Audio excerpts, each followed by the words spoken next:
For just $67, you can make as many videos as you want, and you never need to pick up a camera or use any fancy editing software. With Doodly,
try.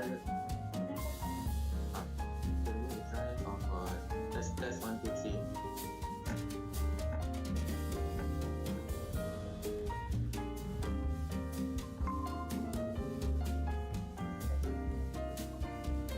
Testing 1 2 3. Can we have a sound check?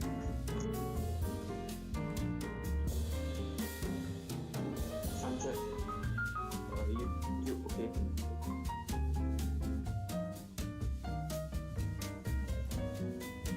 Somebody need to check from your YouTube. Testing 1 2 3.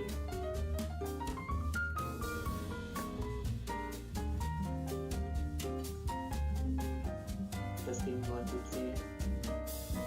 Anyone listening, please comment on YouTube whether my voice is okay or not. Testing 1 2 3. Anybody watching on YouTube, please comment whether my voice is okay or not.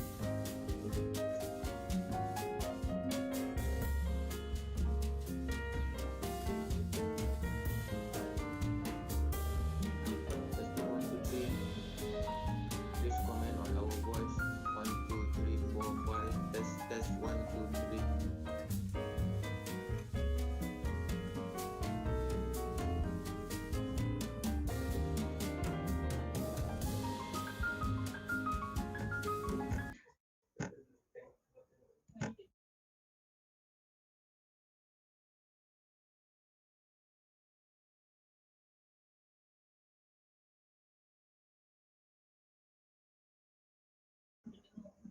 Okay, test 1 2 3. Can listen to my voice. Test 1 2 3. Test 1 2 3. Test 1 2 3. Sound check. Sound check. 854 AM. Test 1 2 3. Yeah.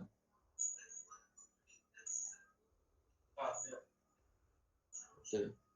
Please, anybody from various position where you are, Perlis, Kelantan, Sabah, Sarawak, Labuan, test 1 2 3. Johor, test 1 2 3. Please comment or remark about our sound system today. Test Kuala Lumpur, Selangor, Pahang, Terengganu, test 1 2 3. Thank you.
Kita boleh nonton.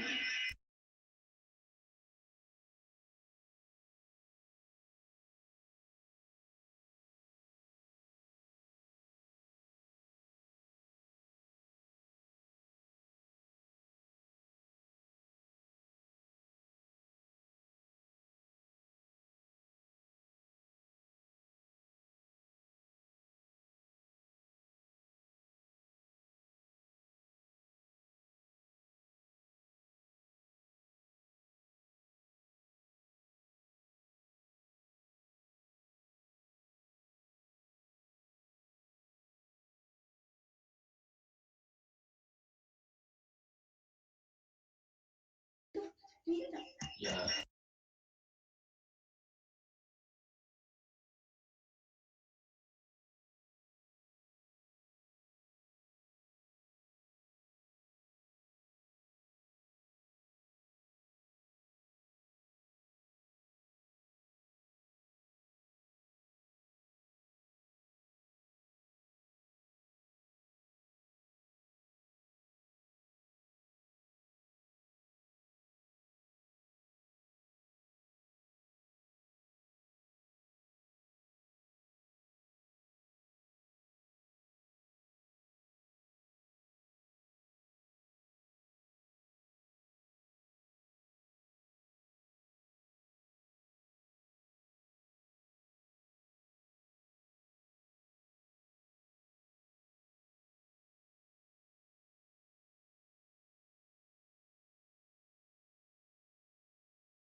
Untuk everybody. Semalam.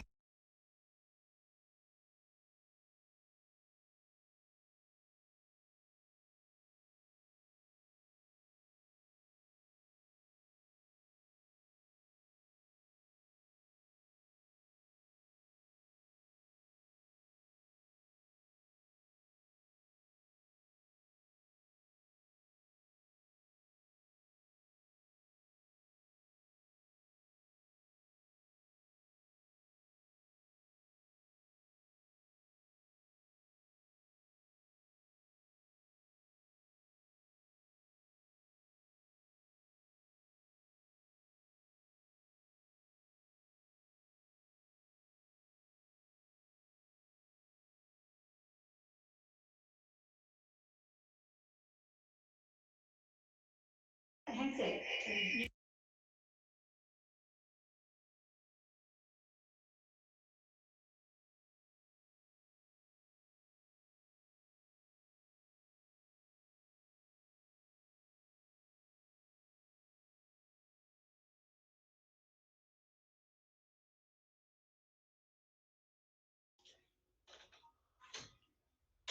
Hello, testing. Testing, Okay. testing. Okay. Kita kat sini. Okey tak dia? Kita cakap ni. Tanya dia boleh start dah? Belum? Dah, boleh kita bunyi sekarang ni sebab kita tak dengar. Okay. Kenapa tadi kita dengar? Boleh dah? Masuk dia ke YouTube.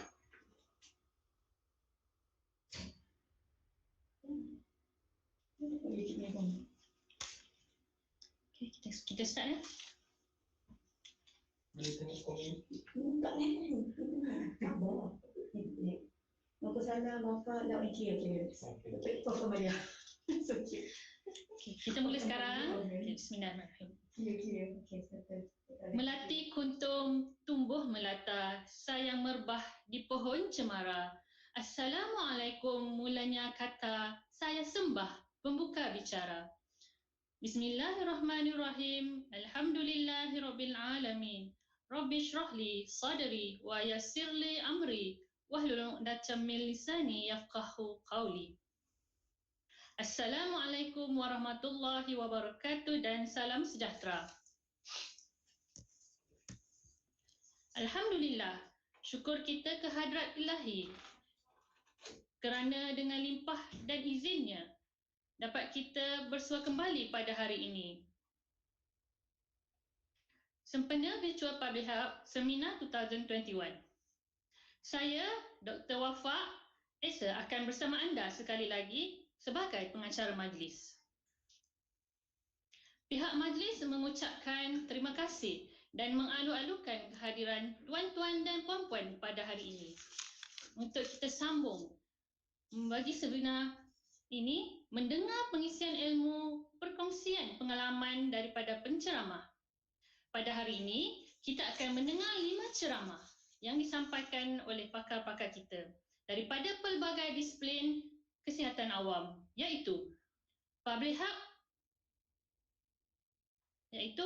Protection SOP, Modeling Pandemic Trajectory dan Burden, National COVID-19 Vaccination Rollout in Malaysia, Beauty and the Beast, Environmental Factor Influencing COVID-19 Infection, dan Community Empowerment in COVID-19 Control and Prevention. Para peserta adalah diminta sekali lagi untuk mengisi kehadiran di link yang tertera di skrin masing-masing. Link ini merupakan link kehadiran dan ini adalah link yang baharu untuk hari ini. Sekali lagi, para peserta diingatkan untuk mengisi kehadiran di link yang tertera di skrin masing-masing. Link ini merupakan link yang baharu untuk hari ini.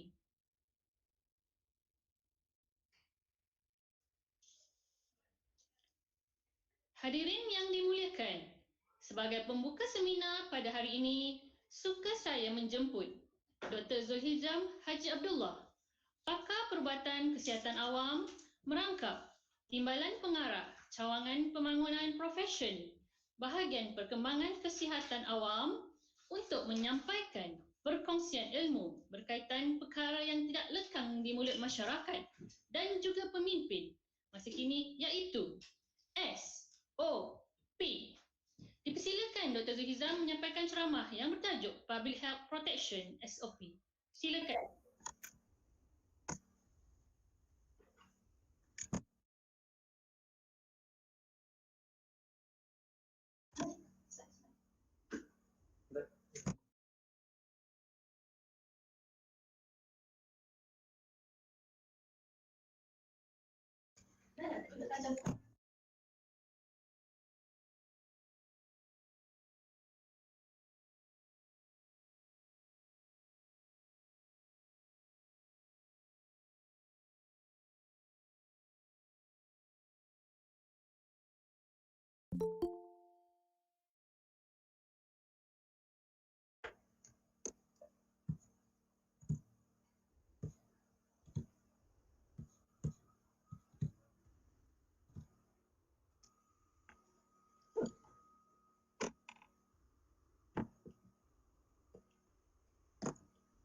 Bismillahirrahmanirrahim. Assalamualaikum warahmatullahi wabarakatuh. Terima kasih Dr. Wafa as a chairperson for this morning session. Pertamanya, syukur Alhamdulillah kita dapat bersama-sama pada pagi ini for sharing knowledge as well as sharing some experience in handling and managing pandemic COVID-19. Sebelum saya pergi lebih jauh, saya juga bertanggungjawab dari segi pelaksanaan pengurusan this seminar for the past 2 days. First of all, I would like to ask for forgiveness dan juga mohon maaf sekiranya yesterday the quality of the suara is not very good at the beginning, and we hope this morning, I hope my voice is clearly been heard all over the country. That's number one. Number two, apabila kita initiate this planning to do this seminar, webinar untuk 2 hari, we plan it since February, yang mana we do understand there are people yang masih lagi menghadapi kesukaran untuk mengumpul CPD point yang cukup, especially untuk pengamal-pengamal perubatan dan juga mungkin juga untuk paramedik dan sebagainya. So we hope this avenue juga akan dapat membantu tuan-tuan dan puan-puan for the purpose of CPD collection, apart from sharing experience from various speaker yang telah pun memberi talk yesterday and today. Now, I also like to address a few things that been mentioned yesterday because I do read some comment from the YouTube live viewer. We are registering only about 230 lebih kurang peserta sebelum webinar ini. But Alhamdulillah, I think yesterday, I don't know today, about almost 1,000 viewer. So it is not wrong for all the participants to share the link to most or colleagues that interested to hear whatever that we are going to present. Uh, but please bear in mind juga, we are sharing experience, but there is also some important, also salient nature of the presentation. Contohnya semalam, kluster teratai, kluster Seri Petaling. But we feel that we need to share experience to build up kemahiran dan juga pengalaman daripada pelbagai pihak tentang how we manage the COVID-19. So apart from that, I understand yang mana bila kita open this registration to para profesional sama ada pelbagai bidang termasuk allied health, we do understand the nature of our registration is basically for Malaysian, but I heard there are also people who extend our link to various international participant, lecturers as well, who are probably comfortable with English communication. So with that, most of our slides are in English, but we will communicate campur-campur bahasa Malaysia dan bahasa Inggeris, because when we set the planning, actually we are open only for Malaysian professional in nature of to share how we manage pandemic COVID-19 in Malaysia, whether to open for discussion and etc. I hope I will spend the last 10 minutes of my presentation to address the issue ataupun soalan-soalan yang ditanya di dalam YouTube, if there is such question. Okay, now back to my task today, public health protection standard operating procedure. So SOP ni dulu tak pernah pun link dengan regulation atau peraturan. SOP just a guideline. Standard operating procedure is just a principle. It is not law binding. Tapi apabila kita menguruskan pandemik COVID bersama-sama dengan Majlis Keselamatan Negara, at the end we need to bind SOP with the Akta 342 yang di-own oleh KKM, tetapi we need whole government approach. Okay, now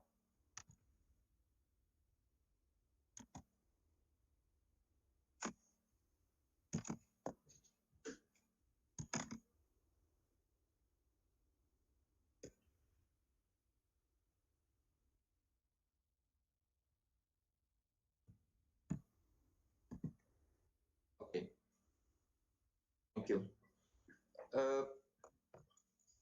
Before I proceed with my other slide, it is very important for me to make some disclaimer supaya people will understand our role, people understand our function, people will understand our limitation. So disclaimer ni penting untuk kita memahami kenapa saya membuat pembentangan sebegini. Disclaimer yang pertamanya, di dalam KKM menangani COVID-19, kita perlu ada satu technical committee untuk bersama-sama dengan Tan Sri DG, untuk bersama-sama dengan keseluruhan workforce di KKM dalam kita membuat public health protection in term of regulation and also various act and also regulation, dan terutama sekarang ni kita dalam program darurat. So basically we have a team, people call us the SOP team, but formally it is a jawatan kuasa technical penilaian prosedur SOP. So our task and our role, this is the first disclaimer, kita menyemak permohonan sebarang aktiviti yang memerlukan kawalan, so-called SOP. Kita juga memberi input dan sebagainya. Tapi bear in mind, MOH is not making SOP. So what do you mean by that ialah any activity yang berkaitan dengan sebarang pengetatan ataupun pelonggaran aktiviti-aktiviti yang ada di Malaysia ini, contohnya aktiviti sukan dan rekreasi, it is not made by us, it is being proposed, it is being dibangunkan oleh Kementerian Belia dan Sukan. Aktiviti keagamaan, kalau agama Islam, JAKIM yang membangunkan SOP, merangka perincian apa yang boleh ataupun tidak boleh. SOP berkenaan dibincangkan di peringkat teknikal, Kementerian Kesihatan yang memberikan input. Itu contoh. Kalau rumah ibadat lain, Kementerian Perpaduan yang merangka SOP, yang mencadangkan apa yang boleh, apa yang tidak boleh. Kementerian Dalam Negeri yang mencadangkan SOP-SOP yang berkaitan dengan keselamatan. Jadi ini sekadar contoh. Tapi apa yang ingin saya nak jelaskan di sini ialah proposal dari SOP datang daripada pelbagai pihak, daripada pelbagai agensi. KKM dan MKN adalah reviewing the SOP, we discuss and we give our input. Now, in order for Majlis Keselamatan Negara untuk so-called come up with the final SOP dan when approved dan seterusnya diangkat kepada pihak kerajaan, maka kumpulan kerja teknikal pengurusan MKN diwujudkan yang mana membersnya bukan KKM saja. KKM is not the only member of this technical work. It is a comprising of various agency, various kementerian yang ada. So it is a whole government approach. It's not just solely KKM, it's not just solely MKN. Yang itu disclaimer nombor 2.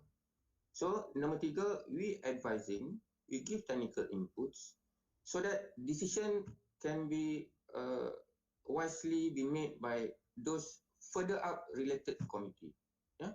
So on our part, we must give whatever that we understand, whatever scientific evidence that we got supaya technical dan committee ini berbincang.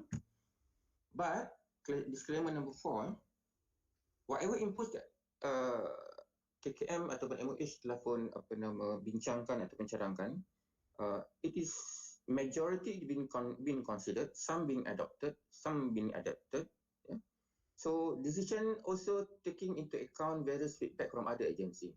So at the end, it is a consensus, the whole government approach of how the SOP being finalized and been gazetted as an instruction, because semua SOP adalah diwartakan sama ada di bawah peraturan 16 dan juga untuk Sarawak peraturan 14 bawah Akta 342. Okay, now with that disclaimer, seterusnya my outline of presentation, saya akan bercakap tentang perkara-perkara asas about public health action. Saya akan juga sedikit menyentuh tentang CDC Act. Saya juga akan menyentuh dari segi MCO, SOP dan challenges. Now, public health action, dia apabila cakap tentang public health protection, apabila bercakap tentang Act 342, apabila bercakap tentang regulation, kita tak boleh terus jump kepada peraturan, kita tak boleh jump terus kepada law enforcement tanpa mengetahui apakah asas-asas public health action.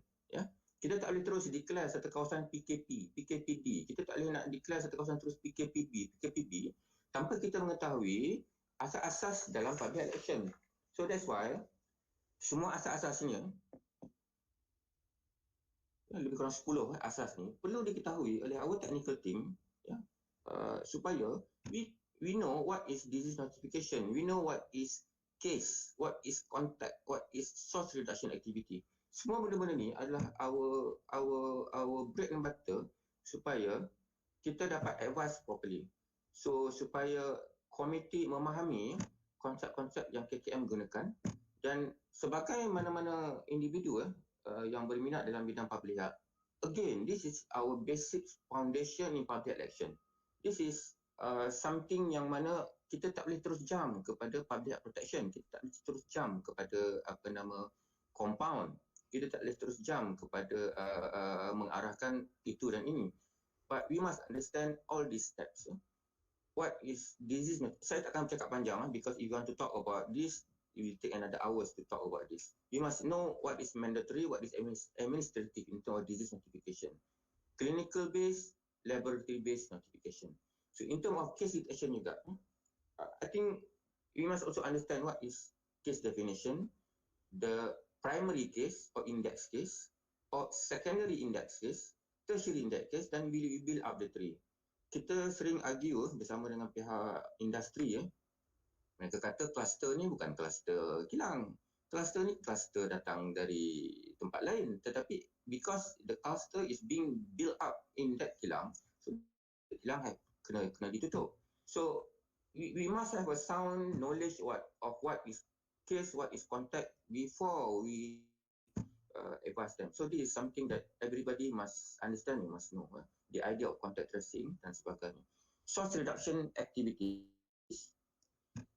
How we are going to promote, talking about law is not just about enforcement, it is also about educational inputs. So what are the components in the SOP so that we address the issue of agent, host environment and behavior change. And SOP tak akan berjaya tanpa behavior change. So these are elemental component. It's not just about SOP alone. PPE, disinfection, universal precaution, isolation and quarantine, immunization, chemoprophylaxis, health education, and law enforcement finally. So the ultimate thing is that law enforcement is not just law only, but the foundation of the rest that I have already been mentioned.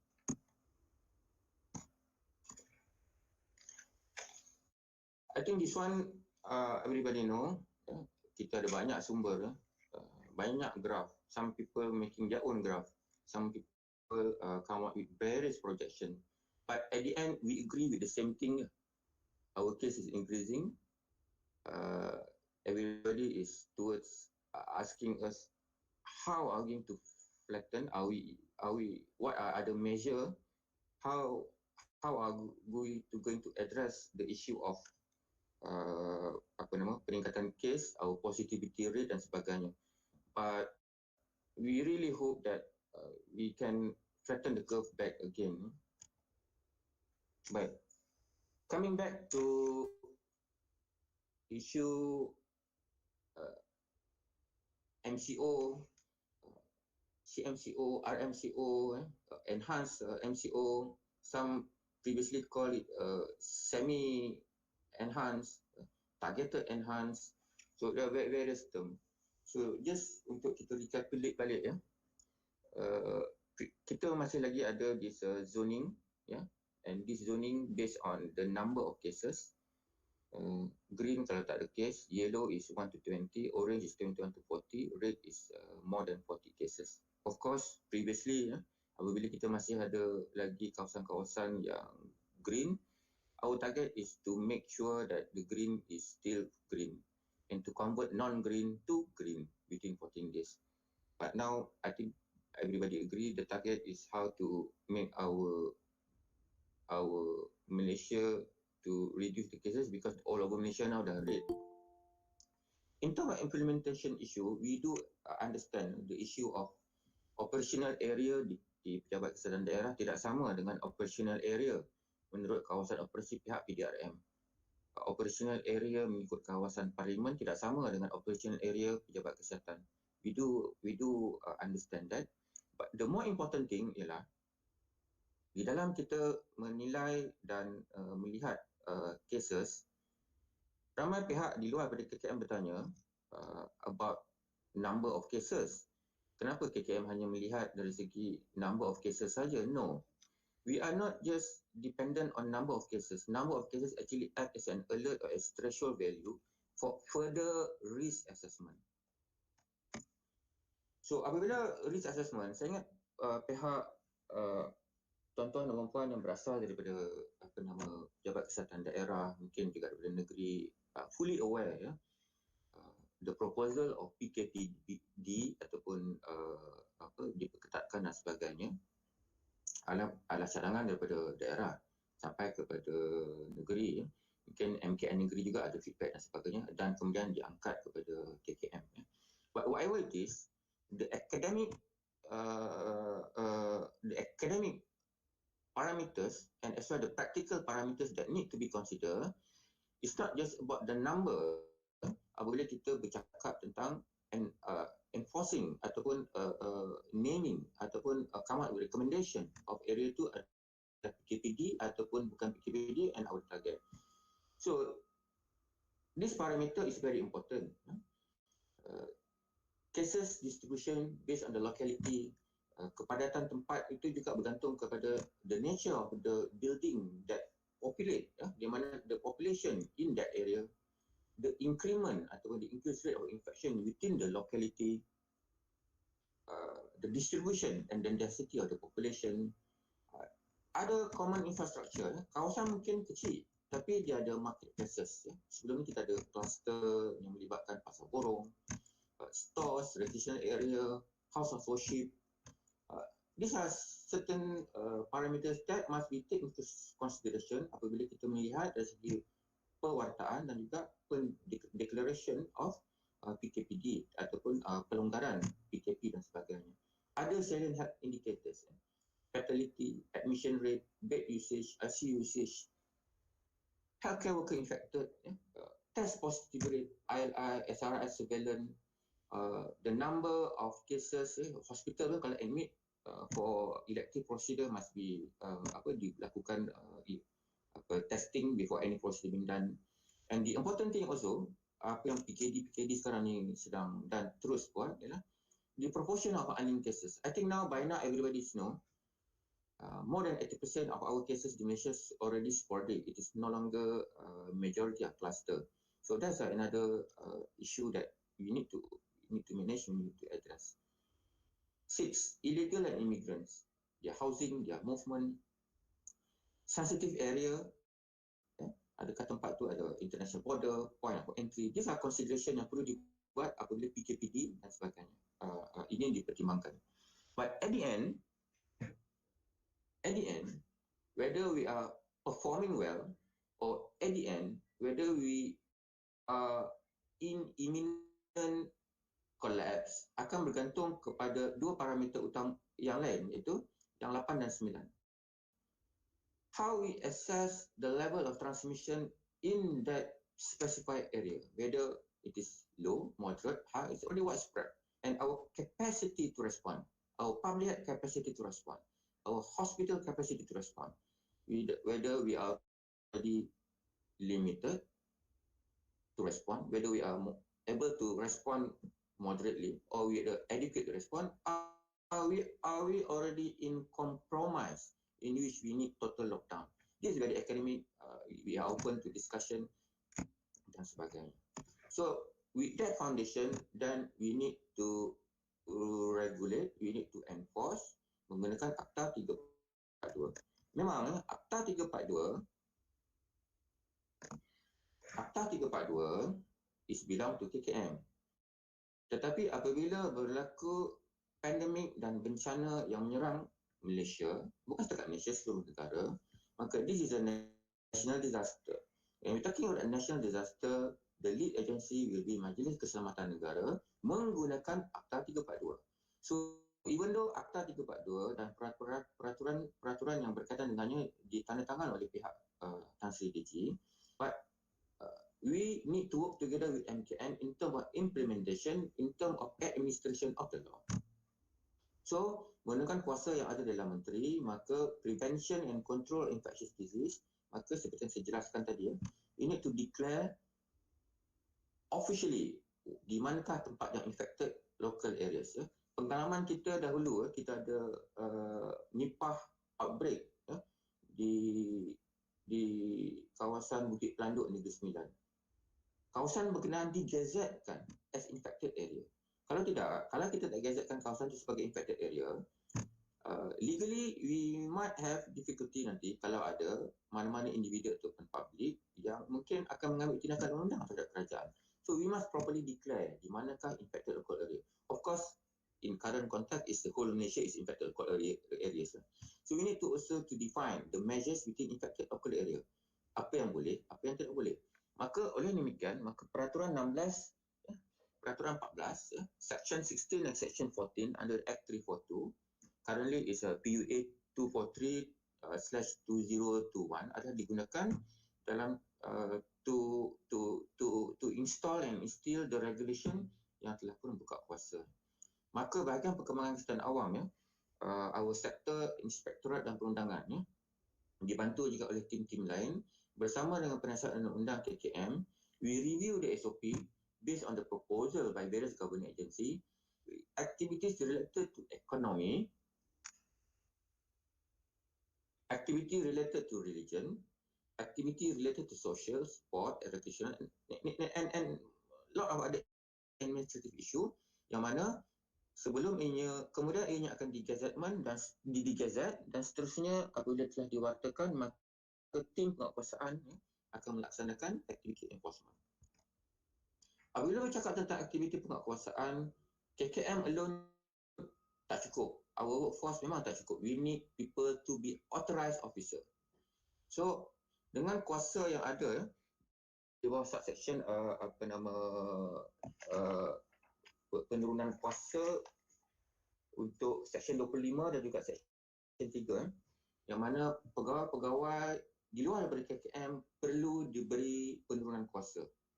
Itu sebabnya penurunan kuasa diberikan kepada polis, kepada PBT, kepada pihak tentera, kepada rela, kepada Angkatan Pertahanan Awam, DOS, JTK, Kementerian Kerja Raya, CIDP ni agensi dalam Kementerian Kerja Raya, kepada pihak MITI, kepada dan sebagainya. Ramai orang tanya, ini penurunan kuasa, tetapi penurunan compound hanyalah kepada 5 agensi saja. Jadi penurunan kuasa dan penurunan compound adalah dua perkara yang berbeza tapi beriringan. Penurunan kuasa compound sekarang ni yang ada selain daripada KKM adalah kepada pihak PDRM, kepada pihak MITI, kepada pihak PBT, kepada pihak Kapitan ICP, JIM dan lately saya dipahamkan pihak JTK pun sedang mohonnya. Kita tidak harus myopik kepada compound saja. Bagi agensi-agensi yang diberi kuasa, mereka walaupun tak ada kuasa compound, tetapi mereka tetap ada kuasa untuk masuk premis. Mereka tetap ada kuasa untuk memeriksa. Mereka ada kuasa juga untuk membuat teguran. Mereka juga ada kuasa untuk menutup premis menggunakan kuasa-kuasa yang ada di bawah Akta 342 berdasarkan penurunan kuasa tadi. Jadi kita juga perlu kawalan, tidaklah semua agensi ada kuasa compound sebab kuasa-kuasa compound ini juga perlu dikawal. Ya. Di dalam mewartakan SOP, maka template ni digunakan. I think this template widely known to all. Ianya selepas ditandatangan oleh pihak Tan Sri DG, ianya disiarkan di portal MKN dan juga portal-portal agensi menggunakan template yang inilah.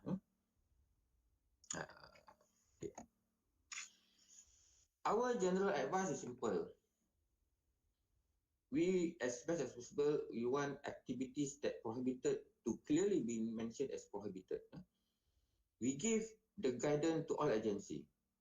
As long as there is difficulty in managing crowd, as long as there is risk of droplet exposure, if the SOP difficult to manage the behavior of human, if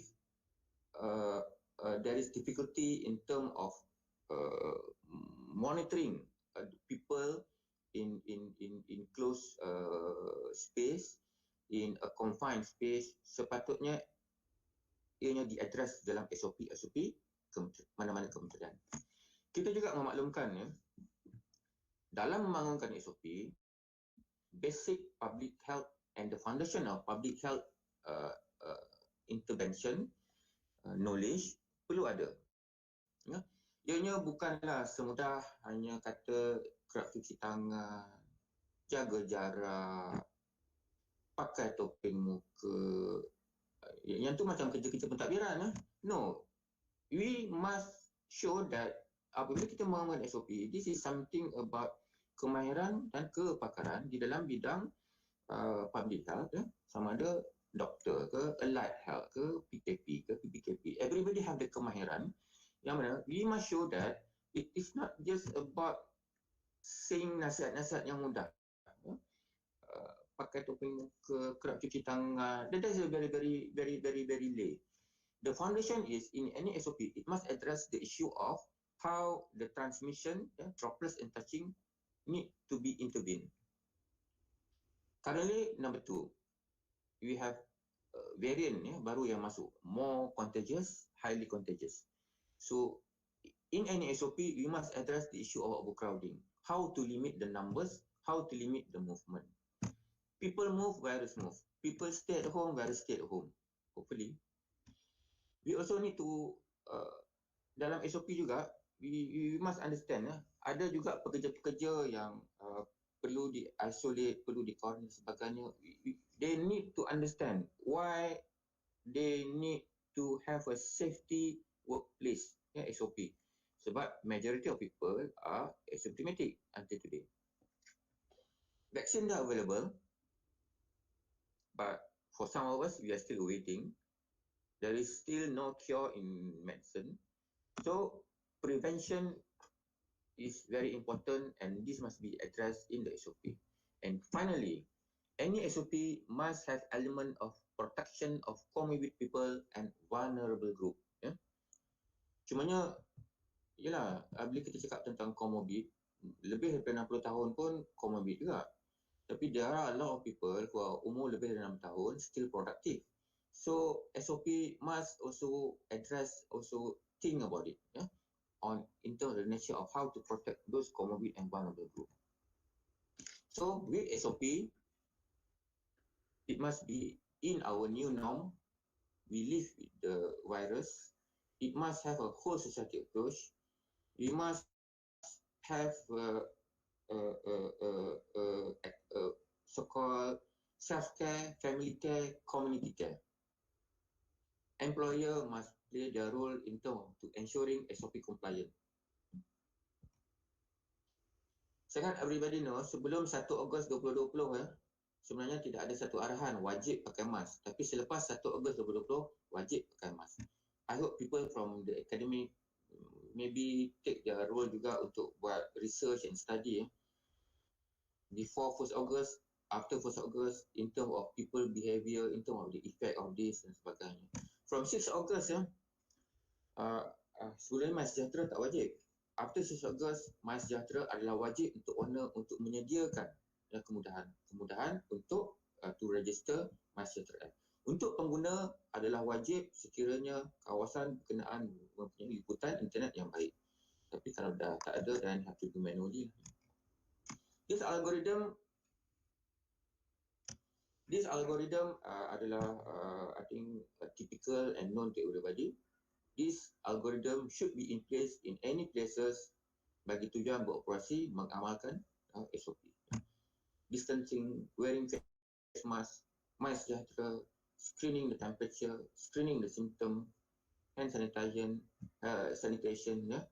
frequent, regular, scheduled surface sanitation indoor, the concept of no physical touching, minimal interaction, no sharing, tinggalkan premise. What are the prohibited activity? Follow the SOP. Okay. Now, saya telah pun menyenaraikan for the purpose of today's presentation. Sebenarnya lebih ada lebih, tapi saya hanya senaraikan for the purpose of today adalah 12. Saya juga tidak buat naratif secara bertulis tentang challenges ataupun issues dalam SOP implementation, but I make it in point form. Saya cuba penjelaskan satu persatu.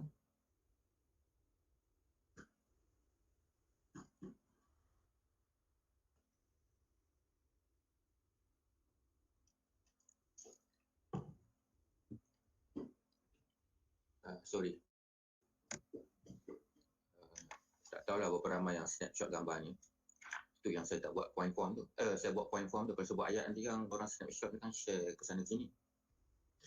Okay, now isu yang pertama, top bottom, bottom top. Approach dalam membangunkan SOP sebenarnya seperti yang saya jelaskan tadi. Ada kebanyakan SOP adalah berdasarkan kepada proposal.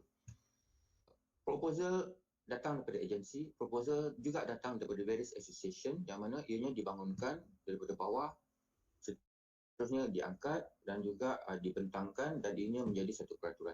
Tapi kita juga perlu jelas dan juga faham there are condition yang mana apabila berlaku keadaan di mana perubahan in term of the nature of the disease, increase of cases, perubahan dari segi berlaku pengesanan varian yang baru, perubahan dari segi tempo incubation, tempo quarantine, menyebabkan ada SOP yang juga perlu dibuat daripada atas ke bawah. So this is the challenges in making SOP. there are SOP that need to come from below to up. There are SOP that we come out a policy, we develop the SOP. So it is either way, it is vice versa. Nombor dua, isu dari segi implementation apabila kita bercakap tentang national level, state level, PBT. This is something that been argued dan juga ada orang kata, negeri ni SOP-nya macam ni, negeri ni SOP-nya lain pula, negeri ni implementasinya lain. Bila sampai dekat PBT pula ada tambahan-tambahan lagi ke arah mengetatkan SOP. Jadi apa yang ingin saya jelaskan di sini ialah walaupun di peringkat pusat MKN dan KKM menjelaskan bahawa the SOP is dijelaskan sebegitu, tetapi pihak negeri dan juga pihak PBT sebenarnya dibenarkan untuk lebih mengetatkan mana-mana SOP disebabkan pihak negeri dan juga pihak PBT lebih mengetahui the local situational condition yang mana sekiranya mereka ingin mengetatkan lagi SOP, it is subject that yang mana mereka perlu memaklumkan kepada kita dan based on the justification why the SOP perlu lebih diketatkan. Tetapi negeri atau PBT tidak boleh melonggarkan SOP. That's perkara yang ingin saya jelaskan. Health versus economic, yang ketiga, in terms of challenges.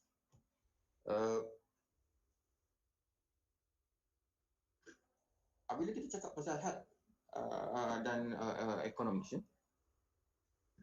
this is something that is very difficult for us, very difficult for everybody. We need to balance between the health and economic. Because SOP yang terlampau strict akan menyebabkan our essential activity economic dan sebarang aktiviti ekonomi akan menjadi freeze. So balancing the life and livelihood. SOP yang terlampau longgar mungkin bagus untuk ekonomi, tetapi akan menyebabkan kita sukar untuk mengawal pergerakan manusia dan sebagainya. Don't underestimate our counterpart di economic sector. Don't underestimate them. Because all over the world, health is a social indicator. And we're talking about social indicator, our economies also are trained in terms of cost analysis, cost benefit analysis, cost economic analysis. So they also give some argument in which kita kata we need to balance the economic consideration, health economic consideration. That's why our SOP is based on input on various agency dalam kita mencari what is the best for nation. Number 4, sensitive issue.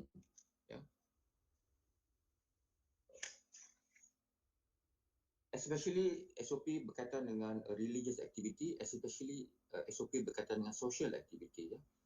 Dulu semasa kita berada di PKPP, somewhere I think during June, July, memang banyak argument kenapa aktiviti keagamaan sebegini SOP-nya, kenapa aktiviti ekonomi sebegini SOP-nya. Itu contohnya apa yang berlaku pada Jun, Julai. Kemudian kita ada satu lagi fasa yang mana Januari this year sampai kita punya hari raya. Kenapa SOP agama ni begini SOP-nya? Kenapa SOP sambutan program keagamaan ini begini SOP-nya? So there are various of sensitive issue yang perlu dipertimbangkan oleh jawatankuasa dan sebagainya. Nombor 5, one fit for all. If by KKM kita nakkan semua aktiviti ada penjarakan, sekurang-kurangnya 1 meter, for example. Tetapi at the end masih lagi ada SOP yang penjarakan juga tidak berlaku. Contohnya SOP penggunaan pengangkutan awam.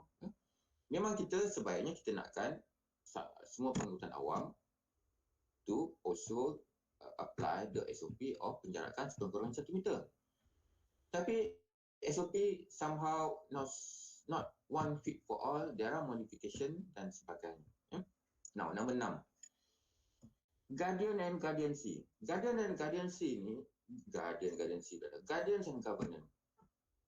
Sebenarnya apabila kita more in depth further to various SOP, ada perkara-perkara yang sebenarnya grey area. Contohnya pusat internet cyber cafe, pusat tuition, pusat music, apa lagi, hotel. By our interaction with various kementerian dan agensi, sebenarnya tidak ada satu agensi pun sebenarnya yang betul-betul menjaga those premises yang kita sebut. PBT hanya bagi lesen, ya. Kementerian Pelancongan hanya menggalakkan aktiviti pelancongan. Tetapi sebenarnya yang govern setiap premis berkenaan. Jadi oleh demikian, we also need to take the issue of SOP ni dari segi who actually govern and guardian the premises tertentu supaya ianya properly being monitored. Encourage versus mandatory. People also are asking, kenapa ada SOP disebut diwajibkan? Kenapa ada SOP disebut digalakkan? Kenapa ada SOP disebut tidak dibenarkan? Jadi, this is also again, we try to improve from time to time in terms of the SOP. Nombor 8, chain of industry. Industri makanan penting, maka industri makanan perlu dibenarkan beroperasi. Tapi makanan, kalau tak ada plastik, macam mana dia nak bungkus the makanan? Jadi, industri plastik, walaupun bukan essential, berakhir dengan ianya juga perlu beroperasi. Plastik, kalau tak ada stiker, macam mana nak jual? So, industri printing, industri kertas, perlu juga beroperasi. Walaupun asalnya printing bukanlah essential. Bila dah print, bila dah jual, nak tulis pakai apa? Kena dah tulis juga pakai pen. At the end, kilang pen pun juga penting juga untuk beroperasi. So, ianya adalah satu rantaian yang panjang. So, this is something yang kita perlu balance. How to control and govern this. Nombor 9, interpretation and implementation. Ya. Bila kita berhadapan dengan pandemik yang sebegini besar the magnitude-nya, tidak ada seorang pun boleh declare dia mempunyai pengalaman dalam handling pandemik yang sebegini besar magnitude-nya. Dah setahun lebih. Ya. Of course, communication, interpretation, implementation of SOP memang satu cabaran. Nombor 10. Why and why? This is something yang until today pun. Kenapa ini boleh, kenapa ini tak boleh, kenapa. So this is jabatan netizen di dalam social media memang akan membangkitkanlah. We have a reason why we are doing that. We have a consensus why practically and administratively why such SOP being developed dan sebagainya. Nombor 11, ability to comply or essential base. Ada aktiviti dia bukan essential. Contohnya gym. Kami boleh comply SOP, benarkan kami untuk beroperate. Tapi today gym masih tidak dibenarkan. Ya? Walaupun mereka nampak realistik, boleh melaksanakan SOP yang ketat. Syarikat kurier, syarikat penghantaran barang, syarikat e-hailing. Ada banyak aduan pekerja-pekerja mereka tidak mematuhi SOP. Berkerumun, berkumpul, lepak di tempat-tempat yang tidak ada penjarakan. Tetapi aktiviti kurier, penghantaran barang adalah essential. Kalau tak ada delivery, e-hailing dan sebagainya, sukar untuk kita mendapat bekalan makanan dan sebagainya. Tetapi bila aduan ada banyak, adakah wajar mereka ini tidak dibenarkan untuk beroperasi? So this is the balance yang kita nakkan. Last but not least ada banyak lagi. Magic numbers. Kenapa hanya 20 orang dibenarkan untuk majlis pengebumian semasa PKP 1? Kenapa sekarang untuk majlis pengebumian hanya 5 orang? Kenapa dulu untuk majlis rasmi bilangannya sebanyak ni. Kenapa untuk ni bilangannya sebanyak ni? Apa asas untuk nombor-nombor magic numbers ni diangkat sebagai SOP? We understand the nature of people argument, but we also need to look at the ability to monitor and ability untuk to comply with the SOP, realistic administrative issue dan sebagainya. So with that reason, some numbers are being dicadangkan for the purpose of realistic pemantauan dan realistik dari segi administration. So of course, kalau kita nak tunggu kajian, kalau kita nak tunggu research, berapa banyak sebenarnya yang boleh dan tidak boleh, it will need time. So we need to address the issue. Okay, with that I think now 9:48, I say ada 10 minit lagi. I don't know how many question, but I think I would like to read if there is any question that been asked. Ada soalan-soalan yang telah ditanya?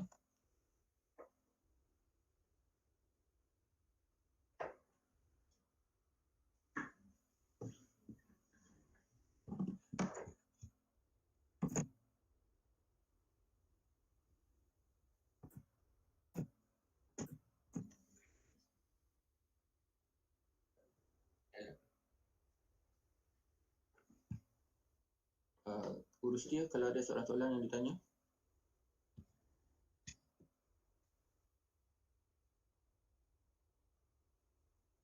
Sebab semalam ada yang komen tak diberi peluang untuk bertanya soalan. Okay, Prof. Dr. Kamalia, challenges faced seem to related to lack of communication. Yes, we fully agree with that. We need to improve our communication. We need I don't know, one spokesperson or many spokesperson, various level of communication. There's something that I agree with Dr. Kamalia, Prof. Kamalia. Okay, CPRC Penang. Ada kemungkinan kes turun, kes turn to positive, contagious dalam community. Maybe antara penyebab kes naik dan terkawal. Apa pendapat doktor? Okay, this is a whole, not just a whole government approach. This is a whole bahagian approach. So we will work together with bahagian kawalan penyakit in terms of penurunan dan peningkatan kes. Thank you, CPRC Penang.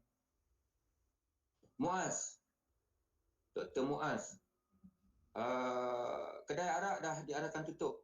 Premis judi telah pun diarahkan tutup. Kedai industri rokok masih beroperasi. It's not essential. Agreed. We take into consideration. Bukan consideration, kita dulu pernah angkat pun benda ni. Okay.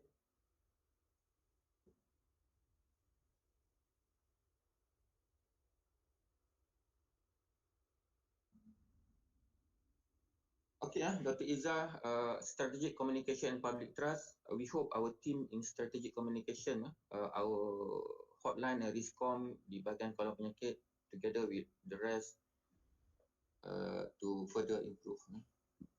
Okay, Dr. Justin from JKN Penang. SOP in KKM Healthcare. The SOP drafted by the same SOP KKM lah yang buat.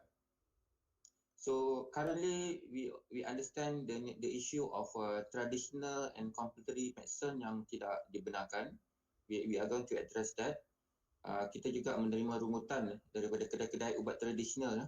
Kenapa kami tidak dibenarkan beroperasi? We are going to address that. Ada pertanyaan daripada jemaah masjid. Saya tak pastilah hari ni ada berapa ramai yang login. Tak tahu ada jemaah masjid yang login juga. 500 lebih. SOP masjid. SOP masjid ya. Bigger masjid dan sebagainya. Ini Dr. Rahim Pahang. Okay, we discuss with Jakim dan sebagainya. Tadi ada orang tanya, saya nampak tadi about vaksin. We still don't have the herd immunity, the proportion of number of population that vaccinated. So that whether orang yang dah vaccinate ni boleh pergi masjid atau boleh pergi berjalan atau boleh rentas negeri, that I think the guide will be later. Okay. Intan Kartini, I don't know who's it. Is it Dr. Intan from WHO? Is KKM facing challenge in convincing other ministry? Can you share more about this? Okay, we are working together. Discussion is confidential and sulit. We understand the nature, and every ministry have to bring issue and challenges within their ministry, pressure from various party in the ministry. So we understand their nature. We are trying our best so that our policy in terms of prevention and control disease should be taken as a highest priority. Terima kasih Dr. Intan. Dr. Norita. Dr. Norita kat tingkat 4 ke, zoonosis. Pertukaran SOP yang kerap dalam aktiviti singkat menyebabkan rakyat enggan dan rasa marah mematuhinya. Mohon komen doktor. Ya, kita memahami kemarahan berkenaan buat dulu. Dr. Jayanti, Johor. Sorry, Dr. Strategic Communication, saya dah jawab tadi.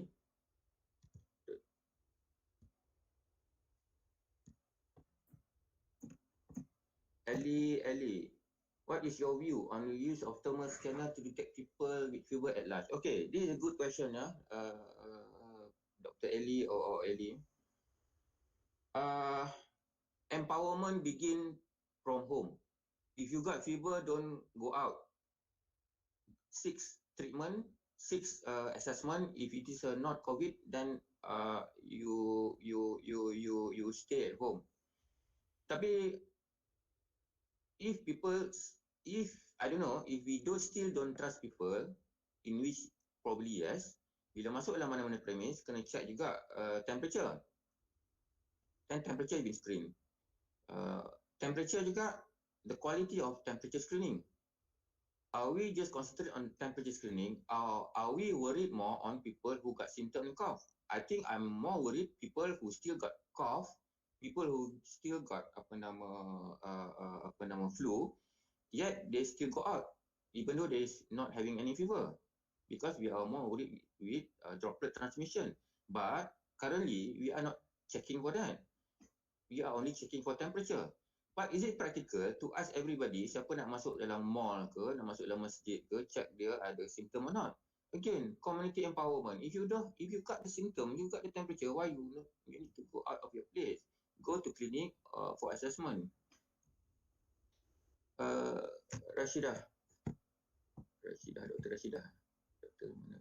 Rashidah, why must we give the magic numbers? Why not strictly don't give any number at all? One gives all the way, so that no abuse. Okay, point taken, noted.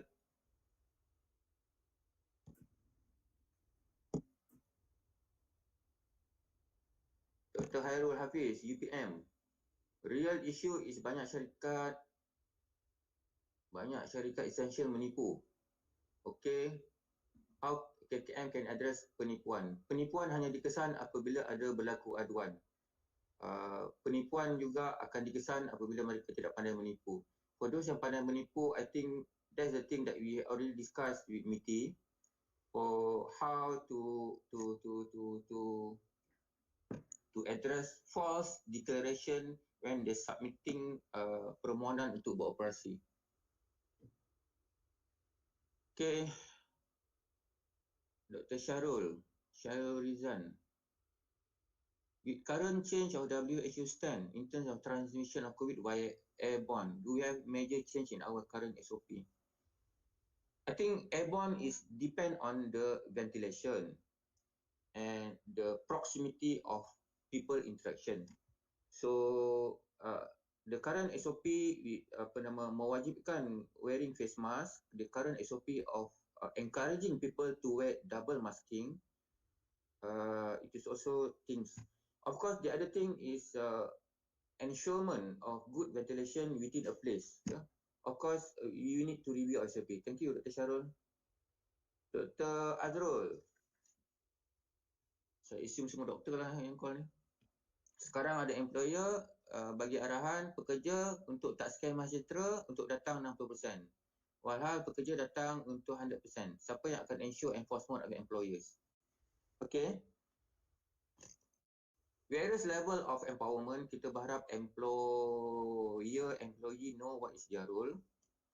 Our enforcement capacity and capability, of course, akan ada limitation. Kita mungkin tak mampu untuk datang melawat premise time to time. Kita ada juga hotline from various agency. Sebarang aduan boleh dihantar oleh mana-mana pekerja lah ataupun ni untuk memaklumkan dari segi ketidakpatuhan SOP. Pihak kami juga menerima pelbagai aduan bukan setakat agensi, individu dan pelbagai ni. Compliant to those not compliant to SOP. Is it really effective? Okay. Compliant is a deterrent. Whether deterrent is effective or not, kita ada compound jalan raya tapi people masih lagi keep on speeding the speed limit So ada compound berjaya atau tidak, we increase the nilai compound, adakah berjaya atau tidak. I think we really hope compound is a deterrent.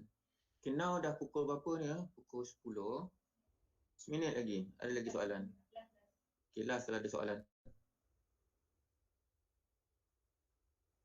Okay, kalau tak ada, saya ucapkan terima kasih kepada semua.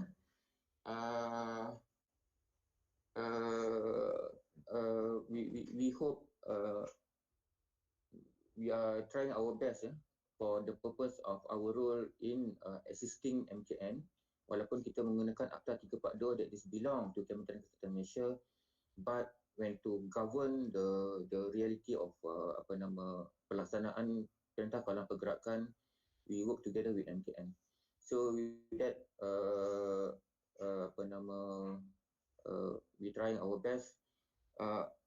Saya juga mohon maaf lah kalau ada kekurangan dan kesilapan saya semasa saya menyampaikan this talk. With that, thank you for all. Thank you to Orista. Assalamualaikum warahmatullahi wabarakatuh.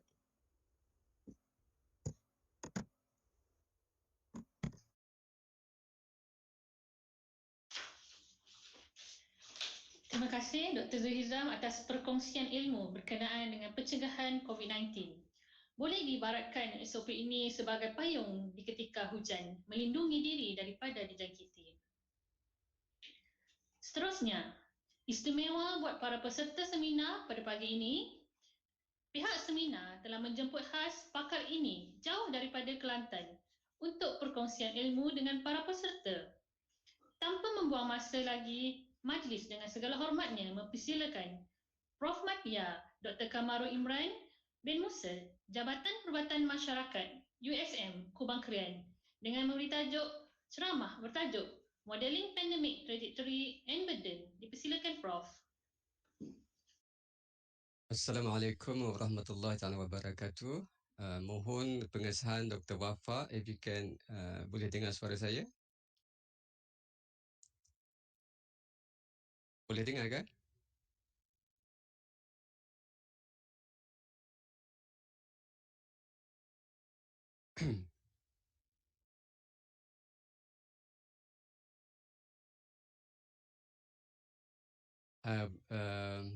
Boleh dengar kan? Okay, sorry. Okay, alright. Okay. So, right. Jadi, thank you very much for the organizing committee and Dr. Wafa, and thank Dr. Zulhizam Abdullah from BPKA for his excellent talk just now. It's always a challenge when you talk in front of computer, right? So I'll do my best to spend 1 hour of your time, hopefully berbaloi lah. So the title is a little bit different. So I'm going to talk, the title for today's or for this morning talk is Modeling Trajectories and Burden of Pandemics, a case study of COVID-19. The slides are available at this link, bit.ly model-VPH, Virtual Public Health. Right. So I am Kamarul Imran Musa, and you can call me Kim. I am from Department Community Medicine, School of Medical Sciences, University Science Malaysia.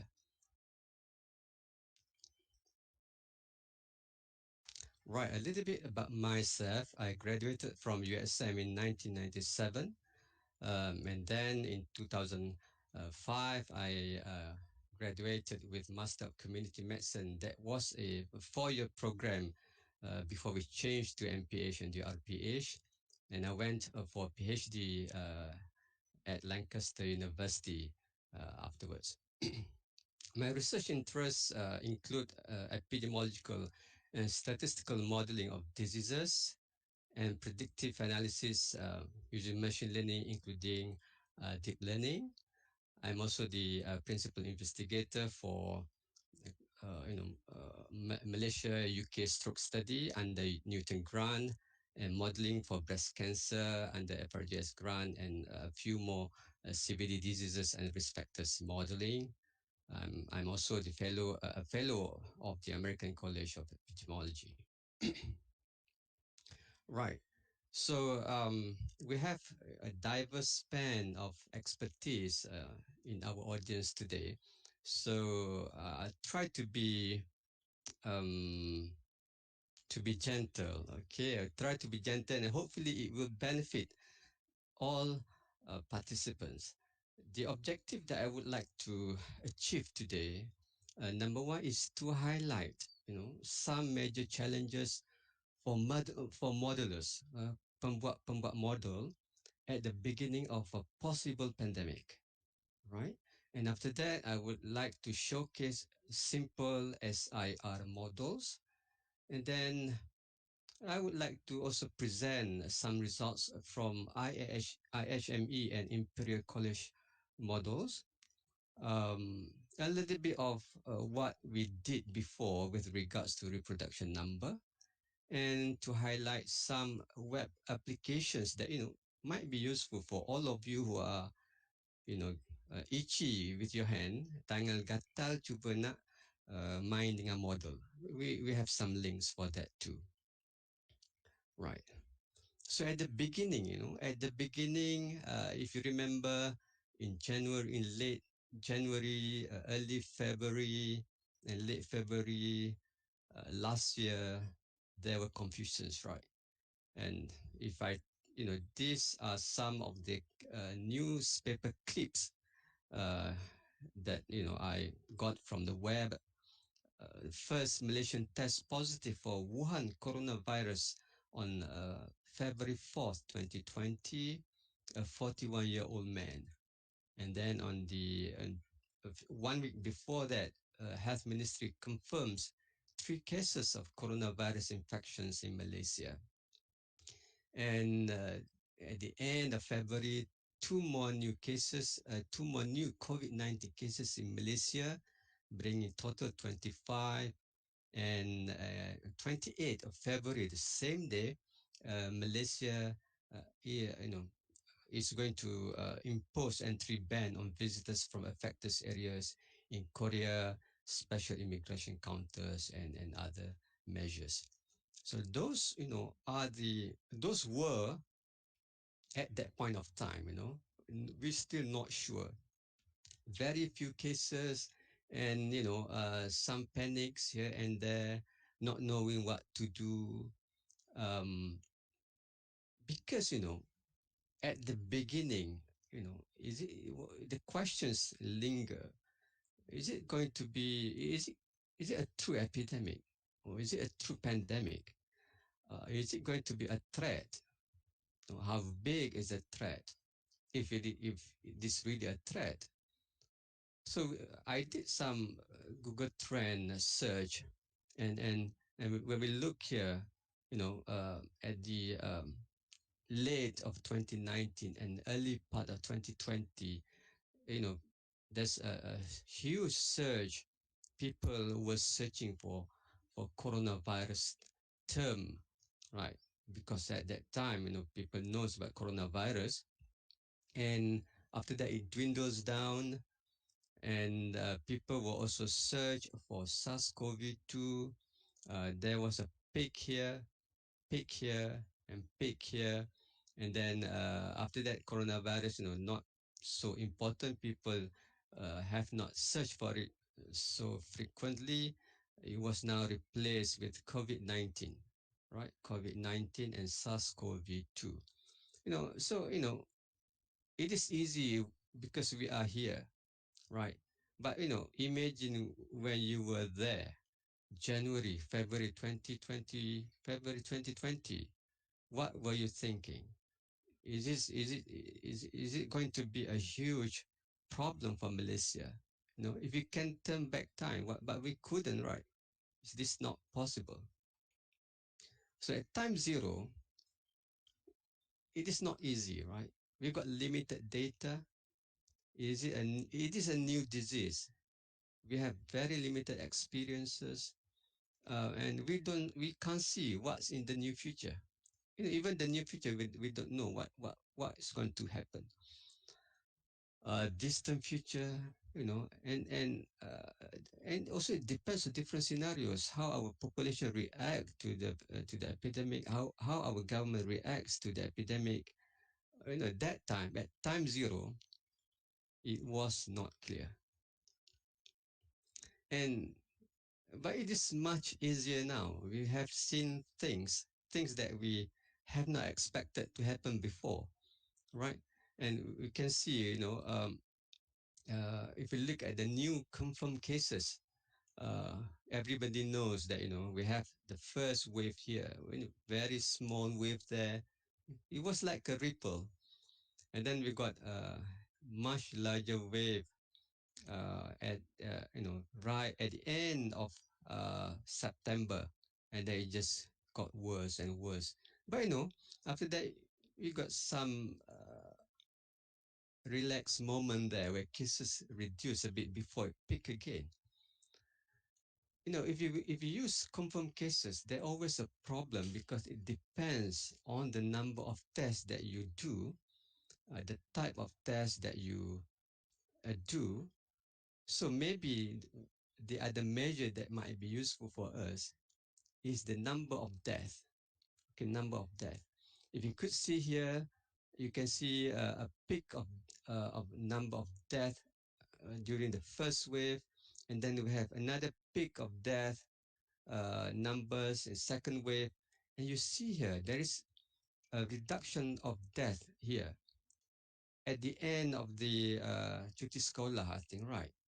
So and then after that it went up again. So was it because of cuti sekolah? The opening of school, you know, right? Um, so macam mana? How do we anticipate what's coming? How large will it be? Where will it become a problem? What should I do? That's for the immediate things that you need to consider. And um, for the medium and long term, can the workforce cope with patients? What about our non-human resources? Hospital, ICU, beds, and whatnot. How long will it last? Right. So even at one point of time, we were worried about packages from China, right? We do a lot of Shopee and Lazada shopping. So, and Alibaba. So even at one point of time, we were worried about packages, and the new virus also stimulate scientists to work on the problem. So as a modeler,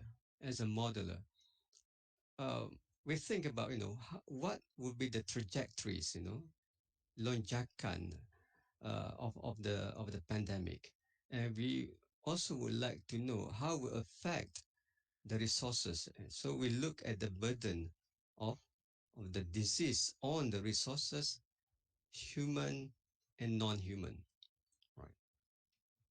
So and we got some tools which I'll talk about this later. We know that before this maybe not many knows about compartmental model, and we know now everyone knows about compartmental models. Um, some epidemiologists knows about epi-estim to estimate R reproduction number, time series analysis, epidemic curve. Usually we look we saw this in textbook, right? Now we can see the epidemic curve for COVID-19, but log linear models and whatnot. But I won't burden you. I won't make your life miserable today by knowing all these things. I'll go through all this very gently. First, we go to the compartmental model. Okay, compartmental model where we talk about the simplest model of all, paling senang sekali, which is the SIR model, the susceptible, infection, and recover model.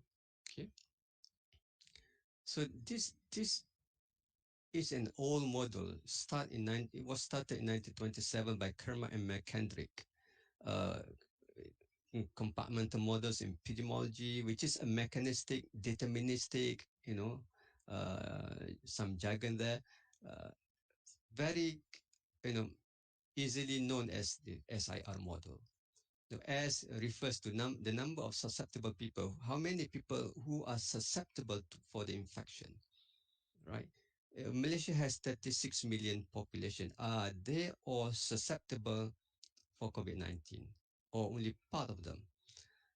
I is the number of infected people, okay? And R is the number of people who recovered and developed immunity to the infection. And we got beta, which is the infection rate, and gamma is the recovery rate. Won't go beyond that, okay? That is the simplest that I want to share with everybody. This is the simplest compartmental model, SIR model, where people who are susceptible got infected and then move from compartment susceptible to compartment infected, and then after they recovered from infection, they move into recovery compartment. Okay, so they move around and move around. So we have other model, for example, SEIR, susceptible, and then exposed, and then infected, and then recover. And then we have many more model extension from the SIR model. So I have a link there. Okay, I have a link there. Um, I'm not sure if I got time for this, but if you have time, you can click the link here, and you can play around with the SIR model. This is authored by Otta. I forgot his name, but he's the author of a book, Epidemic Data and Modeling, which is a very good book on epidemiology of infectious diseases, and he has this SIR model available for you, so you can just play around and see what happens if you move the infectious period. Infectious period maksudnya how long someone infect others, how many days, right? And the R naught, we know R naught values now, right? So you can plug in the R naught values inside there, and we can, we have the vaccination level of the population, and we can estimate, what will happen. We can see the trajectories of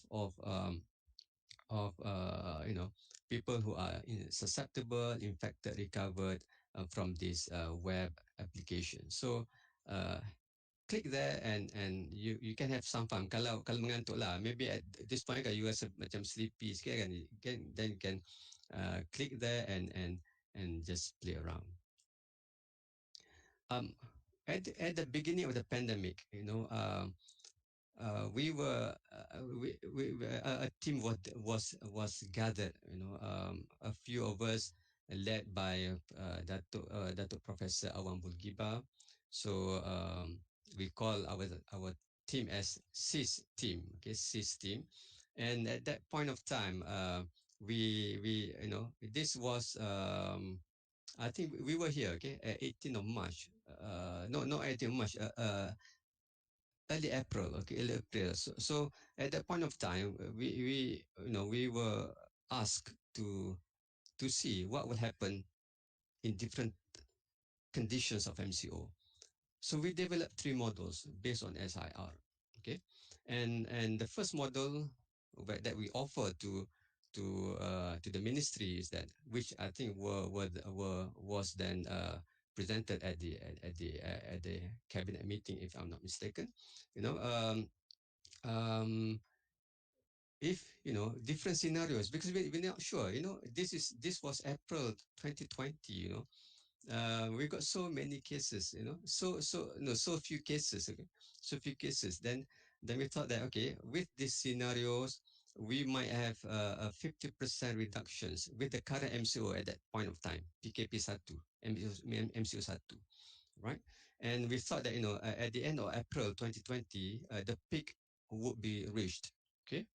Um, so we thought that, a 50% reductions of cases. And we also offer a model number 2. If with and we thought that, okay, if MCO was is going to be lifted on April 15, 2020, okay, 2020, and then lift to April 15, 2 minggu bagi cuti, and then bagi lagi another MCO, what will happen? At that point of time, if we thought that the R naught was about 1.75, and based on this model, we thought that 66% of cases, there will be reductions of 66% of cases, daily confirmed cases, right? And then we thought that, okay, what will happen if the R naught at that time, 6 April 2020, was at 1.5? Okay. um, Stop at April 15, relax 2 weeks, and enforce again on May 1st for another 2 weeks. What will happen? We thought that it could reduce almost 90% of new cases in the populations. 93% of total cases in the population. So why we do this? Because we are not sure. We were not sure at that point of time. So we have to give model 1, model 2, model 3 with some reasons, and for the pihak berkuasa, or KKM, or any other government agencies to look at it, make sense of it, and make decisions. Um, and that was the early part of the pandemic, where we don't know where we are going. We didn't know where we are going at that point of time. So we have to offer some projections to look at, and then and see what kind of intervention we can do, or the government can do. I don't have, I don't, maybe at that point of time, we don't have, or our team did not have or even now don't have the power to say, okay, we are going to do this, but our task actually to offer, some insight, some projections, so that, KKM or MOSTI or any other agency, and maybe Majlis Keselamatan Negara, consider it, look at it, and then make decision. Right. So um, so if you look at, there have been models around, developed by Imperial College and IHME. I think these are the two most well-known institutions that model COVID-19 at the global level. Okay, at the global level, Imperial College and IHME. All right. So again, the slides are available at that link. You can click there, and then you can download the slides for this talk. Okay, if you look here, this is the prediction or projections estimated versus reported of COVID-19 cases. All right. So I think this was 22nd of May. Okay, 22nd of May. Hari ini berapa bulan dah? Hari ini dah 4th of June, right? 22nd, about 2 weeks ago, almost 10 days ago. And at that point of time, the effective reproduction number, or effective reproduction ratio, was 1.02, and this was the number of reported cases. All right, reported cases. Reported cases means the confirmed cases based on tests that the government do, right? But you know, right? Everybody knows that there are more infected people out there, including those who don't have symptoms, including those who have got mild symptoms but don't have tests. So estimated cases is always larger than the reported cases. So don't think the number of cases of COVID-19 cases in Malaysia only like 6,000 or 8,000. There are more than that. Okay, how many more? It could be double or it could be triple than the number of confirmed cases or the reported cases. Right. If you look here, the estimated number of people infected, okay, number infected was about 352,000 reported cases in the past 4 weeks. Okay, with 95% confidence between 335,000 to 370,000. So in the last 4 weeks. So the estimated infections, projected by IHME include those with no symptoms and those with mild cases, and they did not go for tests. And they are lingering around, maybe pergi shopping or pergi and come to your house and pergi solat dekat masjid and whatnot, right? Okay, and if you look here, this is another projection, a trend and projection by this is from IHME. Okay, this is from IHME, Institute of Health Metrics and Evaluations in the US. And if you look here, this is where we got the Sabah election, right? On 26th of September 2020. And we got a small peak there. And right after that, we have, a gradual increase of cases. And then we got a dip, quite a significant dip in the number of infections or reported infections in the early of April. So, and then it's going up again, and things don't look good, right? Based on this model, it doesn't look good, right? If we, let's say, Dr. Zul just now, ask whether we got some data on some other people are behaving, how people behave. Are they wearing masks or not? Are they moving or not? Do we have that data? Of course, we don't have that data, but but IHME has got that. Okay, by some other means, we also know that Apple also has what it called as Apple mobility data. Google also has got Google mobility data. IHME got data on mask. If we ask 95% of our population to wear masks, we would be able to reduce the trajectory to this number, right? Around 40,000 daily count. This is the estimated infection. It means that confirmed plus asymptomatic plus mild infection. Okay. This is the like status quo. People don't change. Macam sekarang, macam sekarang. Okay. So we will see a gradual increase in the estimated infection right until end of July, right? And this is, if something bad happen, and this might be the worst case scenario. So this is how modelers work. This is what we call a sensitivity analysis. It means that we give conditions if things are very good, if things are like status quo macam biasa, or if things are really bad. Okay, looking at the three models here, things not are not looking that good, unfortunately. But this was taken before the last MCO 3.0, before that. So hopefully this lockdown will be able to to change things drastically. All right. And this is the confirmed cases. Okay, confirmed cases. And this is the COVID-19 death, kematian akibat COVID-19. We have I think this was on the 22nd of May.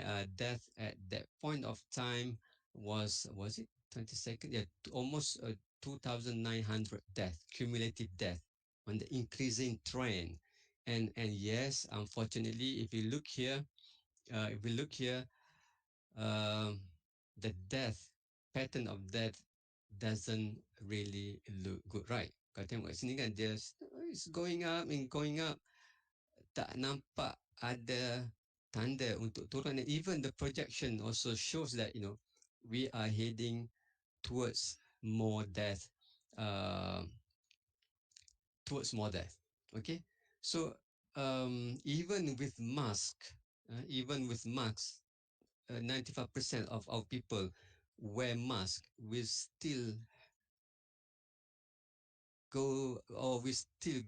are going to still see an increasing number of death. Unfortunately, uh, hopefully, things, very good things will happen during this lockdown, and this will, flatten the curve drastically, and hopefully, but looking at this, uh, doesn't look quite well, kan?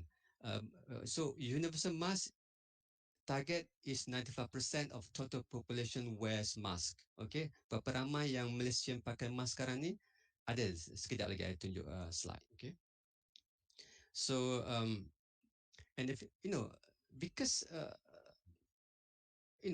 death number of death is really good for modelers, because number of death has less bias. All right, so it means that it's more valid compared to confirmed cases, because confirmed cases depends on policy, right? Sometimes you get okay, let's do more tests. When you do more tests, cases will increase, right? Or what if you suddenly change from kit A to kit B with different accuracy? That will also change the sensitivity and specificity and the number of cases. So a more better indicator of how COVID-19 cases um, really progressing in the community is to look at the daily death, right? Daily death, and if you look at the daily death, you will notice that there are 3 points where we saw that there was a reduction of death. At the just right before the increase, right? So if we could turn back time, if we could turn back time, when we were here between April, June, July, August, that April 20 to July 2020, if we could turn back time, I wish we could do that, and really do some aggressive testing, and and and still continue with lockdown. Maybe because we don't know, right? Maybe things will not be this bad, right? This time where we at this point in time, I think we were very happy, right? We were traveling around, and hotels dah start open, and ramai orang pun dah tak pakai mask, kan? So yeah, if we could turn back time, but it is not possible to do that. This is the number of the trend of mask usage among Malaysian. At one point of time in April 20, that was during the first MCO, the mask use was at 80%. Okay, and then after that, people got complacent, and at one point of time, only 50% of the population wore mask, and then um, and then after that, cases started to increase, and people started to feel anxious again, and more people are wearing masks. But until February 2021, you know, we hit the plateau, right? 80%, whereas the universal mass use target is at 95%.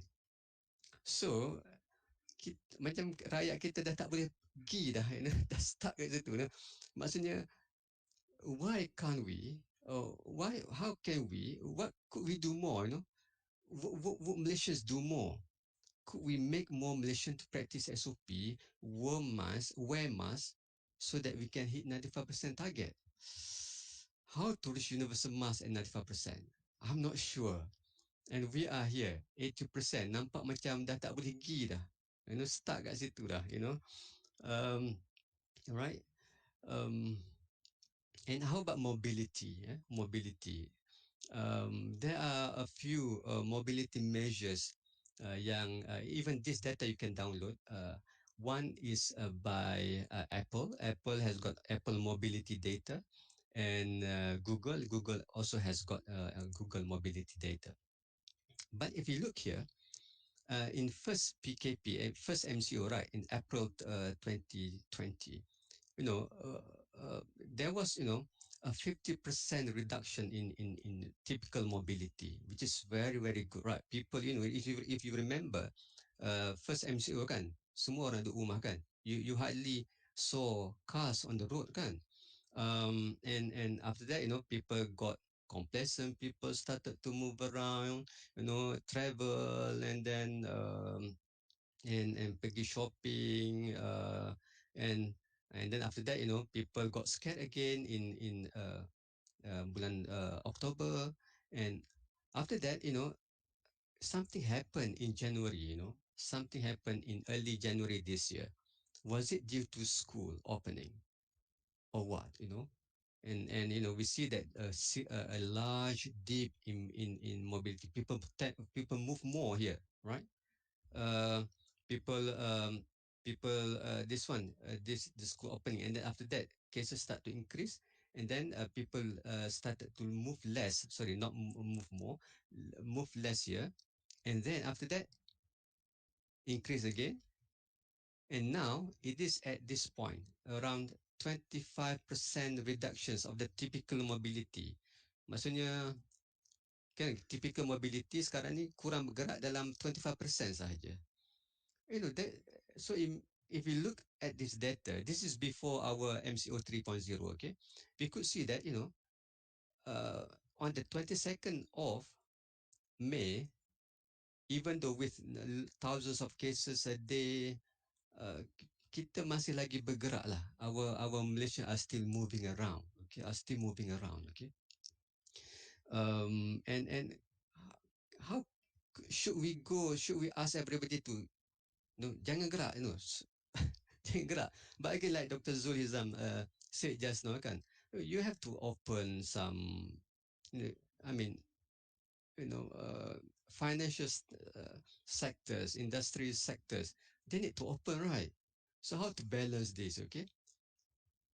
By allowing people to go to work, kilang untuk buka, industry to work, we means that kita tak boleh nak reach that, mobility, the lower mobility, right? So because people kena berjalan kan.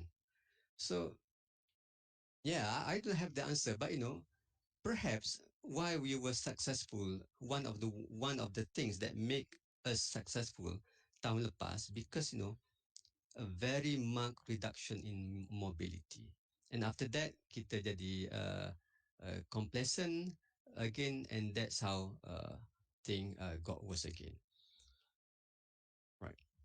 And we wrote a paper on this. And we published this in International Journal of Environmental Research and Public Health. Myself, Dr. Wan Arifin, Dr. Hafiz, Subhi, Prof. Atina, Dr. Zimvi, Hanis, and Prof. Dr. Awang. And we would like to see, we would like to quantify the change of reproduction number. And if you look here, there was an obvious epidemic curve, right, from day 28, okay, from day 28, and then after that, our reproduction number gradually declined until the end of MCO3 there. And after that, what happened? The RT, or the time varying reproduction number, stabilized just below 1, but not so much, around 0.8, 0.9. So the question was, did we relax too early? If you could turn back time at that point of time, do more testing, and still lock down Saman or whatever, maybe things will not be so bad, right? I don't know. Kalau ni banyak kita boleh kata kalau kan. It's easy to say kalau, right? But at that point of time, nobody expect this. And even, I was quoted in newspaper. This was on 29th of June. So I was quoted in the Star, and I said that um, I don't see. I did not believe that Malaysia would see huge outbreak like a second wave. I told the Star like that, but I also remind that we have to step up, not continue, step up with sentinel surveillance. And on 31st of October, we sent a letter to the Star, which was published in the Star. Dr. Hafiz and Prof. Atina, at that point of time, we say that, okay, it's time to go full throttle. That time, cases were not many. We did not hit 10,000 cases lagi pun masa tu. And because we say that we need to do this to reduce strains on nation's medical resources. This was written in the Star. We sent to the Star and other news. It was published in the Star on the 31st October 2020. And if you look here, MCO1, you see the reproduction number decrease. MCO2 further decrease. MCO3, remember MCO3 kan kita dah relax, right? Kita kata okay, yang kata apa, fasa pemulihan, right? And then it started to increase a bit, and after that it just linger around 0.8, 0.9. And in fact, we see that, from day 1 to day 5 to day 10, in the MCO4, there was a reduction, and then there is an increase in the reproduction number. So again, the codes of our analysis are available on GitHub. If you know how to do programming in our language, please go to GitHub and use our code if you want to calculate your reproduction number. So should we have done something here, or we were a bit complacent that time, right? We say, takkanlah jadi lebih teruk kan, and then kita jadi a little bit complacent, or was it really only due to Sabah elections?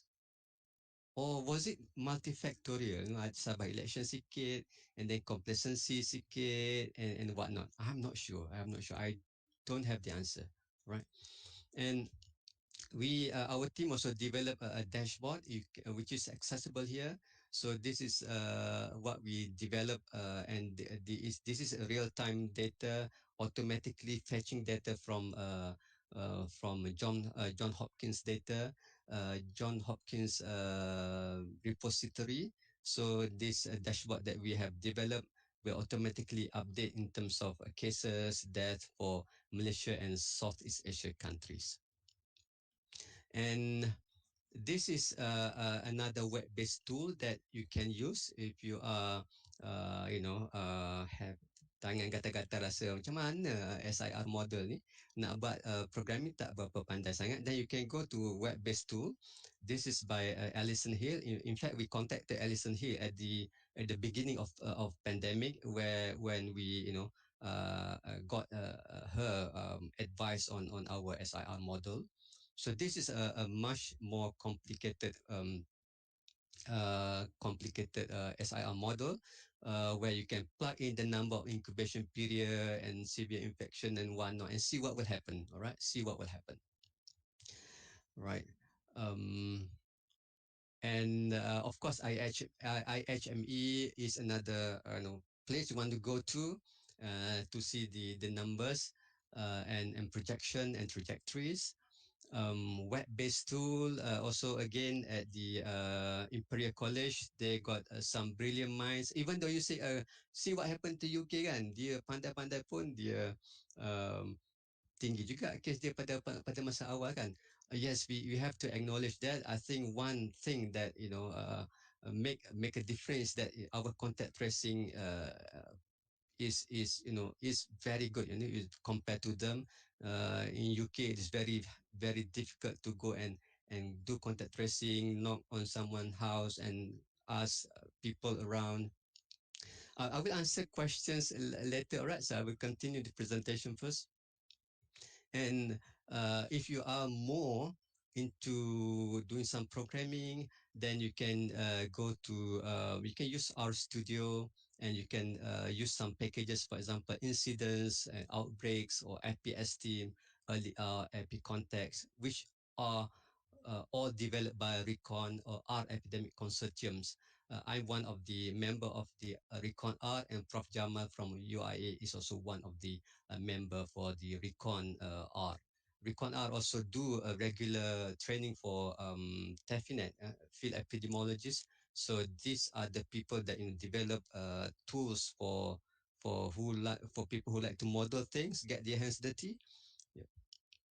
And I would like to this is my second slide. I would like to if you have time, you want to check my personal webpage, you can go to my webpage. I've got a Facebook group that once in a while we do some sharing on data modeling. This is the the Facebook groups that you can so you can join us, and boleh belajar sikit-sikit macam mana nak analyze data. And I would like to acknowledge the COVID-19 epidemiological analysis and strategies, the SIS task force led by Datuk Professor Awang Burgiba. We have quite a number of epidemiologists in the team, including Prof. Jamal. And I would like also to acknowledge our USM, our own USM epidemiology modeling team, Dr. Wan Arifin, and Azmi, Zarudin, Wira, the RPH student. Azmi, Zarudin, Wira baru habis di RPH. Hidayat in the RPH 1, Afika Shamimi, the RPH 1, Teku Hanis, Sharul from Pahang, our public health physician, future epidemiologists, and our IT people. So the summaries are I would like to summarize this talk with these few points, right? So in the beginning, it was not easy, right? Is it going to be a new epidemic or a new pandemic? It's very, very difficult. In the short term, we have to decide, what interventions should I choose, should we go for suppressions or should we go for mitigation, right? Suppression is a process where you do intervention to reduce the reproduction number to below 1. And after you have done that, then you continue with mitigation to ensure that the reproduction number will be always below 1, so that it will die off. And in the medium to long term, how large will it be? Okay, how serious can our resources cope with the demand of the pandemic? Data is always an issue. Is always an issue. I wish that um, we have more data, better data, because remember, garbage in, garbage out. Gigo, right? Data tak cantik masuk, result nanti keluar pun tak cantik. But comparing between no data and data, it's better to have garbage rather than nothing else, right? kalau kalau langsung tak ada kan. So because some people, I'm sorry if this hurts some people punya feeling. Some people dapat rezeki daripada garbage, right? So even garbage pun useful. So even I would like to to echo what my good friend Dr. Piso said. Um, of course, we can analyze publicly available data, but our data will be more canggih. if we have more granular data or line listing data. So that's what Dr. Professor told me just now. Okay, so I promise to echo this in these presentations. So I think it is very important that the modeling teams, we are not expert in interventions, but we our task is to give you to give people numbers and projections and trajectories. So I think we have to put our ego down, because we can't do this alone. We need interventionists, we need data provider, we need policymakers. So I think we have to put our ego down and work together. I think that is very, very important. Okay, based on the projection that I've shown you from IHME, from Imperial College, things, unfortunately, I have to say that things are worrying at the moment, right? We have to we have to reverse it, and we have to reverse it now. How to do that? that's that's the questions, right? So I think I will look at the questions, and quite a number of questions. So um, the first question is how to calculate R naught. There are a few ways to calculate R naught or reproduction number. First is by using the statistical method, the regression method by using log linear analysis or log or generalized linear model. Number two, you can estimate the R naught by using maximum likelihood estimate. Number three, you can estimate R naught by using SIR model just now. And number four, you can use Bayesian methods. I don't have time to go in detail in that, but there are at least 3 or 4 ways to calculate the reproduction number uh, and also time varying reproduction number. Remember, R naught means the basic reproduction number. It is the reproduction number at the early part of pandemic where everybody is susceptible and no one is immune. Okay, that are the assumptions. No one is immune, but now we got people immune. So I think the terminology basic reproduction number R naught is might be not correct for now. Okay, you have to use either effective reproduction ratio or time varying reproduction number. Next questions is questions is it good idea to publish prediction result in detail to the mass media?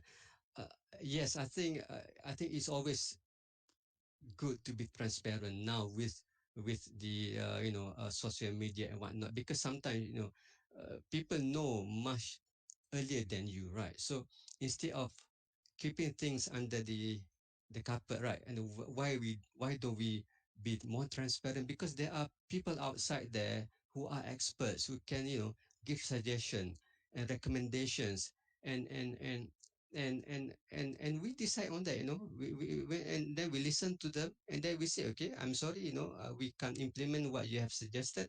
Or but if we keep things, or if we hide things, people can't see that, and people can't give you recommendations, right? So I think it's always good to publish prediction results, not the details of the patient's data, right?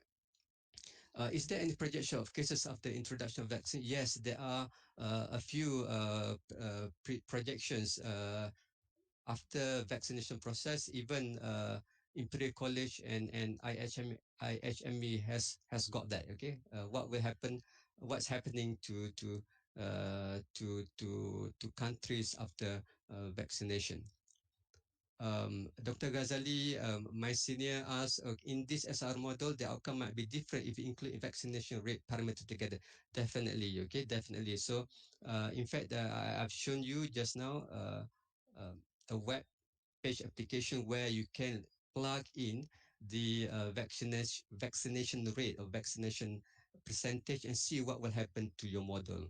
Okay, now the question is, what is the correct number of our vaccination prevalence or rate? Okay, that is number, because if you look at the number given by by MOSTI, and the number given by our work in data is a little bit different, because if again, we need to have valid data so that our estimates will be also valid. Okay. Dr. Afi asked, can we integrate the modeling of projections of case with vaccination? Yes, we got, SIR is the basic model, and then it can extend to SEIR, it can extend to SEIHR, because sometimes people got infected and then they got recovered and then got infected again. So yes, you can incorporate. In fact, there are readily available tools on the web that you can use to uh, simulate the effect of vaccination. Um,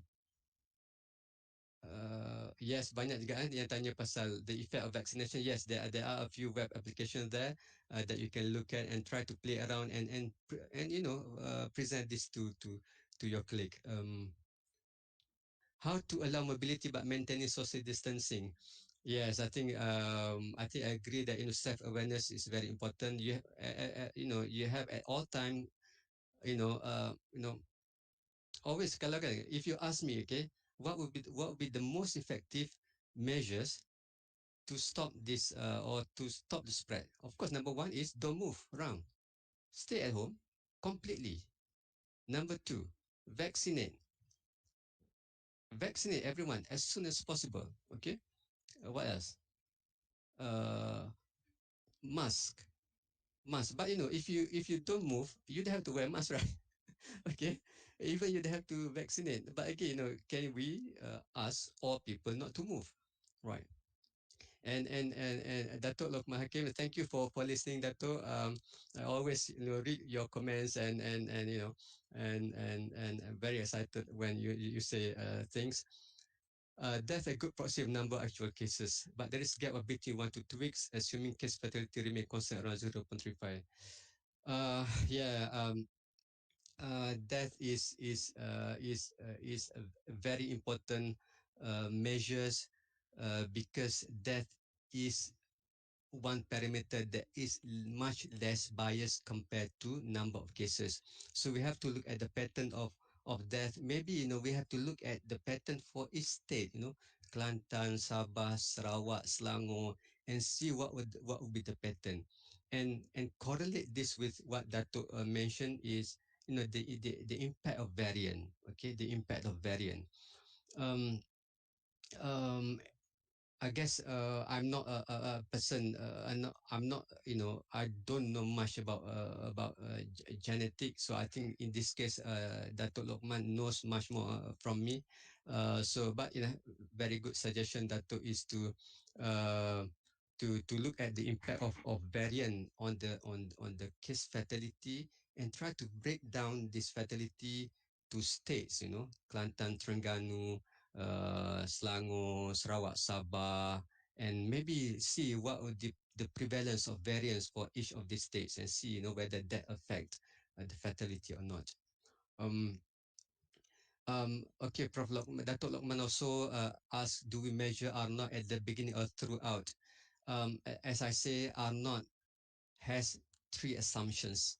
One of the main assumptions is that R naught is measure when everyone is not immune, everyone is susceptible. Now, no, I think some of us have been vaccinated, some of us have been infected. So, by right, R naught is not a good measure. What is the better measure is the time uh, varying reproduction number or effective reproduction ratio that will take into consideration of the vaccinations and recovery rate in the model.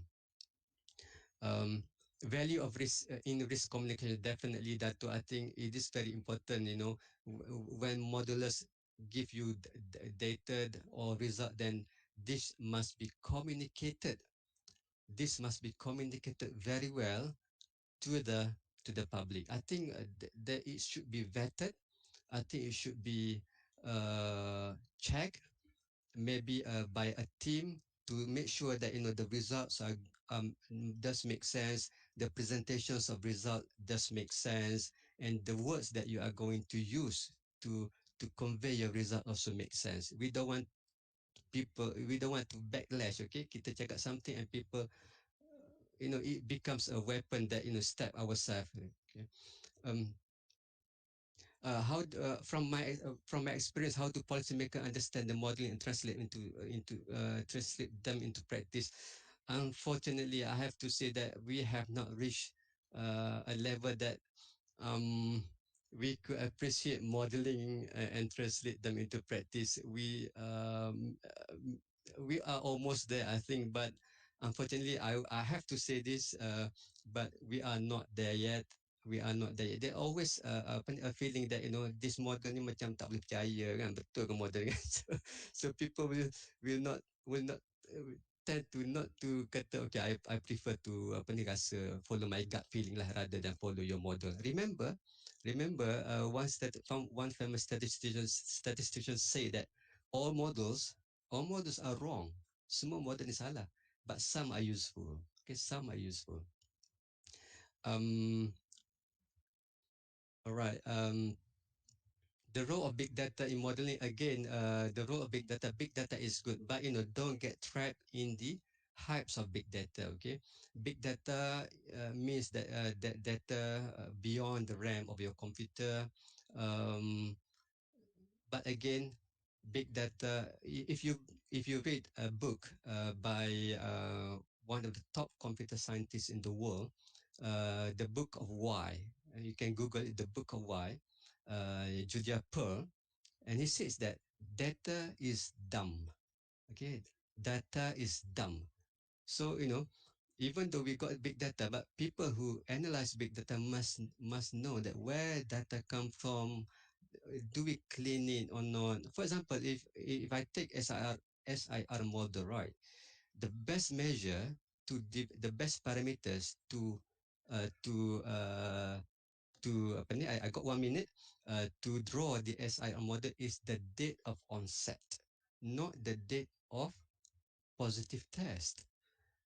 So if you use the date of positive test, kalau katakan lab tu buat test banyak kan, and then they got suddenly kan, katakan hari Sabtu je tak buat test, hari Ahad dia buat test kan, and then suddenly test tu banyak, then of course the R will increase, but the recommended parameter to construct SIR is the date of onset. Okay, not the date of positive results. um Yeah, Datuk Lokman again suggested a very good suggestion.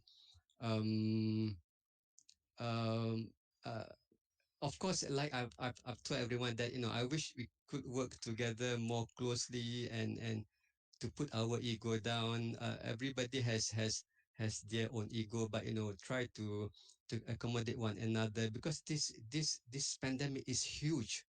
It's beyond us. It's not a task that 4 or 5 or 6 people can handle. It's a pandemic that requires multi teams that work together.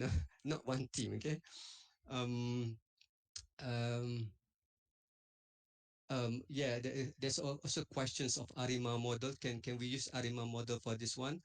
Um, Unfortunately, ARIMA model is much better if you got a long sequence of time. Okay, a long sequence of time where you can see a trend. Now the trend is like one way up like that, right? So ARIMA might not be that good. And my last response is spatial temporal analysis. Definitely, we can do spatial temporal analysis. But the question is, do we have coordinates data? Thank you very much. It's 11:01, so I pass back to Dr. Wafa.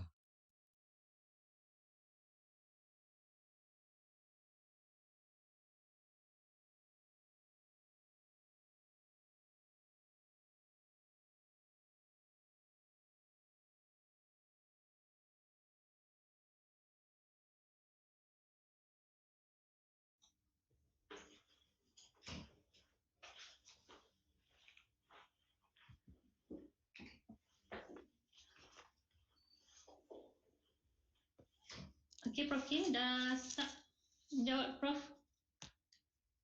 Rasa dah jawab semua soalan tu. Okey, baik. Terima kasih, Prof. Okey, Prof. Okey, jauh di mata, dekat di hati. Terima kasih buat Prof Kim atas perkongsian sebentar tadi.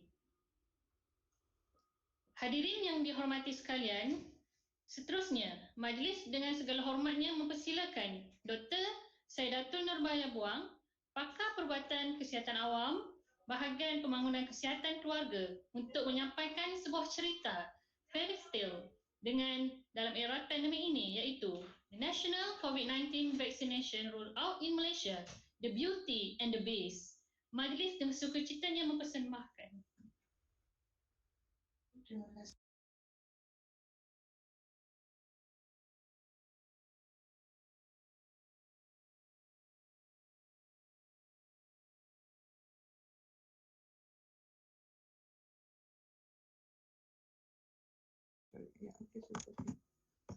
Terima kasih Dr. Wafa. Presentation ini adalah hasil kompilasi usaha yang dijalankan oleh Jawatankuasa Kecil pelaksanaan PIK ataupun program imunisasi COVID-19 di Jabatan Kesihatan Awam. Ini konten yang saya akan cover melibatkan dasar PIK, pelaksanaan, pemantauan dan finally about the expectation, challenges dan dalam pelaksanaan. Untuk pengetahuan semua, the program is not yet reached the peak, it's just the beginning. So whatever the presentation depict what has been done throughout the last couple of months. So as an introduction, saya minta maaf sebab slide ini kompilasi daripada bulan Disember dulu, so dia bahasa dia macam-macam. So when we presented to KKM punya management, dia jadi bahasa Melayu dan sebagainya. Sebagai introduksi, kita kata bahawa pemberian vaksin COVID-19 ni adalah langkah pencegahan tambahan kepada kawalan kesihatan awam sedia ada. It is not the sole proses langkah pencegahan because dia masih bergantung kepada langkah-langkah kesihatan awam yang telah dikemaskinikan. Yang kedua, tujuan vaksinasi ini adalah untuk mengurangkan kejadian penyakit COVID yang teruk. Makna kata pemberian vaksinasi tidak dia tidak macam tidak memberi nilai protektif secara langsung. Seseorang masih boleh dijangkiti penyakit COVID walaupun telah lengkap 2 vaksinasi, tetapi jangkitannya adalah berkurangan di mana kita boleh mengurangkan kemasukan ke hospital dan kematian apabila seorang telah melengkapkan vaksinasi mereka. Yang kedua, berlainan daripada vaksinasi yang lain, vaksinasi kanak-kanak. Dalam istilah vaksin COVID ini, kita mengatakan complete vaccination bermaksud 14 hari selepas terima dos 2. Dalam serla masa yang disarankan. So that is the definition untuk complete vaccination. Sehingga selepas 14 hari, barulah kita panggil seorang itu mempunyai vaksinasi yang lengkap. Proses vaksinasi di negara kita sekarang paling utama bergantung kepada ketersediaan vaksin, kapasiti dalam dan kecakapan dalam tadbir urus pelaksanaan vaksinasi. These are 2 factors yang menentukan berapa cepat kita boleh melaksanakan pemberian vaksinasi ini. Dari segi dasar untuk pengoperasian program imunisasi ini, apakah yang ingin dicapai? Yang pertama, kita ingin mencapai 70 hingga 80% vaksinasi kepada populasi di Malaysia. Di mana kalau penduduk kita 32 juta, kita mentasarkan 23.6 juta populasi yang perlu disasarkan. Vaksin ini ditawarkan secara sukarela kepada mereka yang berusia 18 tahun dan yang layak. Ya, dan bilangan ini akan bertambah ya, daripada 23.6 kita akan tambah kepada lebih kurang 27 juta sekiranya ya MPRA meluluskan pemberian vaksin ini kepada umur 12 hingga 18 tahun. Kita pemberian vaksin ini saya akan cerita ni diberi secara berfasa dan kebanyakan vaksin kita beri adalah 2 dos. Ya, dia bergantung kepada jenis vaksin, di mana vaksin ini ya secara dasarnya tidak boleh memilih vaksin melainkan dalam keadaan tertentu. Ya, bagaimanapun due to current situation, vaksin AZ ya telah ditawarkan secara sukarela kepada orang ramai. Sepanjang tempoh pandemik, vaksin akan diberi secara percuma termasuk kepada bukan warga negara. Now, I move next to the objective program imunisasi COVID kebangsaan. Okay, kita ada 4 objektif. Objektif kita yang pertama adalah melindungi barisan hadapan kita daripada jangkitan COVID untuk memastikan sistem kesihatan dan keselamatan pada tahap yang optimal. Ya? Dan kita dapati even sekarang walaupun kita kata semua frontliners kita telah diberi suntikan, masih ada yang mendapat jangkitan di hospital ya. Yang kedua, untuk melindungi populasi berisiko tinggi daripada kematian dan morbiditi teruk akibat jangkitan. Jadi kita nak mengurangkan beban kesihatan awam di negara ini. Yang ketiga, kita ingin membentuk perlindungan kelompok dalam populasi Malaysia. Objektif yang ketiga ini sebenarnya bagi membolehkan ya negara pulih seperti sedia kala dan sektor ekonomi boleh beroperasi. Yang keempat, dan fasa yang keempat ini sebenarnya adalah kita melihat kepada bagaimanakah kita menggunakan vaksinasi untuk mengawal wabak dalam kawasan berisiko tinggi dengan objektif mengurangkan transmisi dalam komuniti. Dari segi pelaksanaannya ya, kita melaksanakannya secara berfasa dan kita juga belajar daripada negara-negara lain bagaimana mereka melaksanakan. Pilihan untuk kita di Malaysia, pertamanya kita nak melindungi barisan hadapan. So inilah fasa yang kita panggil fasa 1 yang kita bermula pada 24 hari bulan Februari sehingga pada akhir bulan April. Di mana kita pada asalnya mensasarkan hanya 0.5 juta frontliners. Bila kita kata frontliners ini, ia terdiri daripada sektor kesihatan, sektor keselamatan ya. Tetapi ya apabila kita dalam masa April ni kita dapati jumlah ini menjangkau ya 600,000 dan sehingga sekarang ni masih ramai lagi agensi ataupun banyak lagi agensi yang memohon kerana mengaku mereka juga adalah frontliners. Jadi inilah cabaran kami ya. Bagaimanakah dengan kekangan vaksin yang kita ada, semua orang inginkan laluan yang cepat. Okay. Untuk fasa 2, kita kata untuk mengurangkan morbiditi dan mortality, kita mensasarkan warga emas ya, di mana kita ada lebih kurang 3.1 juta warga emas dan 6.3 juta adalah pesakit komorbid berusia 16 tahun dan ke atas.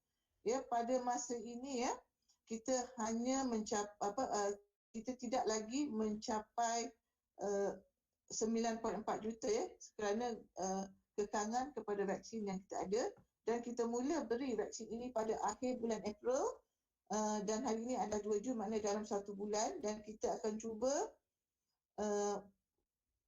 continue memberi sebelum masuk ke fasa 3 pada bulan Julai ini nanti. Untuk fasa 3, di mana sinilah yang kita mula memberi kepada mereka semua yang berusia 18 tahun dan ke atas dengan 13 juta penduduk. Dan kalau kita lihat performance kita sekarang, kita baru saja mencapai liputan tidak lebih kurang 3 juta. So we need to go around 20 juta lagi yang perlu dicapai. So ini satu cabaran yang besar. Dan ditambah pula dalam tempoh sekarang kita melihat kepada kawalan wabak, di mana kita telah our team member telah berjaya membuat risk assessment dan kita kena pasti kawasan-kawasan zon merah yang perlu diberikan keutamaan. So it is now a challenge, how do we balance between fasa 2, 3 dan kawalan wabak dengan keadaan vaksin yang bekalan vaksin yang belum lagi stabil, ya. Now I move next to the bekalan vaksin, ya. Ini secara ringkas sebenarnya kalau tengok jawatankuasa pemilihan vaksin, dia membincangkan memang dengan detail, tapi bagi tujuan pembentangan ini saya hanya bentangkan vaksin-vaksin yang akan masuk ataupun telah masuk ke Malaysia. Yang pertama, kita tengok Fraternity, ya. Kita tahu dia adalah mRNA vaksin, ya. Dia mempunyai suhu simpanan yang ekstrim, ya, di bawah minus 70 hingga minus dan paling minus 60 hingga minus 80. Dan sebelum ni kita tahu dalam 2 hingga 8, ya, dalam temperature top loading kita hanya 5 hari, tetapi kita telah mendapat keputusan ia sekarang boleh disimpan dalam top loading selama 30 hari. Ia 2 dos. Okay, jarak masa 19 hingga 40 hari. Tetapi secara logistiknya, jawatankuasa pelaksanaan dan disetujui oleh CITF, kita memberi dalam tempoh 21 hari. Ramai yang mengatakan kenapa kita tak memanjangkan tempoh pemberian ini sebagaimana dilaksanakan di negara-negara seperti UK sebelum ini, ya. Keputusan yang dibuat oleh dalam mesyuarat oleh Tan Sri KPK dalam mesyuarat CFRC memaklumkan because of adanya variant of concern sekarang, kita perlu melengkapkan dos kedua kepada penerima dengan kadar segera. Oleh itu, bagi vaksin ini kita mengekalkan, ya, dos 2 dia kepada 21 hari, ya. Bagi vaksin ini yang kerisauan kita lebih kepada severe allergic reaction, ya, otherwise dia sesuai untuk dipakai kepada semua kumpulan umum. The second one, the ChAdOx ataupun daripada AstraZeneca, we have kita baru masuk dalam tak banyak, ya, kita hanya baru masuk daripada COVAX facility. Dia juga memerlukan 2 dos, tetapi dia logistically more palatable kerana disimpan pada 2 hingga 8 darjah Celsius. Logistically juga sangat senang pelaksanaannya kerana perbezaan dos 1 dan dos 2 adalah dalam tempoh 12 minggu. Yang ketiga, ya, dah masuk ke Malaysia adalah Sinovac daripada China atau namanya Coronavac. Ini adalah inactivated vaksin, ya. Ia adalah 2 hingga 8 degree Celsius, jaraknya 21 hari, ya. Dan kalau kita lihat di sini tak keberkesanannya, we looking at actually Pfizer at 95% after completion of the dose, ChAdOx at AstraZeneca dalam 62%, dan Sinovac, ya, puratanya dalam 50%, ya. This is actually to maknanya untuk prevent simptom, ya. Tetapi didapati bila kita lihat in detail, all the vaccine can reduce hospitalization and death. Okay. 2 vaksin ini yang akan masuk, ya, Sputnik dan juga CanSino. Saya tak cakap memang because yang paling ekstrim, yang sukar kita jaga sebenarnya Sputnik kerana kita perlu kekalkan dia dalam peti sejuk vaksin at minus 80 or minus 20, dan dalam keadaan kita nak pakai pun kita cair dia lipolyze dia hanya kekal pada suhu 2 hingga 8 dalam tempoh 2 jam. This would be challenging sekiranya dia datang nanti. And CanSino biotech punya vaksin, ini satu advantage untuk kita gunakan kalau dalam kawasan-kawasan wabak, kawasan-kawasan pendalaman, kerana dia memerlukan single dose dan juga penyimpanannya agak mudah. Now, I would like to move the next tentang perantaran vaksin, ya. Orang banyak nak tahu why are we slow, kenapa kita lambat dan sebagainya. Semua perlu faham bahawa apabila kita menghantar vaksin ini adalah secara berkala atau berjadual. Untuk pengetahuan semua yang hadir secara sesi virtual ni ya. Sebenarnya KKM tidak bekerja atas mana-mana buffer pun ya. Maknanya apa sahaja vaksin yang sampai kita akan turunkan dan akan digunakan dalam program PIK ni. So kalau kita lihat vaksin Pfizer ya, kita dapat vaksin ini terus daripada Belgium setiap minggu, dan bila sampai dari Belgium kita terus simpan di 54 simpanan kita di seluruh negara ya, dan daripada pusat simpanan inilah dialihkan ke semua negeri di pusat-pusat pemberian vaksin. Now, the second vaksin is Sinovac. Dia ada dua jenis Sinovac ni, satu finish product daripada China, yang mana kalau finish product ni maknanya dia akan datang secara bulk daripada China, dia mengikut shipment. Mungkin 500,000 sekali hantar, 300,000 sekali hantar. Dan dia ada jadual penghantarannya, dan selepas sampai ke Malaysia, kita tak boleh gunakan terus.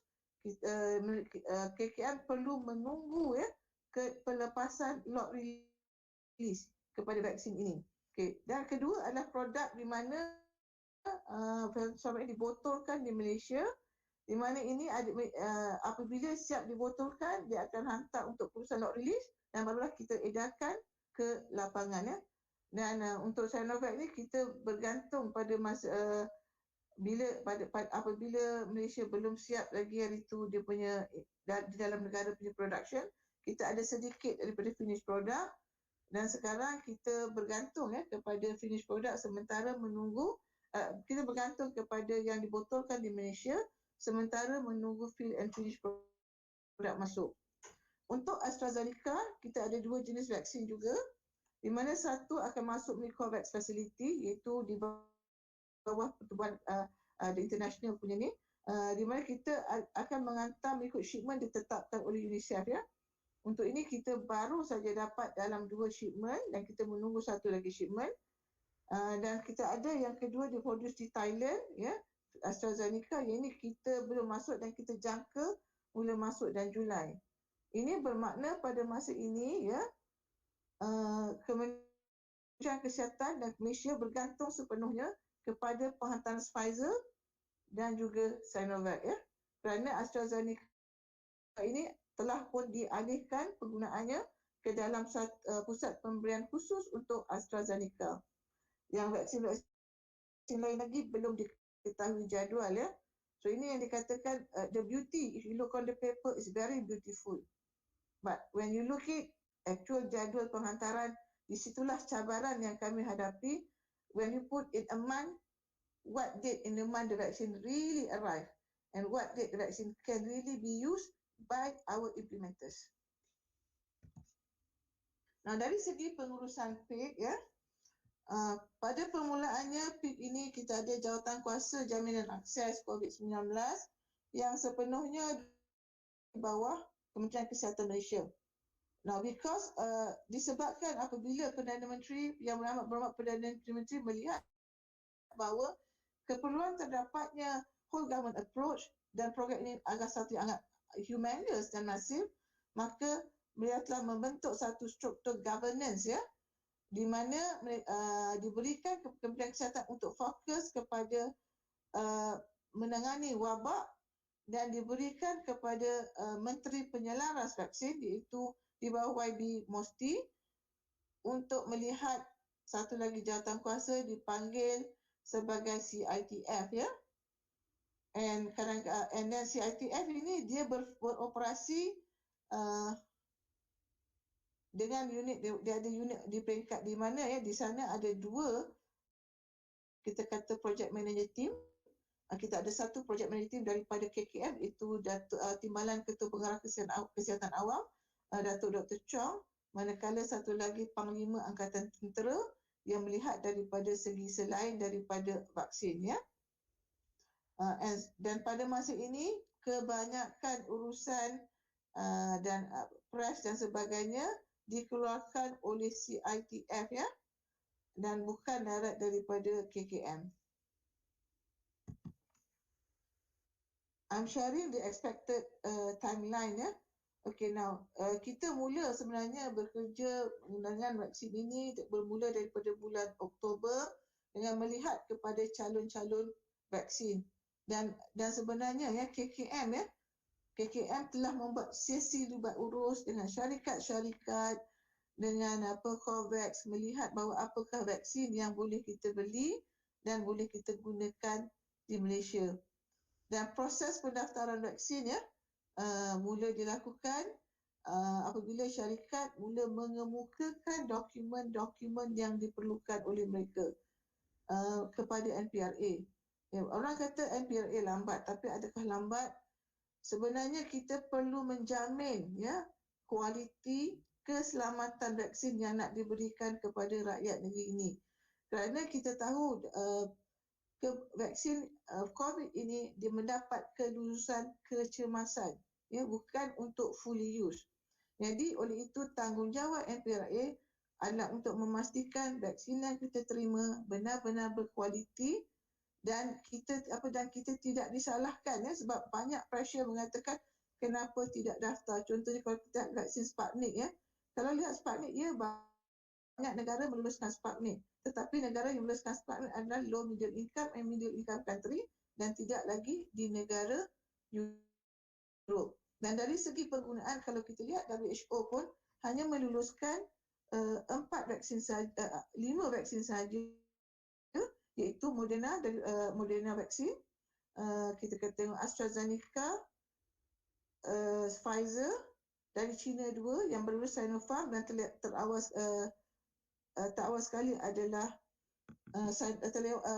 terakhir sekali adalah Sinovac dan juga satu di Janssen. Ini adalah vaksin-vaksin yang telah diluluskan untuk dipakai. Jadi vaksin-vaksin yang tidak diluluskan ini kita ambil masa untuk melihat boleh tak dipakai keselamatan dan keberkesanan.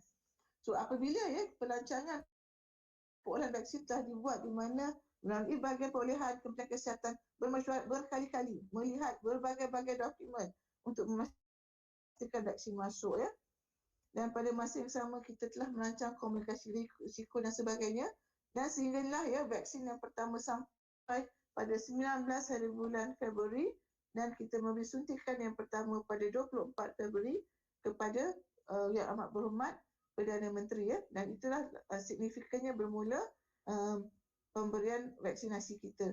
Dan kalau kita lihat tempoh pelaksanaan ini, kita cuba mensasarkan sehingga pada bulan Disember untuk semua populasi. Nanti kita akan tengok sama ada kita boleh capai ataupun tidak, tetapi surveillance dan penilaian program perlu berterusan.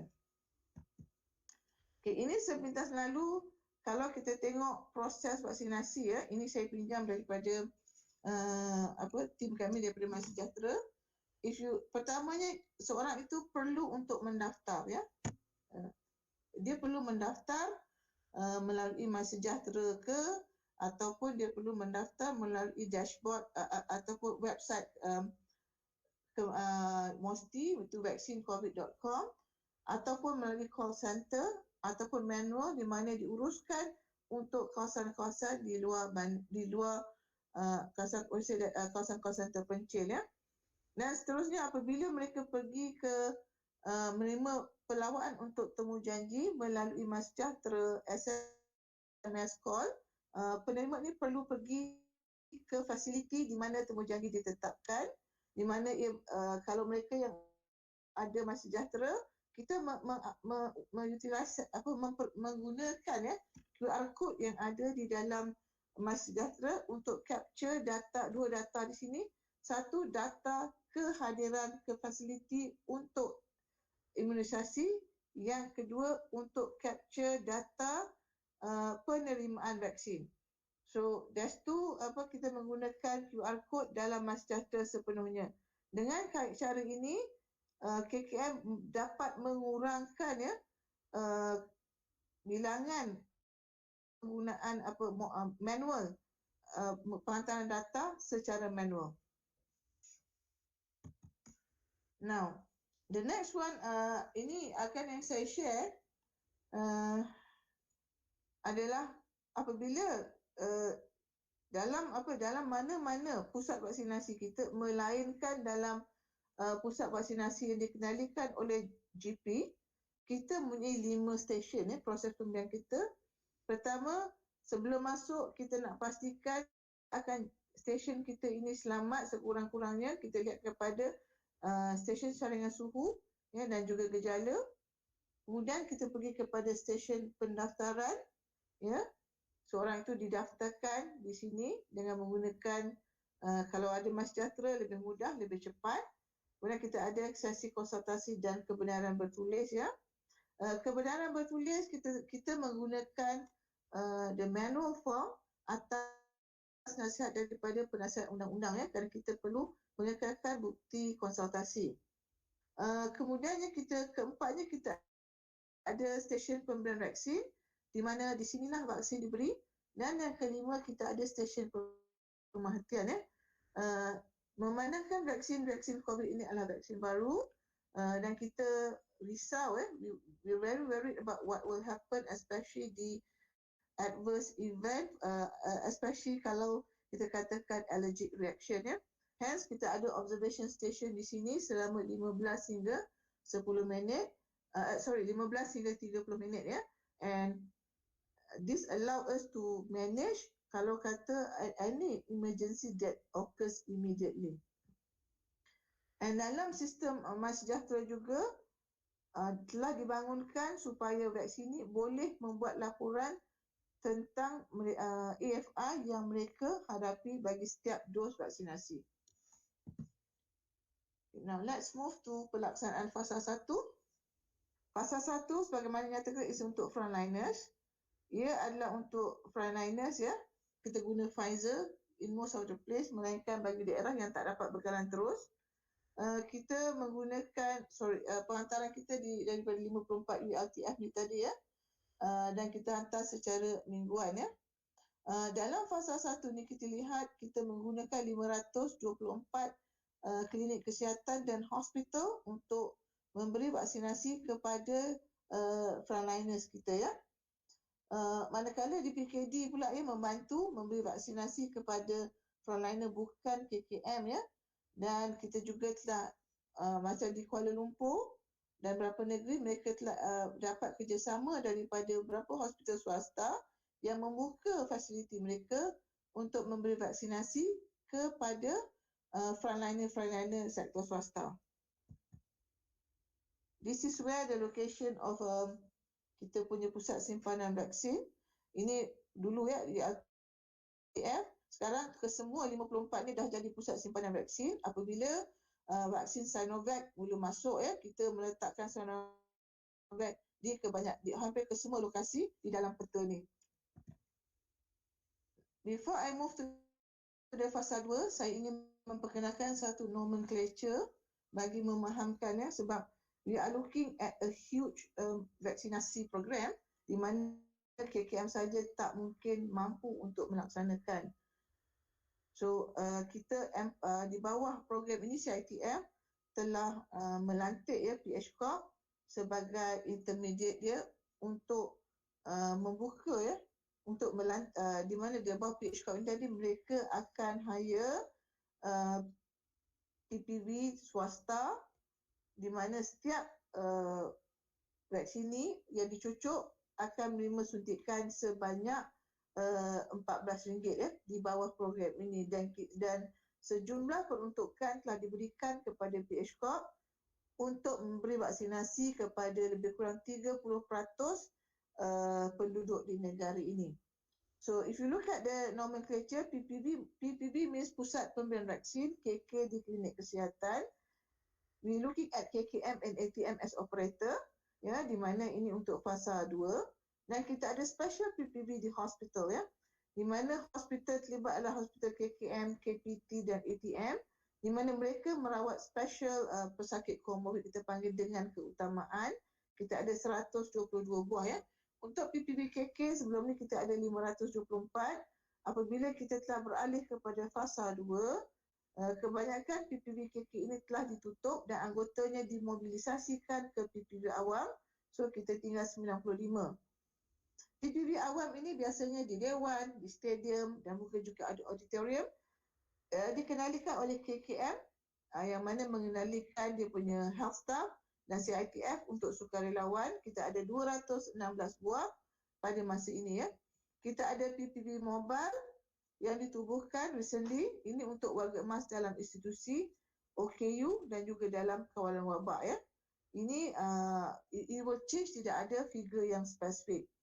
Dan untuk Kementerian Wilayah kita ada satu kita kata ditubuhkan ya kepada PPB gelandangan ya, di mana Kementerian Wilayah menubuhkan band bergerak mereka untuk kata gelandangan dalam Kuala Lumpur. This is only for Kuala Lumpur ya. Now the next part, these are all di bawah PH Corp sebagai operator dia.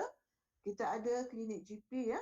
Klinik GP ni mereka ditargetkan pesakit COVID dan warga emas yang stabil pada fasa 2 dan dalam fasa 3 mereka akan beri kepada lain-lain populasi sehingga 31 Mei ada 508 dan bilangan ini akan bertambah, di mana kalau PPGP ni dia tidak boleh walk in ya. Kesemua ya PPV ni orang tak boleh walk in. Appointment akan ditetapkan melalui My Sejahtera dan semua klien akan diberi mengikut kawasan yang dekat rumah ataupun sekitar 10 atau 15 km daripada kawasan tempat tinggal mereka. Okay, so kalau kata ada GP dekat rumah saya, boleh tak saya pergi? Jawapannya tak, kerana dia dah ada appointment diberikan kepada mereka 30 orang sehari. Kemudian kita ada PPV hospital swasta dan kapasiti dalam agak besar di sini. Kita ada masa ni dalam 80 yang berdaftar. Kemudian kita, yang saya kata tadi, PPV AstraZeneca, ya, dia hanya ada di Kuala Lumpur dan Selangor yang telah beroperasi, dan pada minggu depan pengoperasian akan bermula bagi Pulau Pinang, Johor dan Sarawak ya. Ini hanya untuk AstraZeneca dan kita ada 8 saja ya. Untuk PPV awam mega swasta, ini ditetapkan oleh CITF, dikendalikan oleh PH Corp. Dan sebenarnya kita minta juga dia populasi ini bukanlah kepada orang yang meminta, tapi masih mengikut keutamaan kita, dan dengan keadaan wabak sekarang kita minta mereka memberi vaksinasi kepada penduduk dalam kawasan wabak ya. Pada masa ini sebenarnya list ini juga akan bertambah, tetapi yang akan beroperasi pada minggu depan adalah sebanyak 3 buah ya. Dan PPV industri ini di bawah MITI dan kita masih menunggu ya apakah rupanya PPV industri ni, sama ada dia dalam bentuk mega juga ke ataupun dia lawatan bergerak ke. Tetapi ini adalah untuk pekerja-pekerja industri di mana khusus untuk industri bagi mengawal wabak juga di kalangan mereka supaya sektor ekonomi boleh dibuka. Dan finally kita ada lawatan ke rumah oleh ini ada kerjasama antara KKM dengan juga persatuan-persatuan. Ini untuk penerima vaksin yang terlantar dan akan berjalan dengan skala yang kecil. Now, ini untuk fasa 2 sebagai ringkasan yang tadi ni, where they are dan sebagainya ya. So, siapa beroperasi SPPV, PPV KK, PPV awam, PPV GP sedang beroperasi sekarang ya. Now, apabila kita masuk kepada fasa 3 nanti, kita memerlukan sebanyak, untuk yang 20 juta ni tadi, kita perlukan ke semua jenis PPV yang saya kata tadi untuk beroperasi ya. Dan kita berharapkan pada masa itu kita mempunyai kapasiti seminggu ya yang tinggi lah. Contohnya kita berharap kita mencapai lebih daripada 1.2 million ya. More than 1.2 million per week ya, yang kita harapkan kita dapat capai setiap minggu. Tetapi we have to be ready to have enough capacity in terms of manpower to deliver this huge task. Now, I'm looking at fasa 4. So, kita nak mengawal wabak dalam kawasan berisiko tinggi bagi mengurangkan transmisi jangkitan COVID-19 lah ya. So, what do we mean by kawasan ni? Basically, kita kata kawasan merah dan kawasan oranye di daerah yang dengan pilihan risiko yang tinggi. So, sasarannya adalah 60% populasi dalam kawasan wabak berusia 18 tahun ke atas menerima vaksin dalam masa yang singkat. Which is quite tough now with limited number of vaccine to do that. So, memandangkan, so how do we going to capitalize on existing pusat pemberian vaksin? We look at boleh tak now PPV awam dan PPV mega juga mengambil peranan memberi vaksinasi kepada mereka dalam kawasan wabak, pendekatan outreach dan mass vaccination, ya, dan juga sama ada boleh tak pemberian vaksin secara kecil di tempat saringan dan CAC kepada individu yang disahkan negatif, ya, dan bebas pemerhatian. Nah, ini adalah template yang telah dibuat oleh tim kami tentang kawasan, ya. Kalau kita tengok assessment berdasarkan kepada transmission rate dan juga health capacity untuk react. 3 daerah lain kita nampak tinggi, khususnya Kota Baru, Sepang dan Petaling. Okay, now, based on, now, this slide menunjukkan ini anggaran unjuran kami, bilakah kita boleh selesai memberi vaksinasi. Ya, sasaran kita adalah pada 47.2 juta dos untuk 23.6 juta penduduk berumur 18 tahun ni tadi, ya. Barisan merah itu menunjukkan unjuran dos yang kita terima, ya. Okay, kalau dilihat satu anak panah di bawah situasi semasa, saya rasa today kita dah beri dalam lebih kurang 2.9 juta dos. This is where we are today pada 4 hari bulan Jun, ya. So sekiranya, ya, bekalan vaksin yang diunjurkan itu benar dan kita dapat mengikut jadual, ya, kita akan menjangkakan kita boleh mencapai 50%, ya, pemberian vaksin pada akhir bulan Julai, ya. Sebab ikut anggaran kami, kemasukan vaksin yang banyak akan berlaku pada akhir Jun, Julai dan Ogos. So unjuran kita pada 50% dan kita harap by 50% ini kita telah pun mula melihat penurunan kes-kes dalam di negara ini.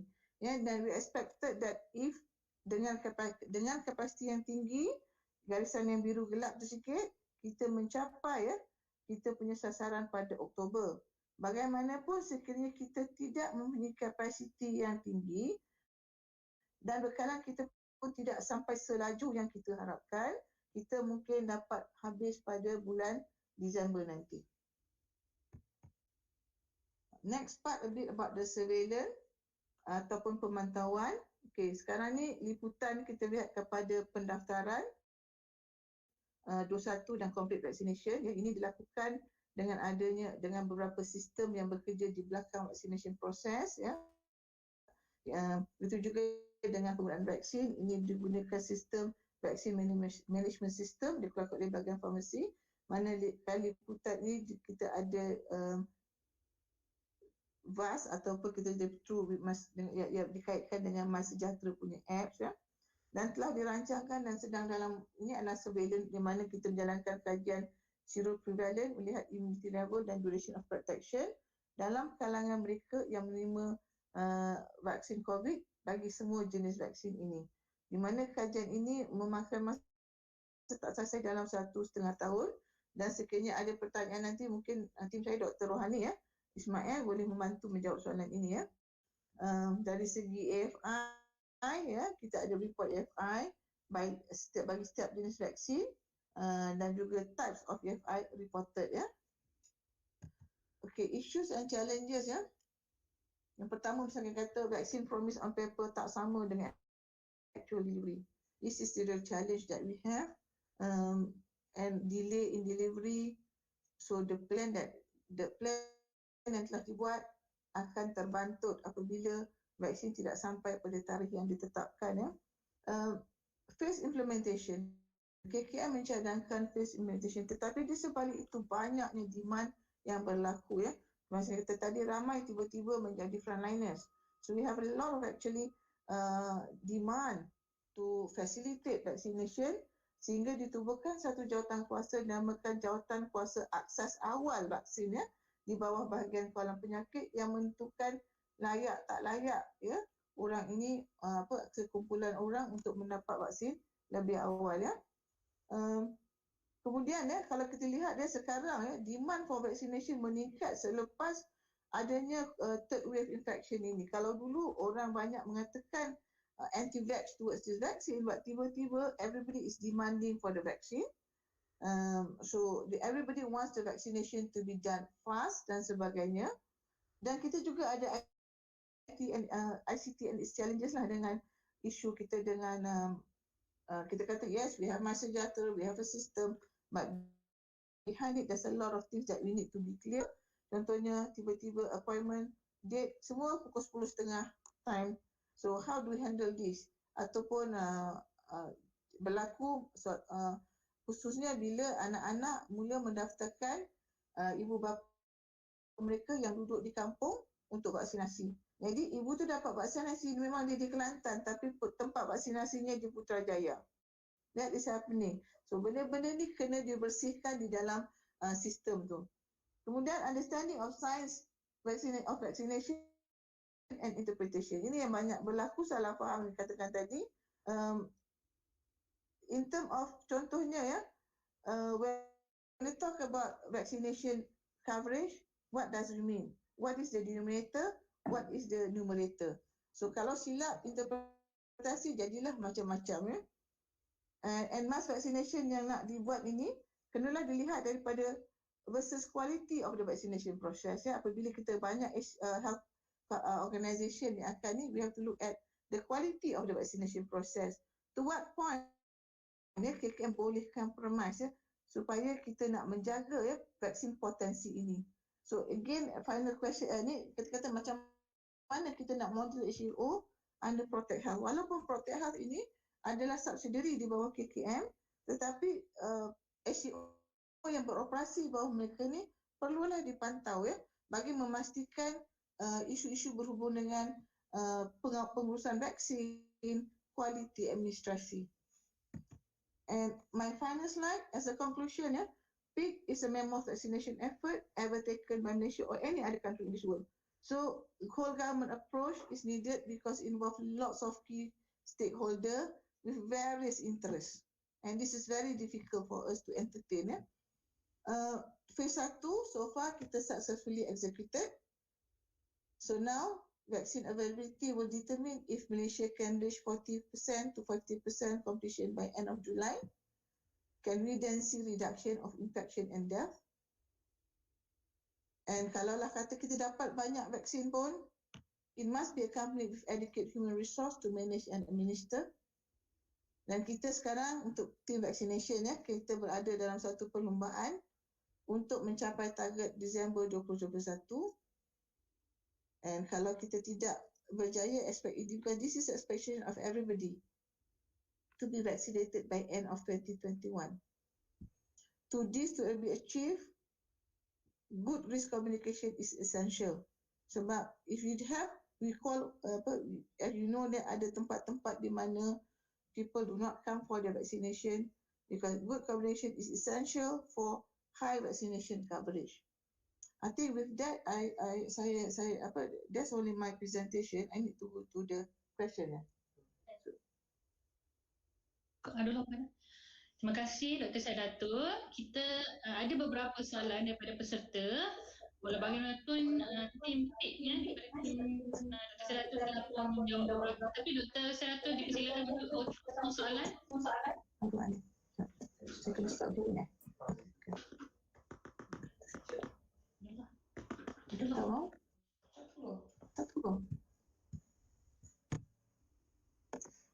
Tak tahu.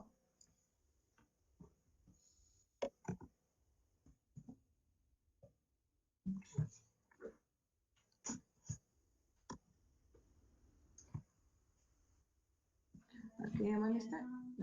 Dia jawab mana? Mana jawab mana? Oh, tanpa saya. Okey, baik.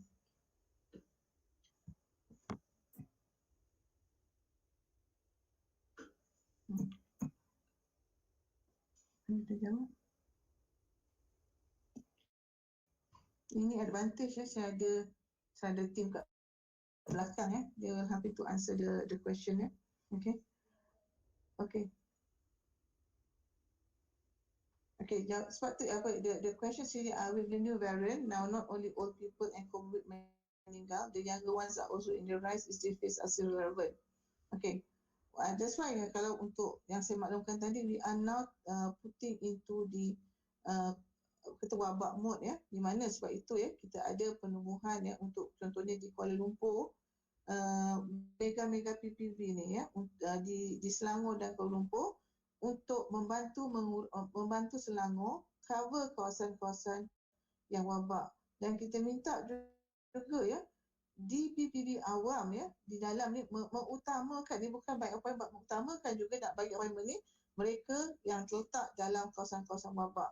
Ini peranan yang perlu dijalankan di peringkat daerah to identify the kawasan wabak and to push the people from this area for vaccination ya.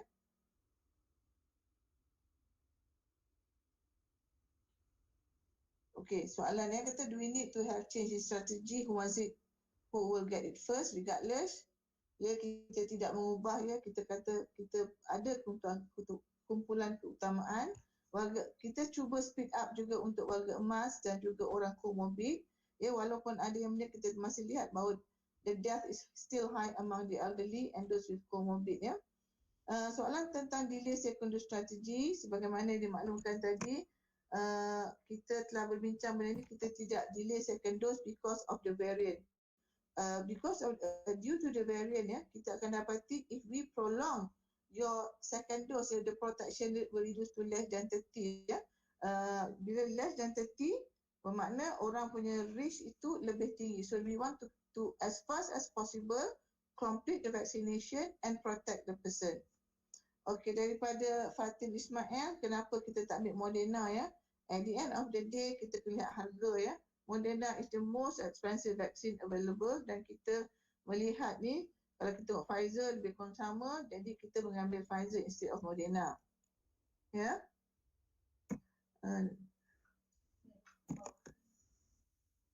Okey. CPRC Penang kata ada kita bagi Pfizer pada elderly sekarang ya.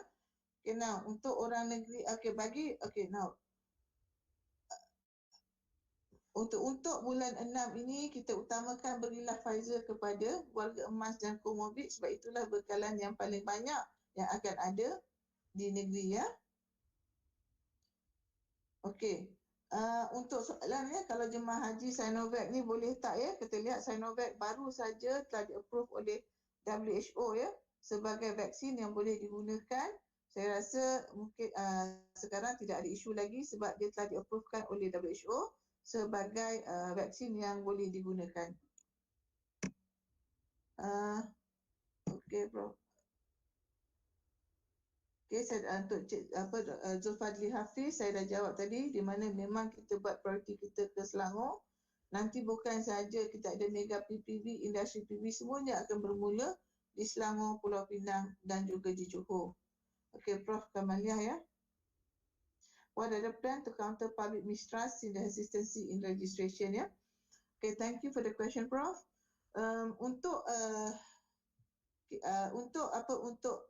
Riskom ni kita ada satu jawatankuasa khusus ya di peringkat CITF ya, di mana mereka sentiasa melihat isu-isu dan juga ribat contohnya yang terkini ya bagi mereka yang dikenal pasti menaburkan fitnah ya.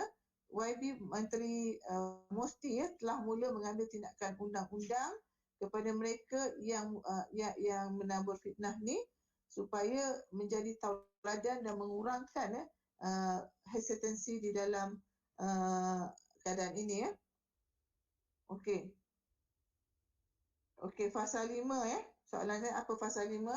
Okey, kalau dilihat tadi dalam kita memberi vaksin kita sekiranya apabila kita ada lebihan vaksin yang dibeli yang Malaysia beli, kita akan beri kepada mereka di bawah umur 12 hingga 18 tahun ya. Itu apabila kita dah dapat keputusan daripada NPRA ya.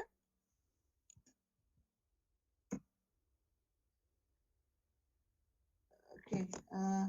Do we have any effective study for our local data? Okay. Kita belum ada study ini sedang dibuat ya oleh pasukan NIH pada masa ini ya. Okay. Okay, boleh tak ikut fasa orang muda pun. Okay. So itu yang kita kata tadi bila kita katakan untuk orang muda itu kita kata kawalan wabak. Dalam kawalan wabak Sama orang yang itu kita minta bantuan di daerah sebenarnya, bila kawasan itu dikendalikan sebagai wabak, kita nak 60% daripada kawasan itu diberi vaksinasi. All those age 18 and above perlu dipanggil untuk vaksinasi. That is our aim at this moment, ya. Okey, Izia dia kata hingga kali ini PPB dan JKN masih perlu menghantar data. Okey, agak-agak bila ini saya akan tanya Dr. Rohani ada tak kat sini? Sebab ini di bawah apa? Dr. Rohani ada jawab ke ini? Okey, Dr. Rohani jawab, saya tak jawab lah soalan ini. I think that apa ada okey ada lagi apa lagi? Tak ada Ada lagi? Okey, right. Okey, sebenarnya kenapa ya Dr. Rohani jawab itu kenapa kita masih meminta kerana adanya tak tally data yang memang data auto generate oleh sistem tetapi sistem itu memang pada masa ini tak berapa nak tepat, jadi dia terpaksa melihat. Yang keduanya ada juga data yang bukan daripada KKM data yang diminta oleh CITF yang perlu dihantar kepada not kepada KKM Okay, any specific vaccine gazetted for breastfeeding? Okay, mana tadi? Breastfeeding mom or who plan to go for Umrah or Hajj. Okay. Untuk breastfeeding, ada 2 vaksin yang boleh digunakan pada masa ini. Okay, for those who plan, kalau dapat temu janji, please inform that your breastfeeding you're given either Pfizer or AZ. Tapi kalau AZ tak ada dalam tempat kita, kita beri Pfizer saja pada masa ini. Untuk umrah sebenarnya yang dalam list umrah untuk list haji tu kita memang bagi Pfizer. List yang tabung haji serahkan kepada KKM untuk suntik, memang mereka diberi suntikan untuk Pfizer untuk umrah kita tak ada planning, kita dari sekarang kita kata kita nak kurangkan wabak, apa jenis vaksin selain daripada keperluan tertentu kita akan beri kepada penerima. Okey. Semasa sejahtera wujudkan button tak hadir jika individu tak dapat hadir etik.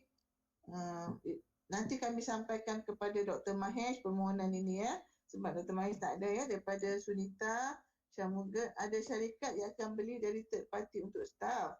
If this something that allowed, isn't the vaccine given free for everyone? Okay, now this is very interesting looking at current viral Pada masa ini tidak hanya Kementerian Kesihatan saja dibenarkan membeli vaksin.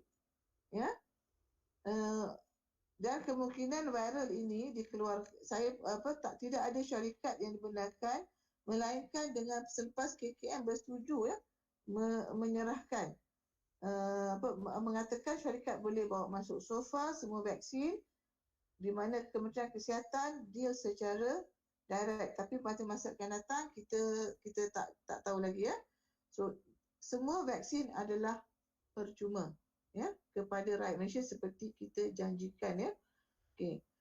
Tentang apa yang dikeluarkan macam ada apartmen keluar, ada syarikat keluar ini bukan yang dikeluarkan oleh KKM Apa yang kami bagi personally apa yang saya suspect ini mungkin adalah kos pengurusan sebab di bawah contohnya kita kata MITI punya pengurusan nanti KKM bagi vaksin secara percuma untuk MITI bagi, tetapi pengendalian pemberian vaksin itu adalah di bawah PH Corp ataupun mana-mana syarikat lantik. Sebab itu kalau lihat di bawah PH Corp KKM bagi extra money to PH Corp untuk bayar kepada urusan pemberian vaksin. Itu RM14 satu orang. Klien tak perlu bayar apa-apa. Tetapi dari segi itu yang saya kata kami masih nak lihat lagi apakah strategi yang dijalankan untuk industri punya PPV.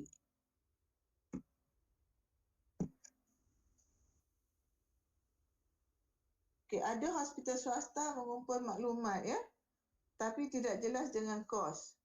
Okey. Hospital swasta yang termasuk di dalam program PIK tidak dibenarkan mengutip sebarang duit. kerana mereka juga dibayar RM14 bagi seorang vaksini terus oleh PH Corp. Skop kerjasama PH Corp, okey, memang okey. Dr. Ghazali PH Corp dengan JKN, PKD, Mega, PP, okey now. Macam mana cerita okey, dari segi PH Corp ini dia macam satu agensi. PH Corp is a subsidiary of KKM ya. PH Corp ini akan menerima arahan daripada CITF ya untuk membangunkan PPB-GP, PPB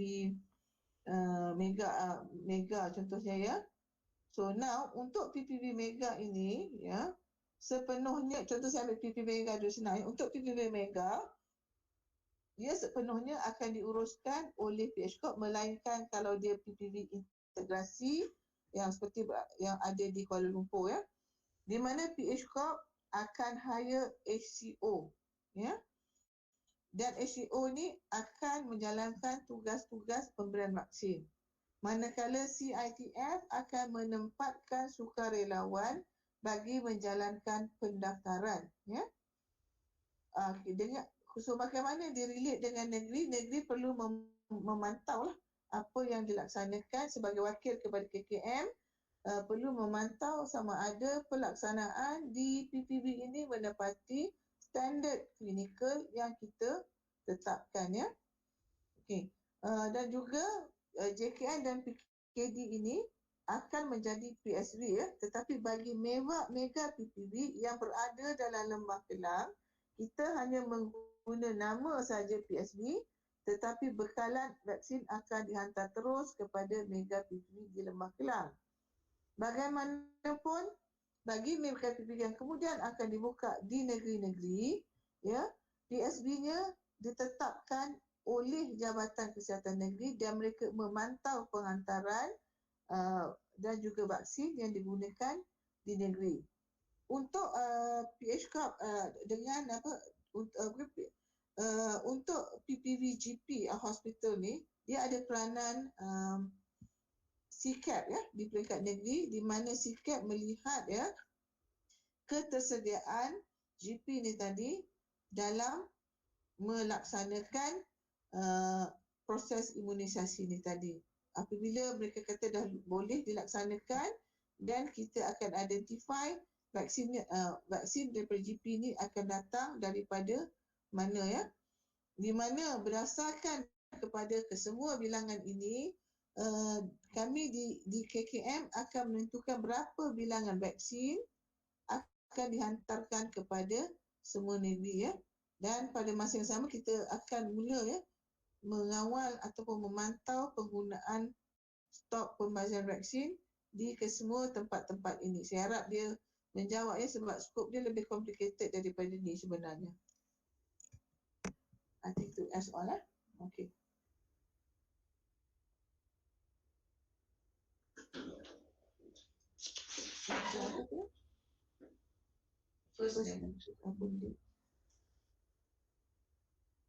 Soalan dia kata kalau ada satu soalan ni negative swab upon date for vaccination, develop URTI within 14 days of contact, not intended to repeat swab, can we vaccinate that person if no more symptom ya? Sekiranya dia dah bebas, ya boleh di vaccinate. Kalau dia negatif swab dia negatif dan dia boleh disuntik, tak ada masalah. Satu lagi atas Kita dapat bila Okey.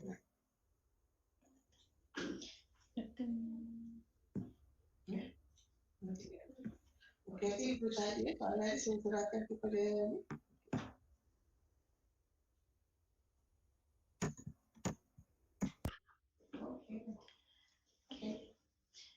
Terima kasih Dr. Sadatul atas pembentangan sebentar tadi.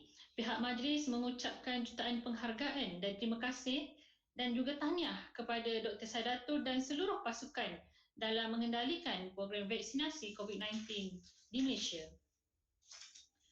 Para hadirin yang dikasihi sekalian, Sesi ceramah kita akan berhenti seketika memberi ruang untuk berehat, makan tengah hari dan juga solat.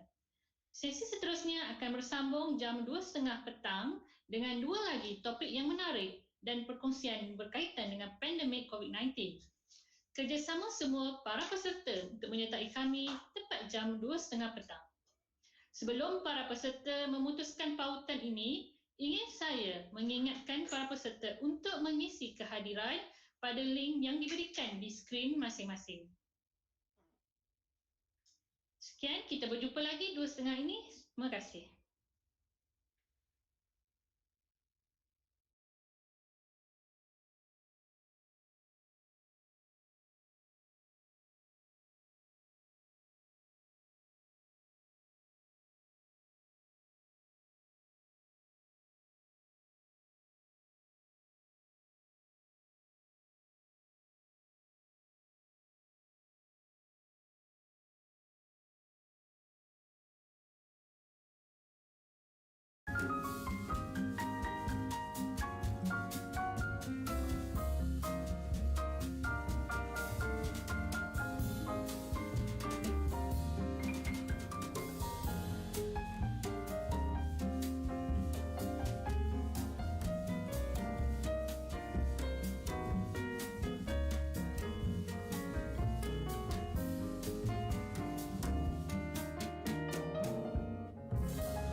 Assalamualaikum, Dr. Riyad. Waalaikumsalam. Assalamualaikum, Dr. Riyad. Tes. Tes, boleh dengar? Kena kuat lagi.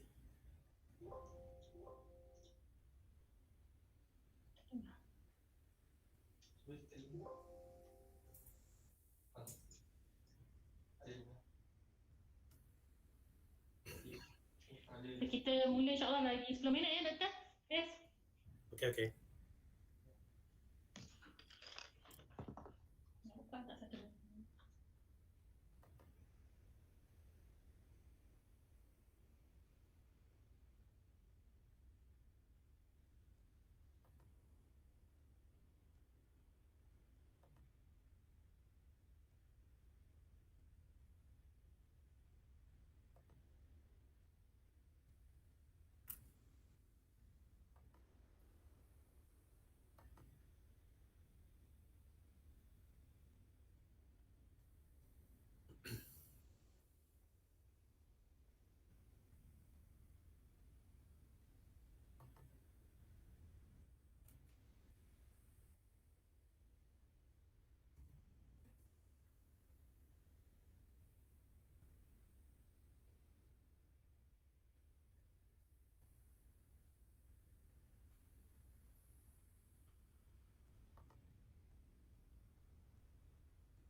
Assalamualaikum warahmatullahi wabarakatuh dan selamat petang.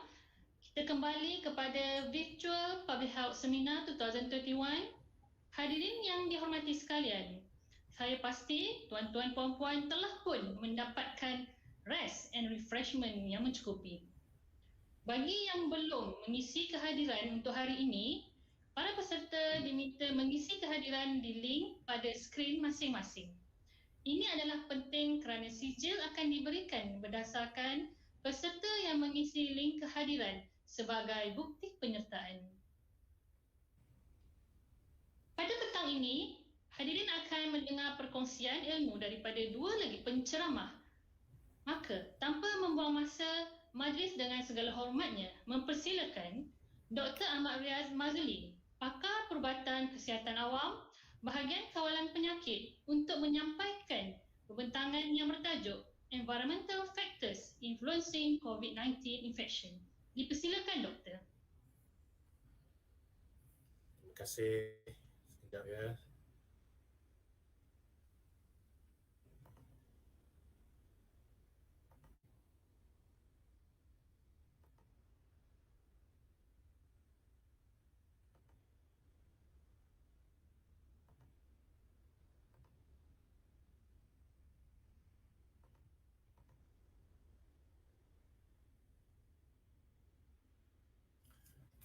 Baik, Assalamualaikum warahmatullahi wabarakatuh. Semua boleh dengar okey?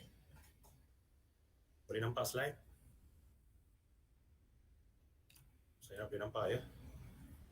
Okey, Assalamualaikum warahmatullahi wabarakatuh dan selamat sejahtera.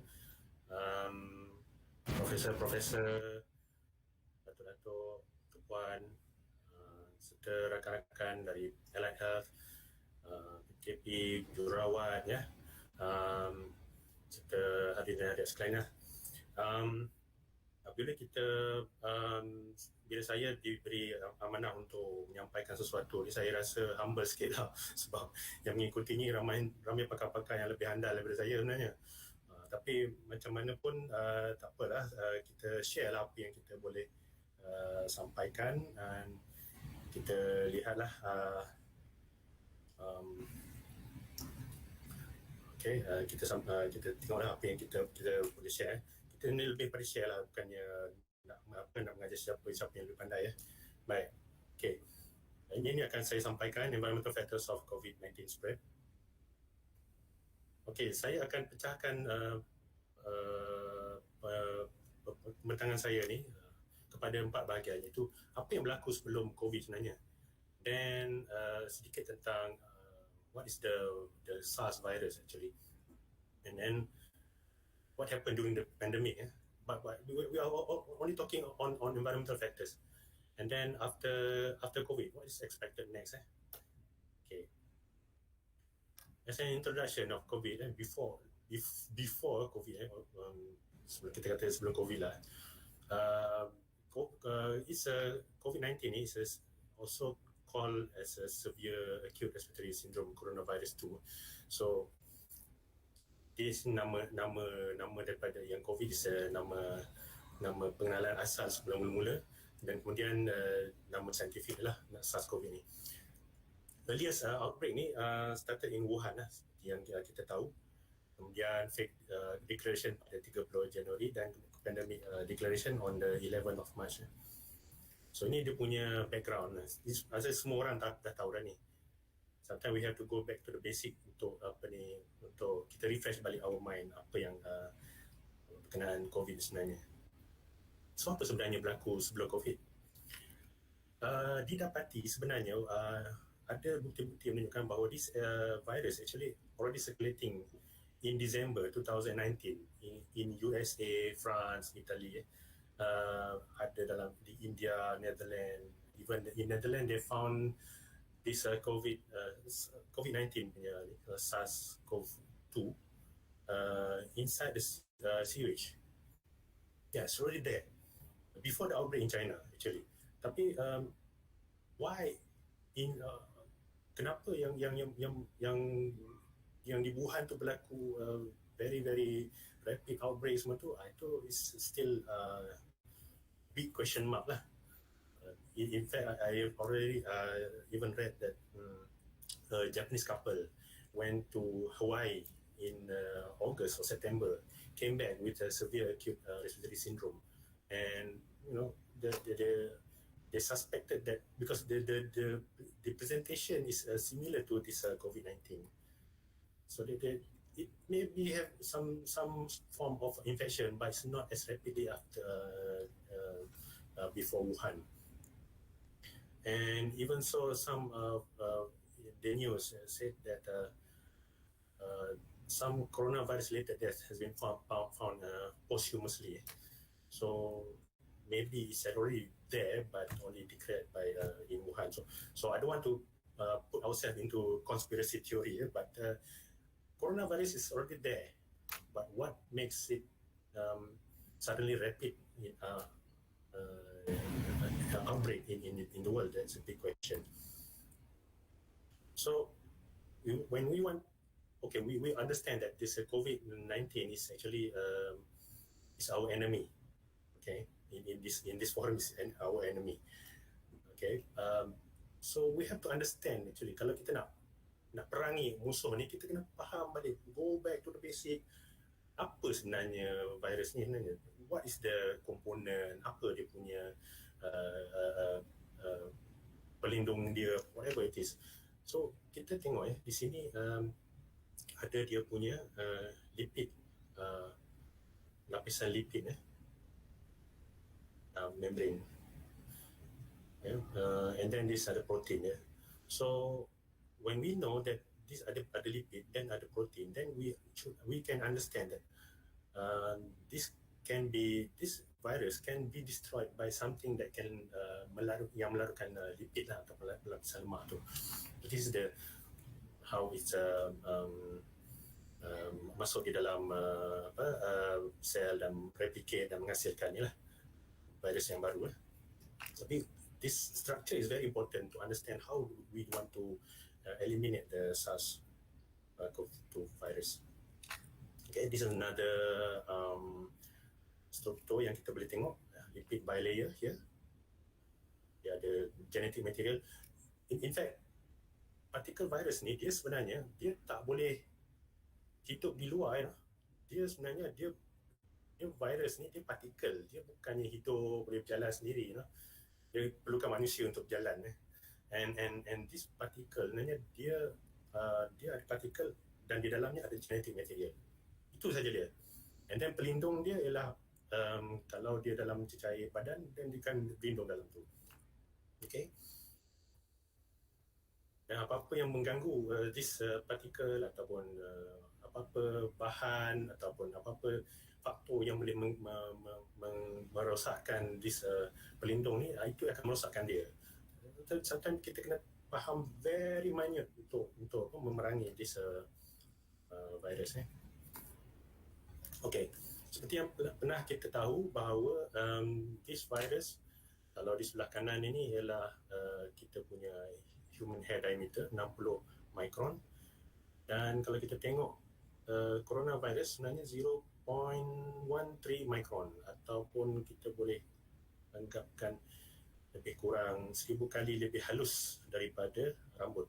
So apabila dia lebih halus, maka dia boleh menumpang di dalam droplets, dia boleh menumpang di dalam aerosol.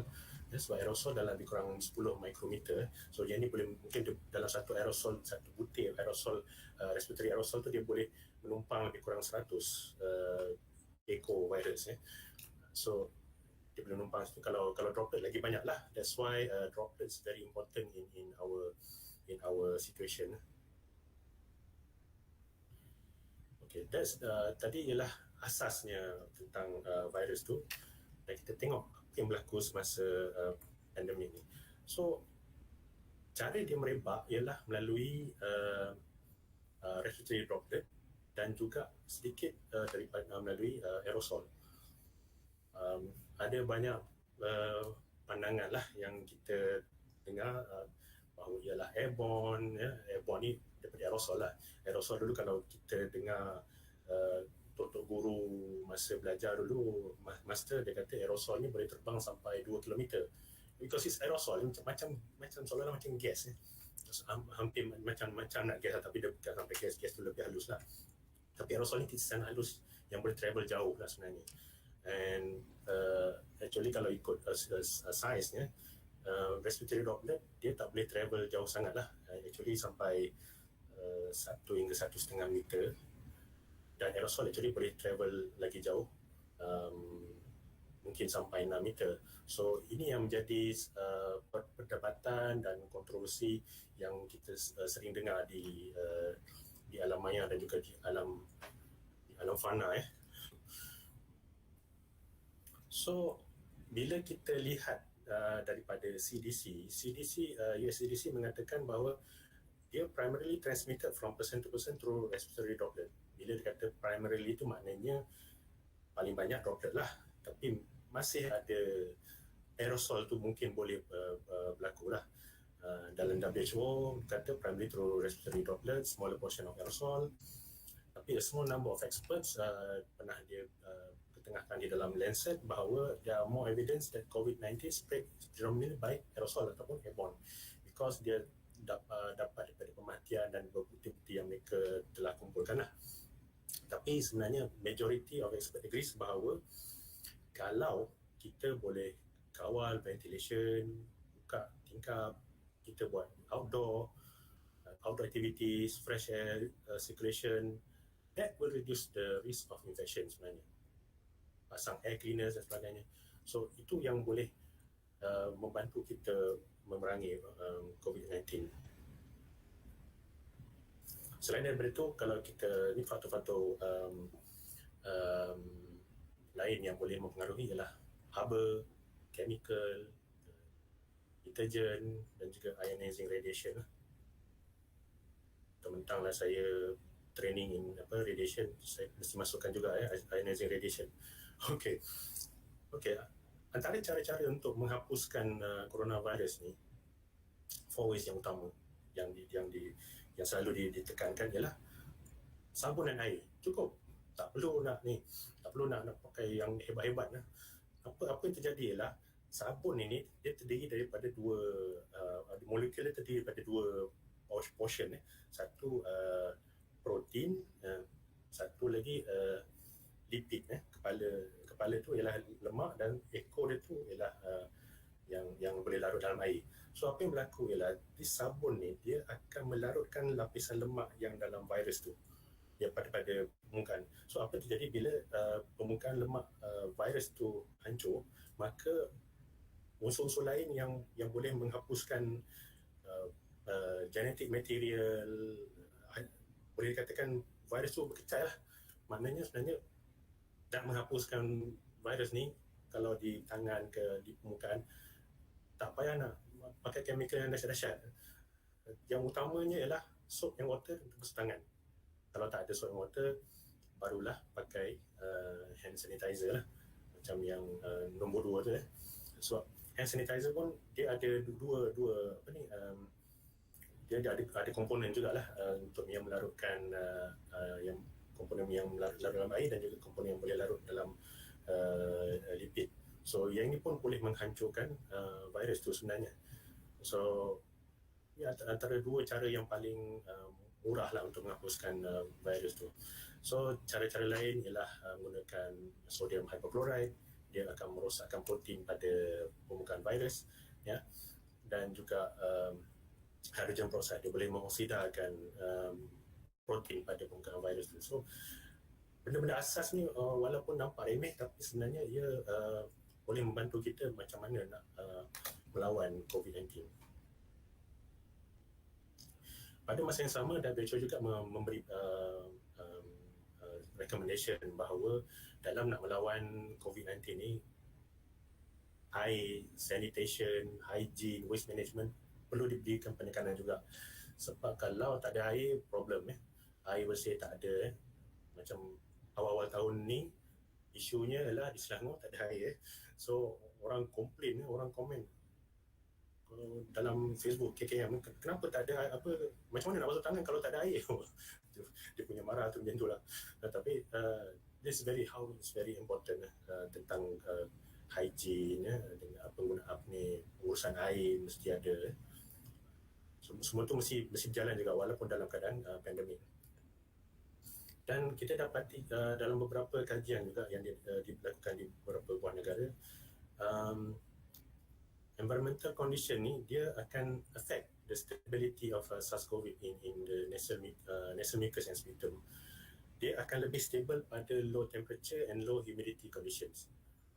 And warmer temperature and higher humidity, dia akan shorten the half-life of the COVID. So, actually, dia sebenarnya, macam kita katakan tadi, dia sebenarnya dia tak boleh tahan lama di luar badan manusia.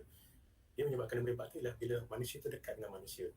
And dia bila dia terkeluar daripada badan manusia melalui droplets ataupun aerosol, this aerosol dan droplet juga dia bukannya sentiasa kekal selama-lamanya, dia akan kering. Apabila dia kering, maka virus ni dia tidak ada protection lagi dah. Bila dia tak ada protection, maka dia terdedah pada unsur-unsur alam, maka dia akan berkecai, musnah dan jadi fragment sajalah, dan dia tak boleh viable lagi lah. So kalau berlaku kawasan yang warmer temperature ataupun high humidity, then infectious virus tu dah undetectable after 48 hours. Walaupun viral RNA tu masih boleh dijumpai, tapi fragment je lah, ya. So that's why CDC mencadangkan memberitahu kalau lah satu tempat tu dah ada orang dijangkiti COVID, kalau kita biarkan lebih 3 hari pun sebenarnya tak perlu dah nak disinfect, just kita gunakan cleaning biasa saja, ya. Kalau fecal oral pathway, memang possibility is very very low. Dalam sewage pun dia tak boleh tahan lama sebenarnya, sebab dia tak boleh hidup tanpa badan manusia.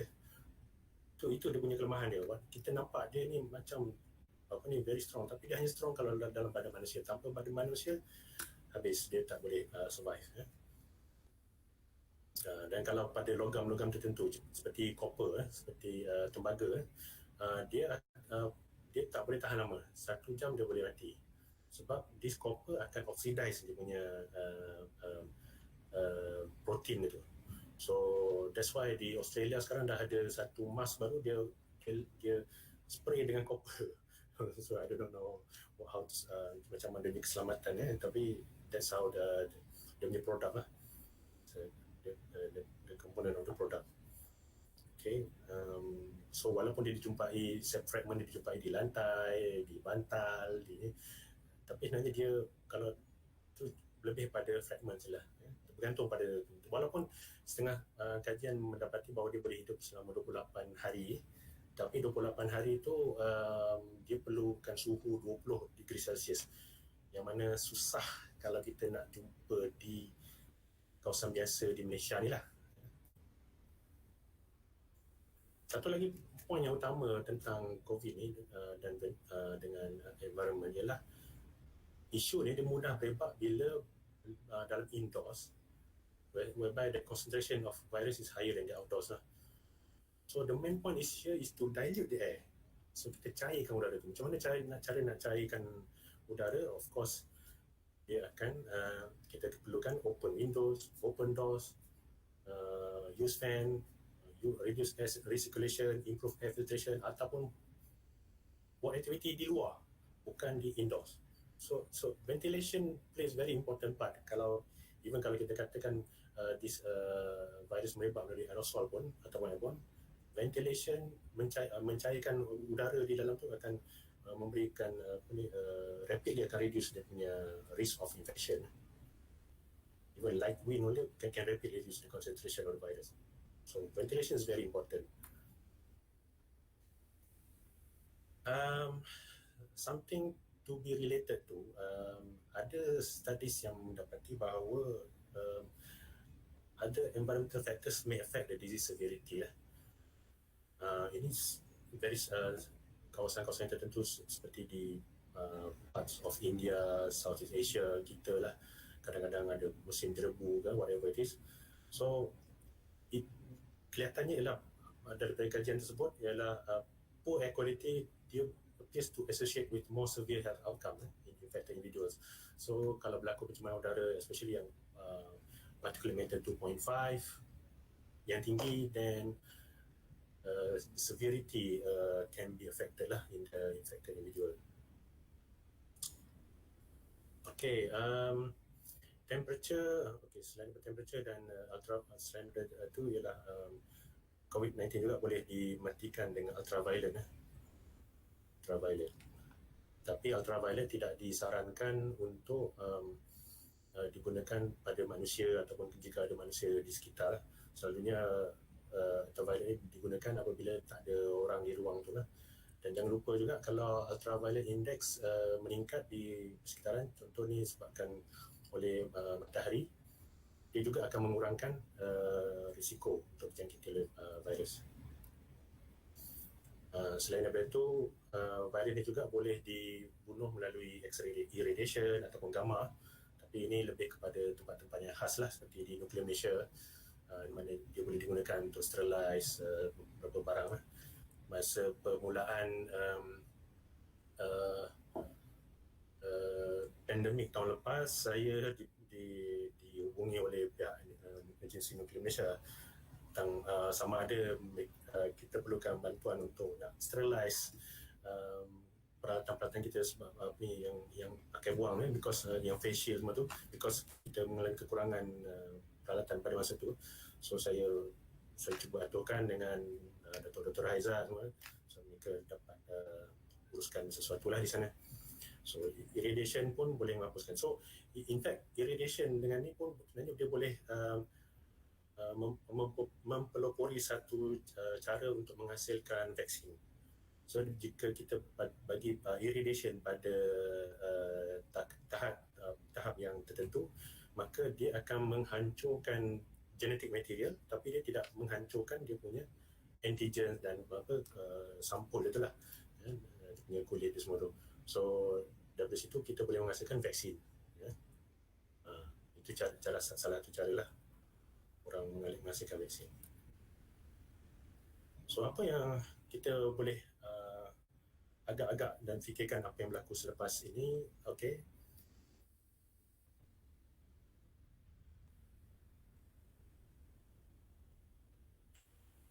Sebagai apa ni, kita wrap up, macam-macam sebenarnya boleh berlaku selepas ni. Sebenarnya SARS virus ni boleh detected long before the outbreak in China. So apa yang menyebabkan dia merebak tu, itu something yang kita masih dalam question mark. Mungkin mutation lah. And spreads primarily through the respiratory droplet. Dia tak boleh survive very long outside human bodies. Dan bahan-bahan tertentu boleh menghapuskan dia. So alcohol, hypochlorite solution, hydrogen peroxide. Of course, good hygiene dan sanitation juga can eliminate the virus lah. In fact, higher temperature, higher humidity, higher UV index, higher ventilation can reduce the risk of infection. So this is factor yang boleh dikatakan tak semestinya mahal lah untuk menghapuskan virus ni. Kita boleh gunakan faktor-faktor yang murah saja untuk mengelakkan daripada mendapat jangkitan COVID-19 ni. And lagi satu, air pollution can increase the severity of infected individuals. So ini yang sesuatu yang penting yang kita perlu fikirkan jugalah. Tetapi sebenarnya kalau kita pandang ke sesengah tempat, apabila berlaku SARS-CoV-2 pandemik ni, dia menyebabkan lockdown, dan bila lockdown dia ada beberapa efek lah yang kita boleh bagikan di sini lah, negatif dan juga positif. Negative effect, dia akan merencatkan global health by certain product tak boleh dia tak boleh dihasilkan, kilang tutup, tak boleh, ekonomi tak berjalan, reduction in waste recycling. So some bila kilang tak bergerak, ekonomi tak berjalan, some kilang pun dia tak beroperasi lagi lah, maknanya certain kilang yang untuk recycling pun dia dah tutup. So this is negative impact to the world, to the environment. Tapi bila kita lihat on the positive side, kita dapat tahu bahawa bila berlaku lockdown ni, pantai-pantai menjadi bersih, tidak ada pencemaran, decline in air pollution. I think macam kita tengok tadi, air pollution tu boleh menyebabkan jangkitan tu teruk Tapi bila dah berlaku lockdown, air pollution reduce, maka severity of infection pun akan reduce juga. So mungkin dia ada positive feedback dekat situ. And then decline in nitrogen dioxide concentration, also reduction of environmental noise level so kurang industri in fact pada bulan April ataupun Mei tahun lepas, Jabatan Laut kita ada keluarkan satu penyataan tentang apa yang berlaku pada kualiti udara sejak bermula lockdown. Apa yang mereka dapati ialah berdasarkan pencerapan mereka bahawa pencemaran udara, parameter-parameter pencemaran udara, kualiti udara, indeks kebanyakannya bertambah baik sebanyak 30%, 25 hingga 30%. So, actually lockdown tu ada efek bagus juga pada environment. Sampaikan haiwan-haiwan pun boleh hidup dengan aman selesa, sehingga kan dekat alam anda pun datang babi hutan nak shopping. Okay. Okay, actually saya pun dah sampai ke penghujung presentation saya. Jika ada apa-apa soalan, dan saya akan cuba lihatlah dan cuba jawab. So, saya pulangkan kembali kepada Sekretariat. Terima kasih.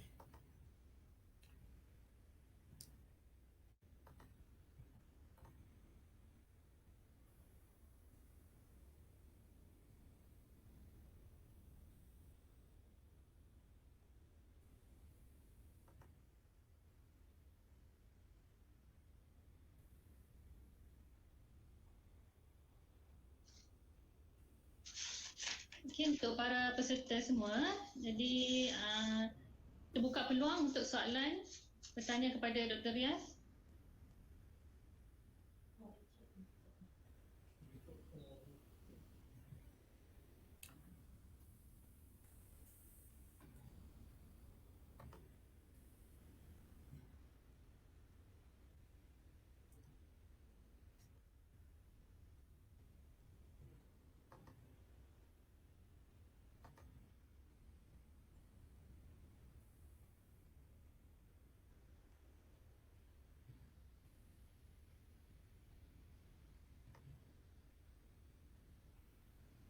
Okay, saya baca. Okay, so the soalan got to know, research state that virus can survive up to 2 weeks. And what about bedding? Okay, bedding sama juga. Dia fabric dia boleh juga dia boleh hidup lama, tapi dia bergantung pada situasi lain jugalah. Dia tak semestinya pada fabric tu saja. It can last, can be longer, but sometimes, many times it's really only the virus fragments, not the viable virus sebenarnya. So, kalau patient bedding, well, you can change every day lah, and basuh dengan air sabun lah, detergent, whatever. So, that can be just kill the virus. In fact, the environmental factor lah, macam the heat, the humidity also can reduce the risk of getting infected by the virus. Okay, how fast can the virus mutate? Well, this may not be my my field, but from my reading, I found that certain mutation came from a patient who is immunocompromised and getting prolonged infection of COVID-19, whereby dia cepat sekejap baik, sekejap tak sihat, sekejap tak sihat, sekejap sihat. Infection tu is up and down. So lagi lama dia ada dalam seseorang tu, ataupun lagi banyak dia replicate, maka lagi cepat dia akan mutate. So what happened in Malaysia sekarang ni, when we have a lot of cases, dia maknanya lagi banyak dia replicate. So when we have more replication, then more mutation can come out from this replication.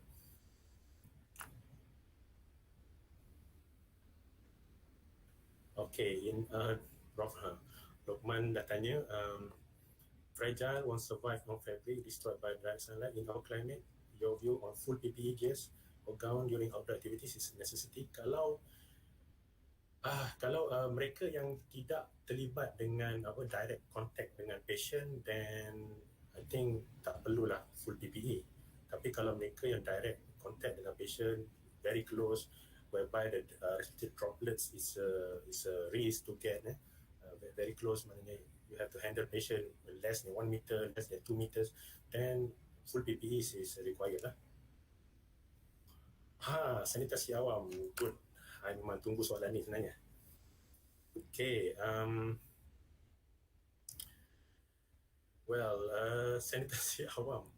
Actually, sanitasi awam, jangan salah faham ya. Bukan dengan spray semua Sanitasi awam is by tempat yang high touch, yang ada banyak human. Yang maknanya railing tangga, doorknobs, apa lagi? Switch, kepala pipe, toilet punya pintu, something like that lah. Mungkin telefon, mungkin permukaan meja, but not spray macam even CDC pun tak menggalakkan perbuatan macam tu, sebab nak buat boleh tapi macam membazir lah. In fact, kenapa kita nak sembuh klorin semua dekat kaki lima semua kan? Kalau pakai sabun dah cukup sebenarnya. Okay, so kalau nak sanitasi awam pun dia mestilah bersasar, dia tak perlu, bukan kalau main spray je, it's not bersasar lah, itu basmi kuman.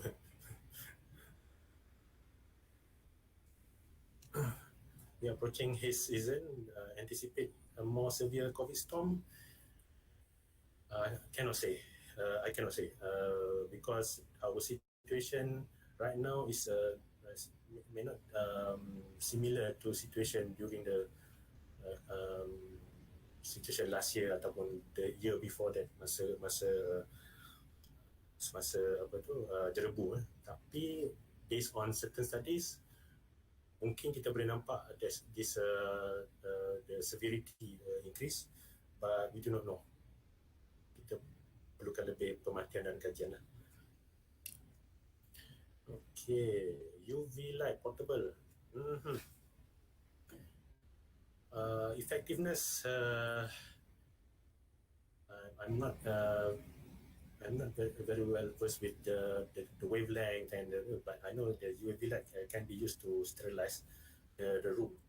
But it depends on the room, the room, and whether the room is actually, because one room we have a lot of furniture, ada kerusi, ada meja, so that UV light cannot, tembus that meja, so the point of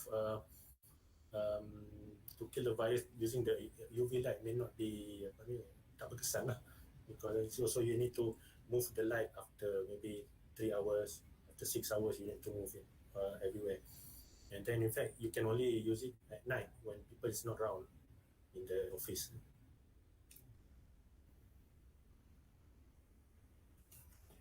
HEPA filter and UVGI in our clinics and ward. Yeah, HEPA filter is a good one. Yeah, kenapa? Tak ada anything, Dr. Anis? And UVGI, ultraviolet, ya, memang berkesan untuk menghapuskan virus dan bakteria also.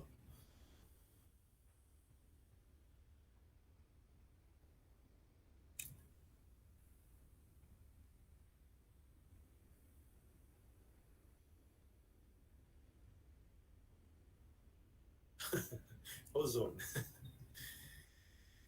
Ozone. I do not know whether this ozone can affect something outside or in the inside of the human body. Theoretically, ozone is an oxidant. So when it's oxidant, it can oxidize organic matter. So when it can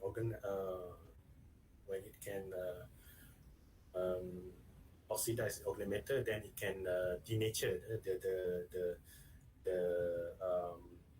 the structure, including virus. But I'm not very sure about the ozone.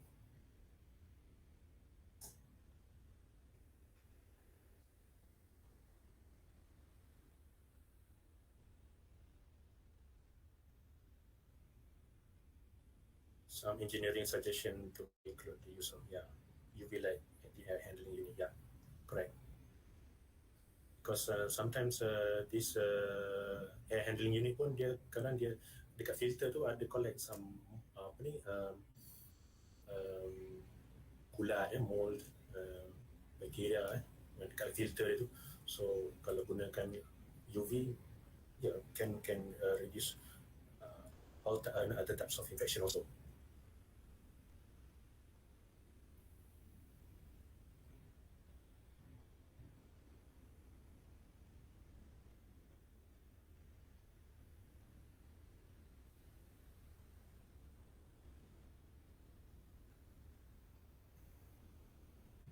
Any more question?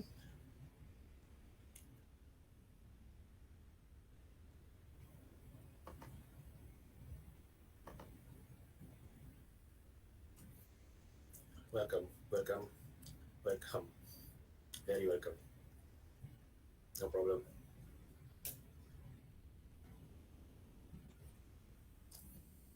I think COVID ni walaupun kita nampak dia teruk tapi sometimes COVID ni dia pembongkar rahsia. Dia pembongkar rahsia. Dia juga memberi peluang pada alam untuk regenerate balik, reset. Sometimes lockdown ni bagus juga untuk alam sebenarnya, alam sekitar. From my part lah. Okay, meaning enough to use normal soap at home? Yeah. We don't need of Clorox for sanitation, of course. Cuma macam ni lah, ada masa kita boleh guna soap, ada masa kita boleh guna alkohol, ada masa kita boleh guna Clorox. Masalah Clorox ni dia adalah oxidizer, dia boleh merosakkan metals. So kalau kita nak basuh peralatan-peralatan tertentu, metals ke mungkin merosakkan kita punya peralatan lah. So kalau macam tu better pakai soap. Ya. Tapi kadang-kadang soap susah nak jumpa, air pun kadang susah nak jumpa, susah kita nak cari, kena pergi sinki dan whatever it is. So masa tu alcohol sanitizer is more useful. Tapi alkohol tak boleh guna untuk rubber, because rubber dia akan menyebabkan kita punya peralatan yang bergetah tu dia akan cepat brittle. So chemical ni pun ada side effect jugalah. So it depends on apa yang sesuai dan boleh digunakan pada masa tu.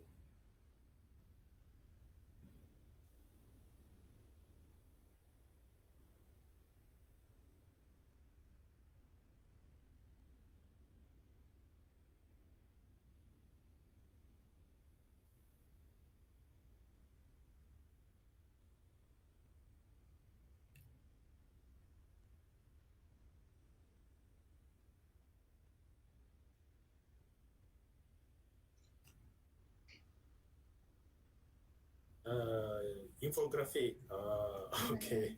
Nanti saya bincang dengan orang HCCC macam kita boleh keluarkan balik infografik yang berkenaan lah.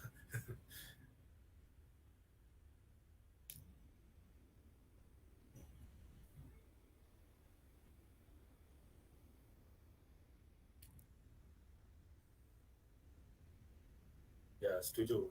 Long term, we need to look into the issue of indoor ventilation. Yes, true.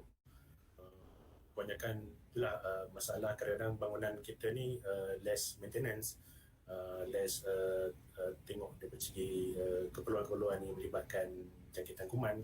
So kita memang kena kaji semula. It's a long way to go actually. Any evidence of worsening infection or a bit different COVID in the same quarantine center? I have no information about this. I'm sorry. Any evidence of worsening infection of patients with different COVID-19 stage who was managed under same quarantine center? I have no information. But I know certain situation whereby some patient came in. Initially, they came in with category 2 or 3. Suddenly, tomorrow drop into category 4 and 5. That's what I.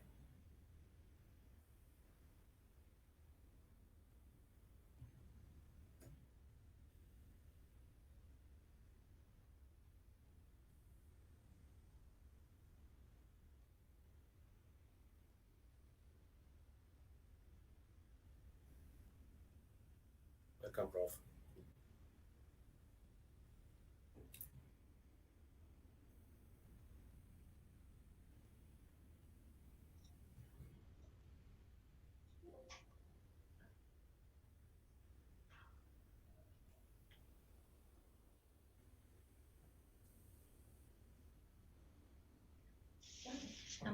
Nampaknya Dr. Riaz telah menjawab semua soalan yang berada di chatting YouTube. Ataupun Dr. Riaz ada masa lagi nak membuat kesimpulan dalam 1 minit 2 minit, Doktor? Dipersilakan. Ada soalan lagi datang. Role of environmental air sampling to detect circulating virus. Wow, I think ni IMR yang buat. Oh yes, human and animal interface. Now currently UPM ada keluarkan iklan untuk buat kajian tentang coronavirus COVID-19 ni dengan sama ada dia ada kaitan jangkitan dari kucing kepada manusia ataupun manusia dari kucing lah. So I tak tahu sama ada dia dah start ke tidak, sebab hari itu siapa yang pemilik kucing boleh menghubungi mereka, tapi saya tak tahu apa progres lepas iklan tersebut. Dia keluarkan iklan I think awal Mei ataupun April. Iklan nak mengkaji penyebaran di antara kucing dengan manusia. Tapi yalah, mungkin kajian-kajian tersebut boleh dilakukan lah.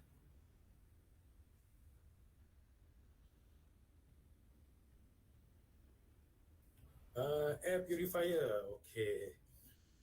Kalau ikut certain kajian, air purifier boleh kurangkan jangkitan COVID-19.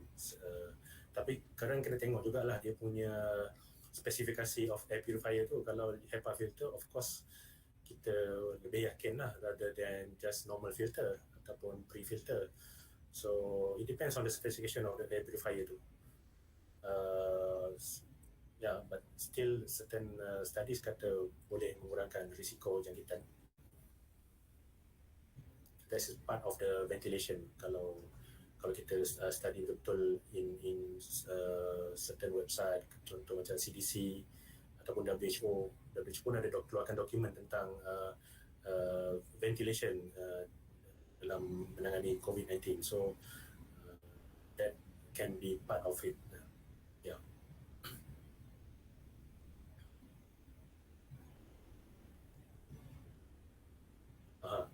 Ni jiran saya lama ni, Dr. Zaizul Hairudi. Sama-sama. Terima kasih.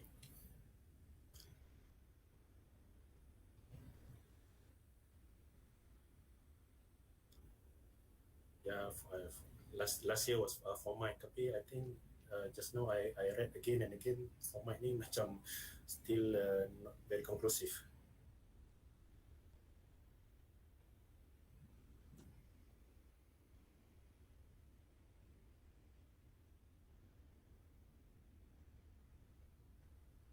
COVID-19 spread by packages.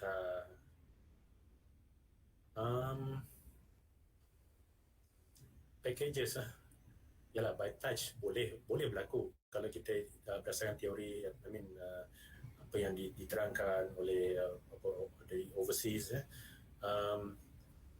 Packages, tempat yang kita selalu sentuh itu boleh menyebabkan virus. Tetapi kita kena ingat, virus ni kalau dia datang dari satu tempat, katalah dia datang dari tempat yang asal, katalah dari package tu datang dari contohnya Sabah, okey, ataupun datang dari Selangor, nak pergi ke Sabah pergi ke Selangor. So dia ambil masa beberapa hari kan. Kalau tak ada intervention orang yang bervirus tu di tengah-tengah tu, Rasanya dia ambil masa 3 hari, 5 hari, 7 hari, dah tak ada dah virus tu yang viable sebenarnya. Okay, kalau takut pun actually just biarkan je package tu selama 3 hari, simpan dulu lah, lepas tu barulah buka, no problem.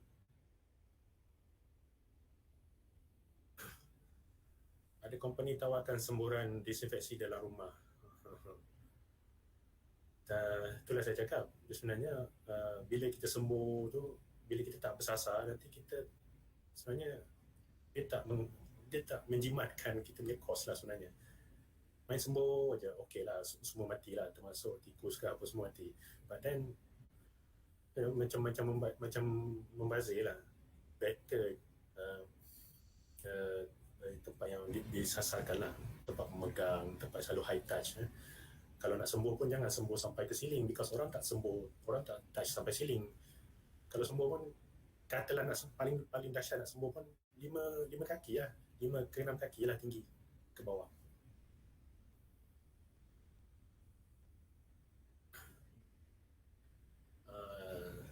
Environmental health should work closely with engineering and infection control team. Okay, sure.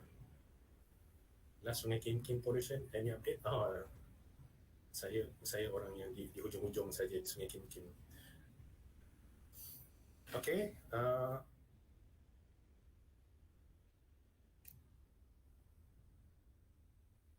mungkin boleh serahkan kembali kepada pihak sekretariat untuk meneruskan acara. Terima kasih banyak all these questions.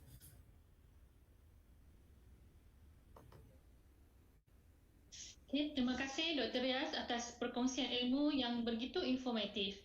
Apabila kita telah jelas akan sesuatu perkara, maka tindakan yang lebih relevan boleh diambil.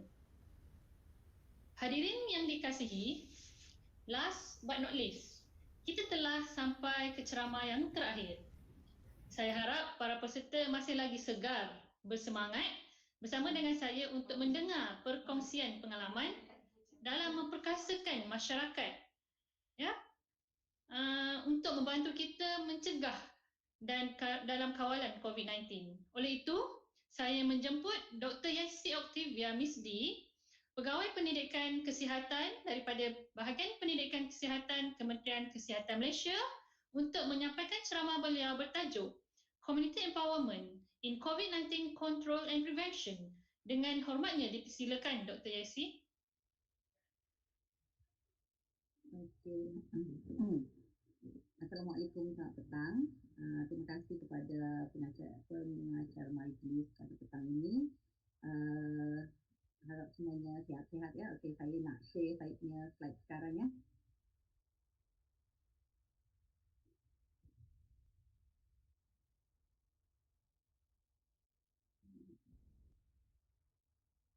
Sekejap ya. Okey.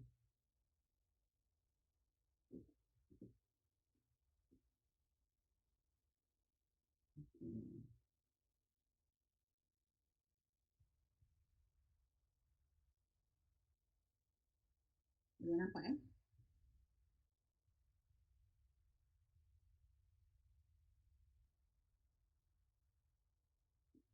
Okey, petang ni actually saya lebih banyak nak berkongsi tentang bagaimana program pemerkasaan komuniti itu sendiri bermula di Malaysia apabila COVID-19 bersama setelah kita dengarlah tentang COVID-19 di Malaysia itu sendiri, kerana kita tahu program untuk pemerkasaan komuniti ini diperlukan dalam kita untuk bersama-sama mencegah ataupun menghentikan penularan COVID-19 itu sendiri ya. Okey, sebab kenapa kita perlu tahu bagaimana proses semua ini berjalan adalah supaya kita lebih jelas bahawa terdapat pihak-pihak lain yang sama-sama kita untuk menjalankan program pemerkasaan komuniti dan bukannya Kementerian Kesihatan sahaja sendiri ya.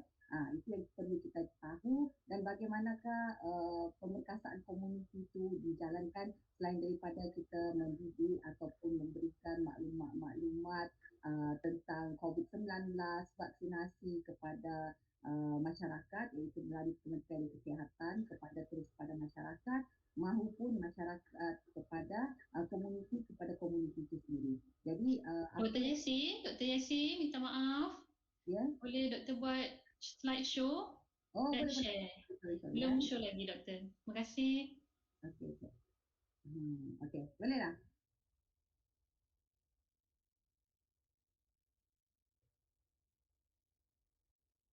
Boleh dah ya? Okey. Jadi saya teruskan ya. Maaf. Okey. Jadi Belum lagi Doktor. Minta maaf Doktor. Okey. Belum slide show lagi. Belum slide show ya? Saya cadangan Doktor off dulu. Dan kemudian buka balik. Okey. Doktor buka slide show dan baru share. Okey, tidak.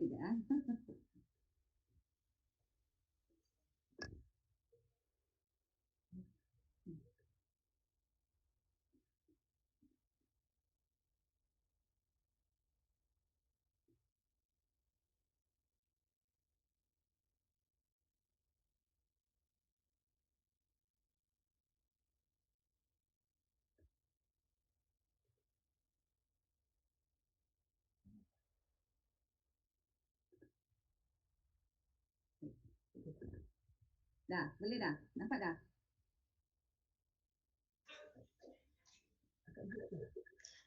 Terima kasih Doktor. Okey ya, boleh ya? Okey, saya terus ya. Jadi program pemerkasaan komuniti ini sebenarnya bermula daripada tahun lepas lagi apabila Perdana Menteri kita mengumumkan pada 8 Ogos 2020 tentang kepentingan melibatkan penglibatan komuniti dalam mencegah wabak COVID-19 daripada terus berluaslah di negara kita ya. Okey, pada lepas tu pada 11 Januari pula 2021 apabila Perdana Menteri kita melancarkan program pemerkasaan komuniti itu, dia telah melihat bahawa pentingnya penglibatan pemimpin-pemimpin masyarakat ya untuk bersama-sama dengan Kementerian Kesihatan untuk memainkan peranan dalam menjaga dan melindungi komuniti masing-masing lah ya. Maka dengan itu diwujudkanlah jawatan kuasa pemerkasaan komuniti yang dipenguruskan secara bersama dengan Menteri di Jabatan Perdana Menteri, tugas-tugas khas dan juga ketua setiausaha negara ya. Jadi di bawah plan strategik untuk mengurangkan penularan COVID-19 ada banyak jawatan kuasa dan salah satu jawatan kuasanya adalah jawatan kuasa pemerkasaan komuniti yang dipengerusikan secara bersama oleh kedua menteri di Jabatan Menteri di Jabatan Perdana Menteri tugas-tugas khas dan juga ketua setiausaha negara. Jadi pada mesyuarat 25 Januari 2021 satu mesyuarat jawatan kuasa pemerkasaan komuniti telah pun diadakan. Okay, kalau kita tengok sebelum ni kita panggil dia pembudayaan norma baharu lepas tu pada Januari 2021 sampailah ke hari ini kita masih menggunakan pemerkasaan komuniti. Kalau semasa pembudayaan norma baharu itu dia lebih kepada top to down, maksudnya kita yang memberikan maklumat, kita yang menyatakan bagaimana masyarakat hendak bertindak, bagaimana masyarakat perlu mencegah itulah semualah ya. Tapi di bawah pemerkasaan komuniti kita nak komuniti yang bersama-sama kita untuk membantu komunitinya ya. Maksudnya kita empower komuniti untuk empower komunitinya sendiri ya. Okey, jadi keahlian dalam jawatan kuasa pemerkasaan komuniti ni seperti yang kita tengok dekat sinilah, sebenarnya dia usahanya adalah pengarah NATMA atau pengarah NATMA, dan ahli-ahli dia adalah Kementerian Pembangunan Luar Bandar, Kementerian Perumahan dan Kerajaan, Kementerian Wilayah Persekutuan, Komunikasi Multimedia KKMM, Menteri Perpaduan Negara, Kementerian Pembangunan Wanita dan Keluarga. Okey, lepas tu kita ada Kementerian Kesihatan Malaysia yang mana kita akan menasihati daripada segi COVID-19 itu sendiri, dan juga kita ada bawah JAKIM, ada juga daripada wakil daripada Sabah Sarawak, dan setiausaha kerajaan-kerajaan negeri, serta penasihat kepada Perdana Menteri yang bersama-sama dengan kita. Maksudnya untuk program pemerkasaan komuniti ini bukanlah satu tugas untuk satu kementerian saja. Maksudnya dia melibatkan semua kementerian untuk melaksanakan pemerkasaan komuniti secara bersama-sama. Okey. Jadi terma rujukan jawatankuasa pemerkasaan komuniti adalah nombor satu sekali diorang merancang perancangan, pelaksanaan, pemantauan dan naziran lah setiap aktiviti yang berkaitan dengan pemerkasaan komuniti. Jadi diorang ni akan merancang apakah aktiviti-aktiviti yang perlu dijalankan, bagaimana pelaksanaannya, serta kita perlu melihat sama ada aktiviti-aktiviti yang dirancang tu bertepatan dengan keperluan masyarakat itu sendiri. Okay. Kemudian dia ada menyelaras tindakan berkaitan pemerkasaan komuniti di peringkat negeri dan juga daerah. Okay. Kita kena tengok sebab dia setiap program tu kita perlu lihat bagaimana kombinasi kementerian-kementerian ataupun negeri-negeri ni menjalankan aktiviti di peringkat lokaliti masing-masing lah. Lepas tu yang ketiga adalah pengurusan program dan aktiviti melibatkan, of course kita kena ada swasta, badan sukarela, NGO ataupun CSO dan juga komuniti. Maksudnya semua pihak ada peranan untuk menjayakan aktiviti pemerkasaan komuniti itu. Okey. Pengurusan mekanisme pengurusan program dan aktiviti komuniti ini sebenarnya kalau ikutkan dia kebangsaannya adalah jawatankuasa pemerkasaan komuniti atau yang dipenguruskan oleh YB Menteri Tugas-Tugas Khas dan bersama dengan Ketua Setiausaha Negara. Lepas tu pada peringkat negeri dia ada YB Setiausaha Kerajaan Negeri dan juga Angkatan Pertahanan Awam dan akhirnya Jabatan Agensi Tingkat Negeri. Kalau dekat dekat peringkat daerah kita ada jawatankuasa pengurusan bencana daerah yang diketuai oleh yang dipengerusikan oleh pegawai daerah, urus setiausaha Angkatan Pertahanan Awam dan juga jabatan atau agensi lain-lain lah. Yang macam kita tengoklah di bawah ni. Ada CPN, CPLB semua yang mana diorang ada komuniti-komuniti diorang sendirilah yang kita perlu bekerjasama. Okey.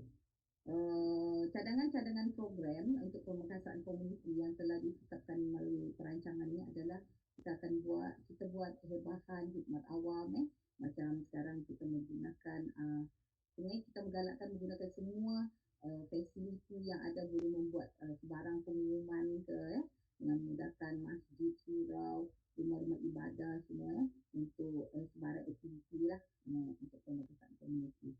Lepas tu kalau kita perasan MKN pun ada buat SMS blasting kepada komuniti setiap hari melalui handphone kita tu ada.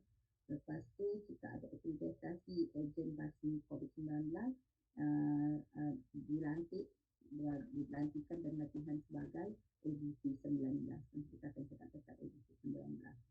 Lepas tu untuk kejayaan program pemerkasaan komuniti ini sebenarnya kita menghasilkan satu modul latihan komuniti yang mana pihak NATMA telah pun berjaya menghasilkan satu dan Kementerian Kesihatan pun ada satu modul yang sekarang sedang digunakan pakai oleh ejen-ejen kesihatan kita pada peringkat negeri dan juga daerah. Okay. Jadi tadi kita sebut pasal program ejen basi COVID-19 Kalau ikutkan perancangan dalam jawatankuasa tu kita akan melahirkanlah Actually kita bukan melahirkan. Sebenarnya semua ejen ni adalah ejen-ejen yang sememangnya telah lama bergerak di dalam komuniti itu sendirilah jadi bukanlah sesuatu yang baru, cumanya untuk ejen sebab kalau dulu contohlah macam kombi saya boleh katakan komisi sebab Kementerian Kesihatan dia memang terutama sekali bahagian pendidikan kesihatan kita memang bekerja rapat dengan komisi.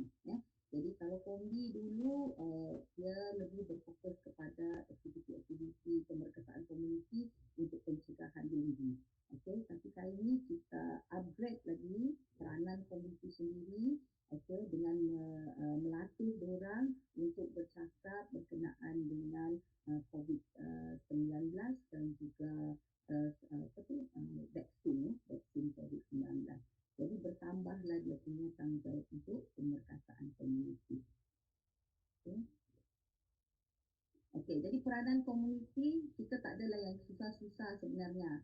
Kita buat apa yang komuniti mampu untuk lakukan pada peringkatnya sendiri, iaitu mewujudkan kerjasama erat antara Jabatan Perancangan Bandar dan Desa dan entiti ABCT termasuk sukarelawan lah semua. Maksudnya semua agensi sepatutnya berperanan untuk program pemerkasaan komuniti di kawasan masing-masing. Lepas tu ABC ni juga harus aktif memainkan peran terasa di peringkat komuniti. Macam saya cakap tadi lah, macam kombi lah. Kombi, lokaliti kombi, dia akan menjalankan aktiviti untuk pemerkasaan komuniti di lokalitinya sendiri. Macam sekarang ni kita dalam program lockdown ni jadi kita biasanya nasihatkan kepada semua kombi-kombi kita walaupun dia tak boleh keluar untuk berjumpa satu sama lain, tetapi aktiviti pemerkasaan komuniti tidaklah berhenti. Maksudnya aktiviti itu tetap dijalankan menggunakan platform media sosial ataupun WhatsApp lah. Macam kami dekat bahagian pendidikan kesihatan, kita pemantauan komuniti kita lakukan dengan mudah sebab kita ada jawatan kuasa peringkat kebangsaan, peringkat negeri dan juga peringkat daerah untuk sebarang aktiviti pemerkasaan komuniti lah. Jadi maklumat-maklumat maklumat-maklumat tentang COVID, maklumat-maklumat tentang vaksin, semua dengan mudah kita sebarkan melalui WhatsApp group. And then komuni pun ada dia punya media sosial masing-masing yang juga ada followers daripada komunitinya ataupun daripada mana-mana lah dalam bekerjasama. And then komuniti ni tanggungjawab yang paling besar adalah sentiasa mengekalkan kalau boleh kita bagilah sebab kita di bawah program BRRP dengan CAPP tu kita nak kekalkan zona hijau tu. Jadi peranan tugas macam tadilah peranan dan tugas edisi 19 ni adalah mengaktifkan aktiviti sedia ada. Maksudnya kalau ikutkan pada perbincangan bersama NAKMA, dia akan diketuai oleh di peringkat daerah tu dia diketuai oleh pejabat daerah tu sendirilah. Tetapi macam sekarang Kementerian Kesihatan pun banyak yang kita buat aktiviti-aktiviti kita yang memulakan aktiviti dengan kerjasama pegawai daerah itu sendiri. Jadi kita tak adalah kita selalu menasihati kita punya ejen-ejen untuk sentiasa bekerjasama dengan apa sahaja agensi kerajaan bukan kerajaan yang ada di lokalitinya untuk membantu dalam program pemerkasaan komuniti. Lepas tu melaksanakan aktiviti pemantauan di tingkat komuniti dengan nasihat PDRM. Sebenarnya yang ini tugas dia adalah lebih kepada sebagai contoh lah kalau misalnya dia terlihat ada sebab kita macam ni, kalau ikutan pemerkasaan komuniti kita bukanlah nak sesuatu yang terus kita pergi denda ke kenakan hukuman ke, tak ada kita punya ejen-ejen ni sekurang-kurangnya boleh memberi nasihat dahulu kepada masyarakatnya ataupun kepada komunitinya. Contohnya diorang berkumpul di satu tempat ataupun pemakaian mask yang tidak betul, kecuali dah tak boleh dah, ada kadang-kadang tak boleh dah, barulah kita sampaikan mesej itu kepada PDRM ke ataupun pejabat kesihatan daerah ke yang boleh membantu untuk komuniti itu supaya yang komuniti yang tak mengikut SOP supaya bersama-sama dengan kita lah. Okey, lepas tu ketiga adalah memberi nasihat peringatan teguran lah macam tadi saya sebut dah ya.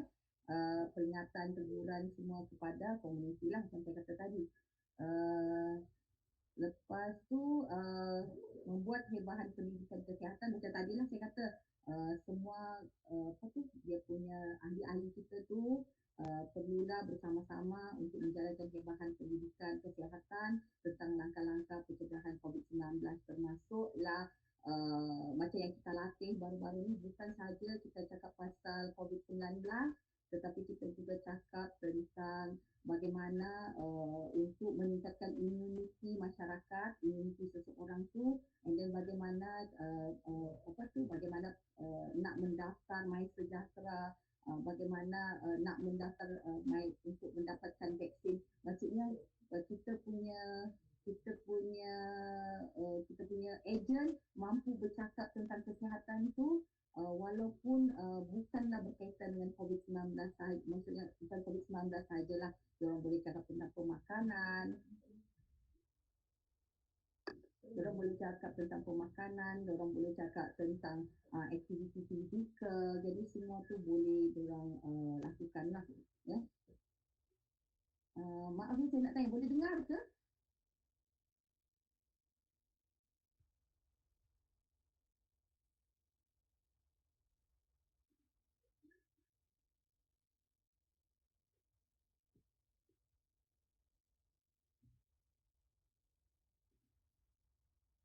Hello, boleh dengar tak?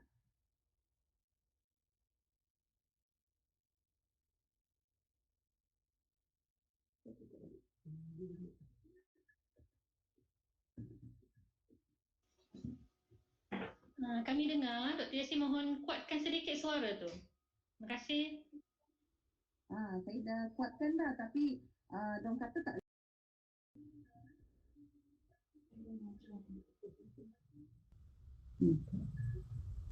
Okey, dengar tak? Ya, saya dengar. Okey, saya teruskan ya.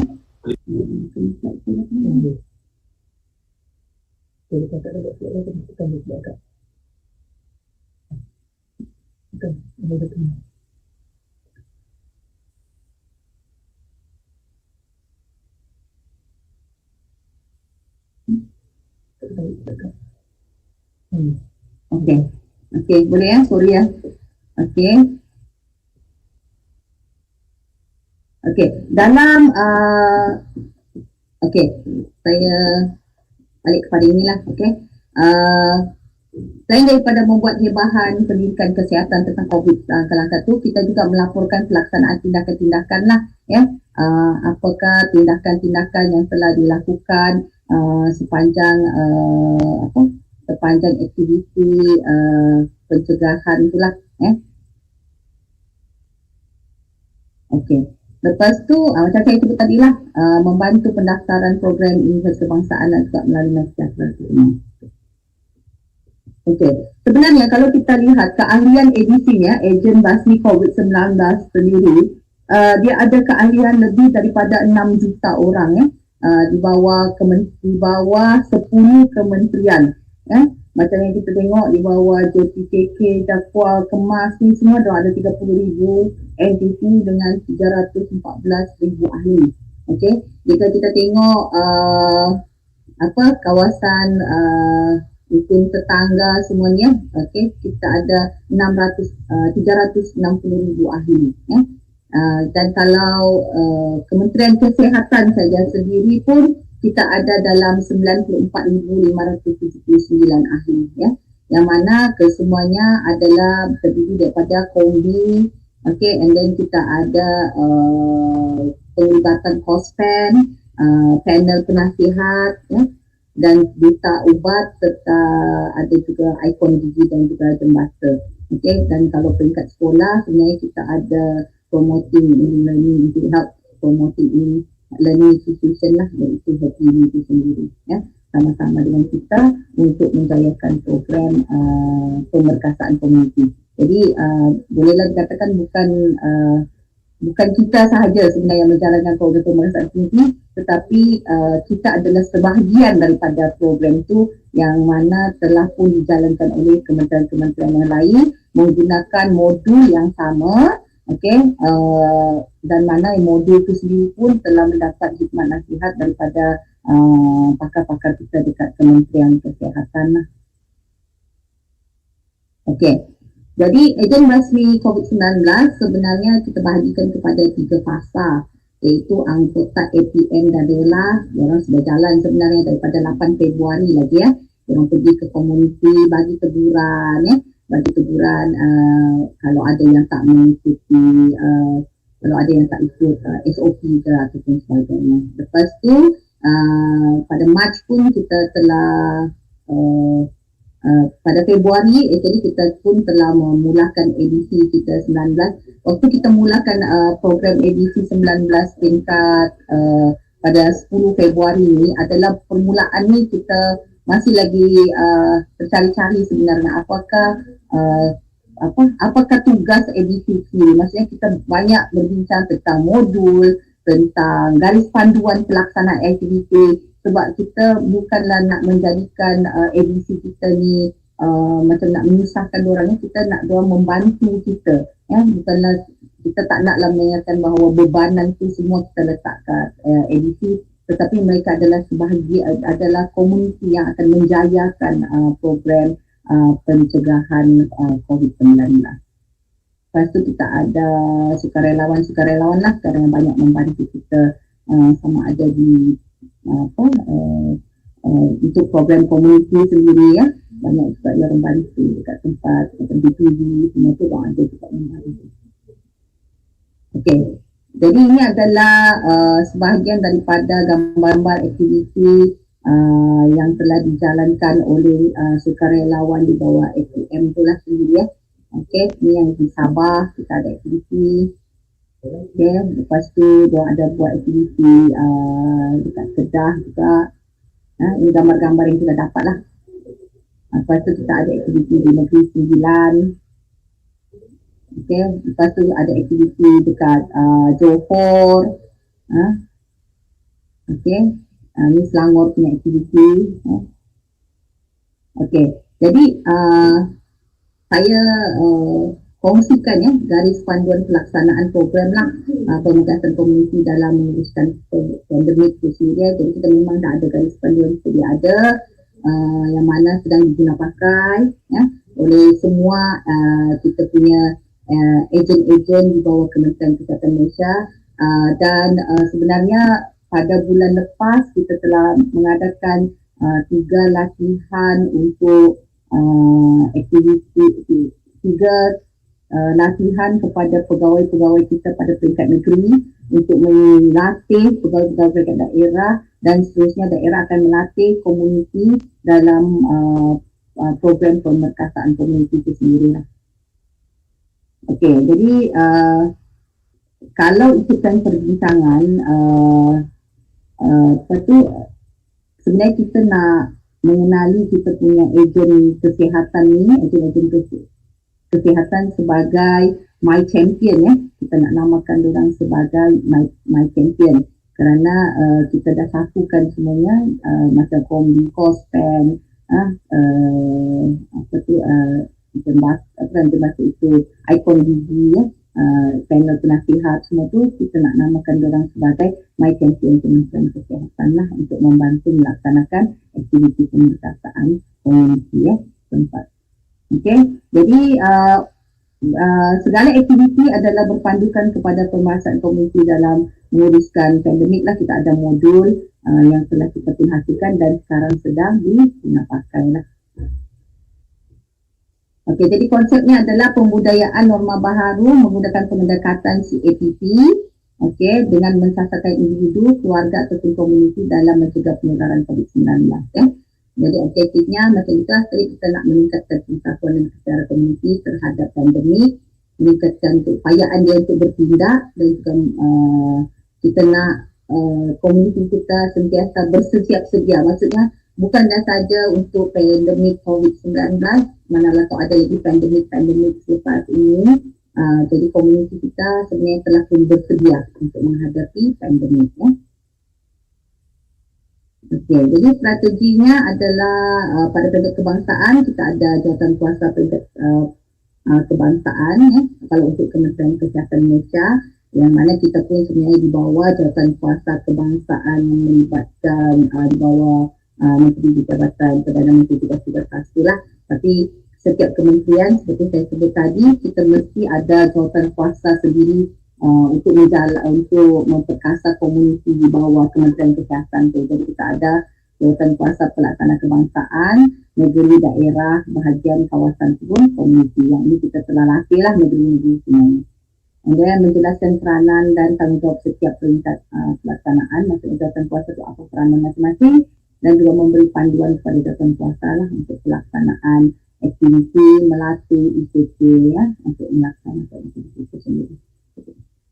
Okey, jadi kalau kita tengok jawatankuasa dia pada peringkat kebangsaan, dekat Kementerian Kesihatan dia di bawah Ketua Setiausaha Kementerian Kesihatan Malaysia yang diselaraskan oleh bahagian pendidikan kesihatan dan ahli-ahlinya seperti yang tuan-tuan tengok dekat sini lah. Kita ada bahagian kawalan penyakit yang PNCD dengan chemical disease, lepas tu kita ada keselamatan dan kualiti makanan. Maksudnya semua bahagian di Kementerian Kesihatan ada peranan masing-masing. Baik, sebab selain daripada COVID-19, pembinaan imuniti pun kita ada dari segi pemakanan, penjagaan kesihatan pergigian, pengambilan ubat yang betul. Jadi semua ni kita latih kita punya komuniti untuk boleh bercakap dan membantu. Dan of course peranan dia adalah mengadakan suara kebangsaan, membangunkan dasar semua ni lah yang berkaitan dengan aktiviti pemeriksaan komuniti. Lepas tu kita ada peringkat negeri yang fungsinya adalah timbalan pengarah kesihatan negeri, kesihatan awam. Lepas tu kita ada penyelaras negeri, pendidikan kesihatan, cawangan promosi kesihatan negeri, dan juga ahlinya adalah tentang juga lah kalau peringkat kebangsaan ada pegawai pemakanan, sama juga lah negeri pun ada pemakanan, ada unit farmers daripada perkhidmatan farmasi, semua tu ada. Jangan lebih buat aktiviti pada peringkat negeri itu sendiri. Lepas tu daerah pula kita ada kalau dekat Kementerian Kesihatan kita ada pegawai kesihatan daerah ataupun bahagian ataupun kawasan sebab Sabah Sarawak dipanggil bahagian ataupun kawasan. Sama juga diselaraskan oleh unit promosi kesihatan daerah sebab kadang-kadang daerah dia tak ada tempat pendidikan kesihatan, jadi mana-mana PKD itu yang ada unit promosi diselaraskan oleh unit promosi tersebut lah. Dan inilah dia punya ahli pun samalah macam mana di peringkat kebangsaan dan peringkat negeri. Cumanya diorang ni lagi spesifik terjadi sebabnya diorang lah pelaksana semua aktiviti. Nak mengenal pasti agensi-agensi terlibat, ketua-ketua komuniti, dan diorang nak bagi latihan, dan nak pantau lagi, memberi nasihat teknikal semuanya. Jadi memang bukan sesuatu yang mudah lah untuk semuanya. Okey, lepas tu pada peringkat komuniti sebenarnya setelah kita latih komuniti tu, peringkat komuniti kita ada ketua komuniti lah dan juga jawatankuasa komuniti itu sendiri, ahlinya pun komuniti. Macam komuni jadi kita ada ketua lokaliti semua tu peringkat komuniti yang mana dia akan mengadakan mesyuarat dengan komunitinya, menjalankan aktiviti, menjalinkan kerjasama antara komuniti. Itulah kami selalu kata kalau dalam keadaan yang kita sekarang dalam PKP ni, aktiviti itu memang agak terhad lah sebenarnya. Kalau dulu kita boleh pergi kepada komuniti mengadakan aktiviti secara bersemuka, sekarang ni banyak secara virtual lah. Okey, inilah. Okey, mekanisme pelaksanaan adalah semua aktiviti pemasaran komuniti dalam mengurus pandemik akan melibatkan semua agen kesihatan yang sedia ada dalam program PPM macam saya sebut tadi lah.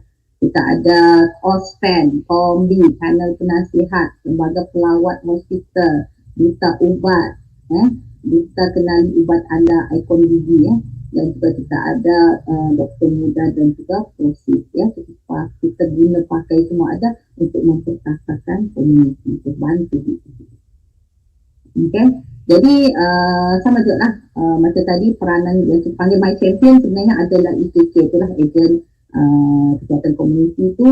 Dia bertugas untuk pelaksanaan tugas mengikuti di lokaliti setempat tempat kerja, tempat bina dan sebagainya. Kalau ada dalam kawasan dia, dia kenalah memperkasa orang-orang di tempat tersebut untuk menjalankan aktiviti. Jadi dia kenalah cari kalau tentu ada tempat kerja, contohnya ada bangunan kerajaan dekat sana ataupun ada kedai-kedai dalam sekarang ni dia kena kenal pasti siapakah tuan punya kedai ke, dapatkan nombor telefon dia, bina kumpulan WhatsApp untuk penyebaran maklumat pencegahan COVID-19 ataupun maklumat terkini tentang COVID-19 lah Okey, menyebarkan maklumat dari masa ke masa ni lah tadi saya sebut melalui yang mudah capai. And then bukan saja maksudnya bukan saja untuk diorang bagi satu hala mesej sahala, tetapi juga komuniti pun boleh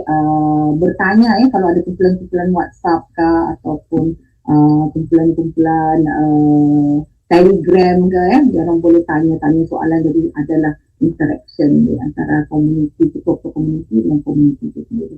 Dan membantu mendapatkan maklumat berkaitan kesan kontak sebabnya ada kadang-kadang macam kita buat aktiviti tingkat komuniti, ada yang menyatakan bahawa contohnya rumah A tu dia dah tahu anak dia tu positif COVID-19 tetapi ahli keluarga masih lagi berkeliaran, dan bila AKK kita ni bagi teguran masih juga tak nak masih juga tak nak ambil tahu. Jadi sebenarnya AKK kita perlu untuk bagi tahu kita punya pihak berkuasa lah untuk bertindak bagaimana untuk mencegah daripada terus penularan, ataupun mungkin orang kenal orang tu ada ahli keluarganya yang ada COVID-19 tapi dah terpindah rumah pula. Jadi dia banyaklah peranan tu yang kita macam AKK ni sebagai mata-mata Kementerian Kesihatan Malaysia juga lah, dan juga kementerian-kementerian lain tu untuk membantu dalam pemesanan konsep And then mengenai pasal keluarga inilah tadi pesan tu membantu menyalurkan bantuan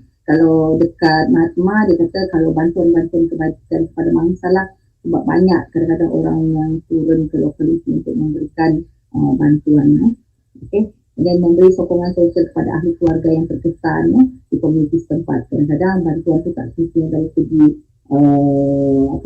material tapi dari segi sokongan sosial, makna nasihat semua tu jadi pendengar ke, jadi itu pun sudah sebenarnya. Dan of course pemantauan dan pemantauan SOP itu sendiri di tingkat lokaliti. Jadi sebenarnya banyak kita meletakkan harapan kita kepada kita punya champions, my champions untuk projek pemerkasaan komuniti itu. Dan dorang ada juga pemantauan premis sebabnya ada kadang-kadang kedai-kedai ataupun premis perniagaan tu dorang tak letak QR code aplikasi Sejahtera, jadi dorang tegurlah lepas tu pemakaian tutup muka semua ni tak betul, dan kadang-kadang tak ada hand sanitizer, pengubah suhu dekat premis tu ada tanda jarak fizikal, dan semua dorang akan bantulah untuk mengekalkan semua agar orang ikut SOP dan pemantauan contoh juga sama juga main sejahtera, tutup muka, suhu ada tak semua tu disediakan, orang patuh tak orang patuh tak, orang buat tak, pakai mask betul tak, buang mask betul tak. Jadi kita latih dorang untuk sentiasa boleh menegur. Dan pemantauan atau pembuat aktiviti sosial ekonomi keagamaan macam sekarang ni, sepatutnya kalau ada aktiviti yang melibatkan berkumpul tu dorang boleh tegur maksudnya dorang boleh menjadi pertahanan yang pertama untuk mencegah daripada barang aktiviti berkumpul macam contoh majlis-majlis perkahwinan ke, majlis-majlis keagamaan ke yang tak perlu. Jadi patutnya kita punya ejen ni menghalanglah benda itu daripada berlaku. Tapi kalau ada majlis pun yang sudah dibenarkan nanti, diorang boleh nasihatkan apakah keperluannya, berapa jumlah hadir Jadi semua tu itu peranan diorang lah supaya dapat mengurangkan lagi risiko jangkitan itu sendiri. Okey, jadi cabaran dalam pelaksanaan aktiviti pemeriksaan komuniti, of course lah yang pertama sekali kita ada COVID-19 lah cabarannya Kalau dulu semua aktiviti kita boleh buat secara bersemuka jadi lebih mudah, hikmat nasihat pun lebih mudah, ada komunikasi dua hala dan orang pun lebih faham sebenarnya macam kita juga hari ni buat secara online ni, mungkin ada suara putus-putus lah macam-macam halangan-halangan tu lah, tapi kita buatlah yang terbaik lepas tu komuniti ada, memang komuniti ni cabaran jugalah sebab komuniti ni biasalah kalau kita ditegur pun kadang-kadang kita tak suka sebab ada kita pun ada cara pemikiran kita sendiri walaupun Kementerian Kesihatan dah melatih orang-orang kita, tapi adalah juga setengah yang sukar untuk bagi kerjasama dengan kita. Lepas tu saluran komunikasi yang berbeza lah. Tadi saya kata macam tidak semua penduduk ada telefon pintar jadi kalau tak pergi berjumpa kadang-kadang maklumat tu tak sampai lepas tu tak tahu pula tentang aktiviti pelaksanaan yang terkini ke, tentang norma baharu jadi inilah cabaran yang paling sukar lah untuk saluran komunikasi itu sendiri. Okey, terima kasih.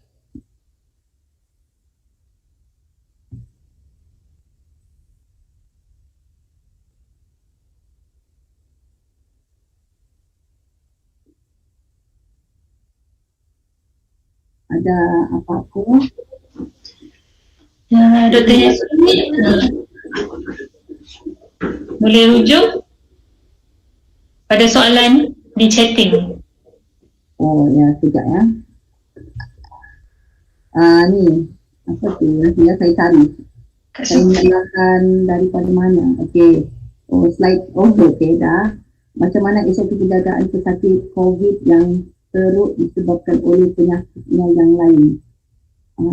Ini soalan kepada macam mana SOP penjagaan pesakit. Okey, sebenarnya kalau dekat kita punya ejen-ejen ni, okey, kita pun ada memaklumkanlah dalam kita punya modul tu sendiri Kalau orang tu ada penyakit-penyakit yang lain-lain, dia buka, macam contoh dia ada penyakit asma ke apa ke, dia boleh tahu sebenarnya komunitinya. Itulah kami katakan bahawa lebih baik memperkerasakan komuniti yang ada dalam komuniti itu sendiri. Jadi dia kenal, misalnya dia kenal siapa yang sakit, siapa yang apa, jaga macam mana, nak ke mana dapat rawatan. Jadi semuanya mudah untuk orang kawal dalam lokalitinya sendiri. Bagaimana orang terlibat dalam perancangan untuk menjayakan pemeriksaan komuniti ini? Apakah cabaran yang paling besar dalam usaha ini? Okey, sebenarnya macam saya kata tadi lah, kita ada peringkat negeri, peringkat daerah dan peringkat komuniti itu sendiri. Jadi semuanya kita rancang daripada atas. Kalau dulu kita satu hala, sekarang dua hala. Jadi nak menjayakan tu kita mesti bekerjasama erat sebenarnya dengan penduduk di lokaliti itu. Macam kami ada kombi, ada kombi dan dia kenal lokalitinya dan dia dapat membantu lah walaupun memang ada beberapa kelemahan-kelemahan itu sendiri cabaran-cabaran tu memang selalu ada, sebenarnya cara kita menyelesaikan cabaran itulah pada peringkat komuniti sebab komuniti kita memang pelbagai lah, dan pelbagai itu maksudnya pelbagai kerana juga lah jadi bukanlah sesuatu yang mudah tetapi diselesaikan secara yang terbaik lah. Sebab itulah saya kata sebenarnya bila kita latih ejen-ejen kita nak ejen kita boleh berkomunikasi, maksudnya melakukan perubahan tingkah laku melalui komunikasi, bukanlah sesuatu yang terus kita nak nak kita jatuhkan hukuman ke denda ke. Denda tu adalah perkara yang terakhir sebenarnya kita sarankan kepada kita punya ejen-ejen semuanya lah. Jadi memang mencabar dengan COVID-19, tak boleh jumpa semua ni, memang cabaran itulah. Biasanya maklumat diperolehi secara top down. Adakah mekanisme untuk maklumat daripada ABC kepada pihak terkait? Ya, sebab macam ni sekarang ni bila komuniti macam kami ada WhatsApp group bersama komuniti. Jadi kita akan dapat feedback sebenarnya untuk aktiviti pementasan komuniti pun kita ada feedback. Kita ada borang-borang, kita ada borang online semua. Tapi bukan saja untuk ABC sebenarnya ni, bukan saja untuk ABC. Maksudnya sebelum ni pun kita dah buat semua benda ni. Macam mana pelaporan tu boleh daripada bawah ke atas lah. Jadi bukanlah satu hala sahaja. Dia maksudnya bawah pun boleh bagi maklum balas orang. Itulah pertemuan-pertemuan secara online. Macam kami pun selalu buat pertemuan secara atas harian dengan kita punya ejen-ejen lah. Boleh kongsikan komuniti edisi yang telah berjaya melaksanakan edisi. Siapa yang akan pantau return 19? Saya tengok return edisi hanya superficial, tidak seperti program DDRC. Okey, macam baru-baru ni kita sudah latih kita punya pegawai dari peringkat negeri sampai dan peringkat negeri akan latih kepada peringkat daerah. Siapa yang akan pantau? Sebenarnya pemantauan dilakukan dari peringkat kita suruh ketua-ketua komuniti untuk pantau semua aktiviti, dan lepas tu pegawai kesihatan, pejabat kesihatan daerah tu haruslah tengoklah aktiviti itu berjalan macam mana. Adakan pertemuan dengan kita punya ejen-ejen. Sebenarnya itulah, kita tak boleh juga membiarkan ejen kita sendiri. Macam kita faham kita nak kalau boleh kita punya komuniti itu bertindak sendiri. Tapi sebenarnya perlu juga untuk kita melihat benda-benda begini. Adakah bagaimana KBB sedang dijalankan di dekat komuniti, bagaimana adakah perkara-perkara yang perlu ditambah balik, itu semua dah kita masukkan dalam kita punya return lah untuk daripada komuniti yang perlu dihantar kepada pegawai yang orang yang menuliskan di tingkat daerah. Kenapa NIH tiada dalam kawasan puasa?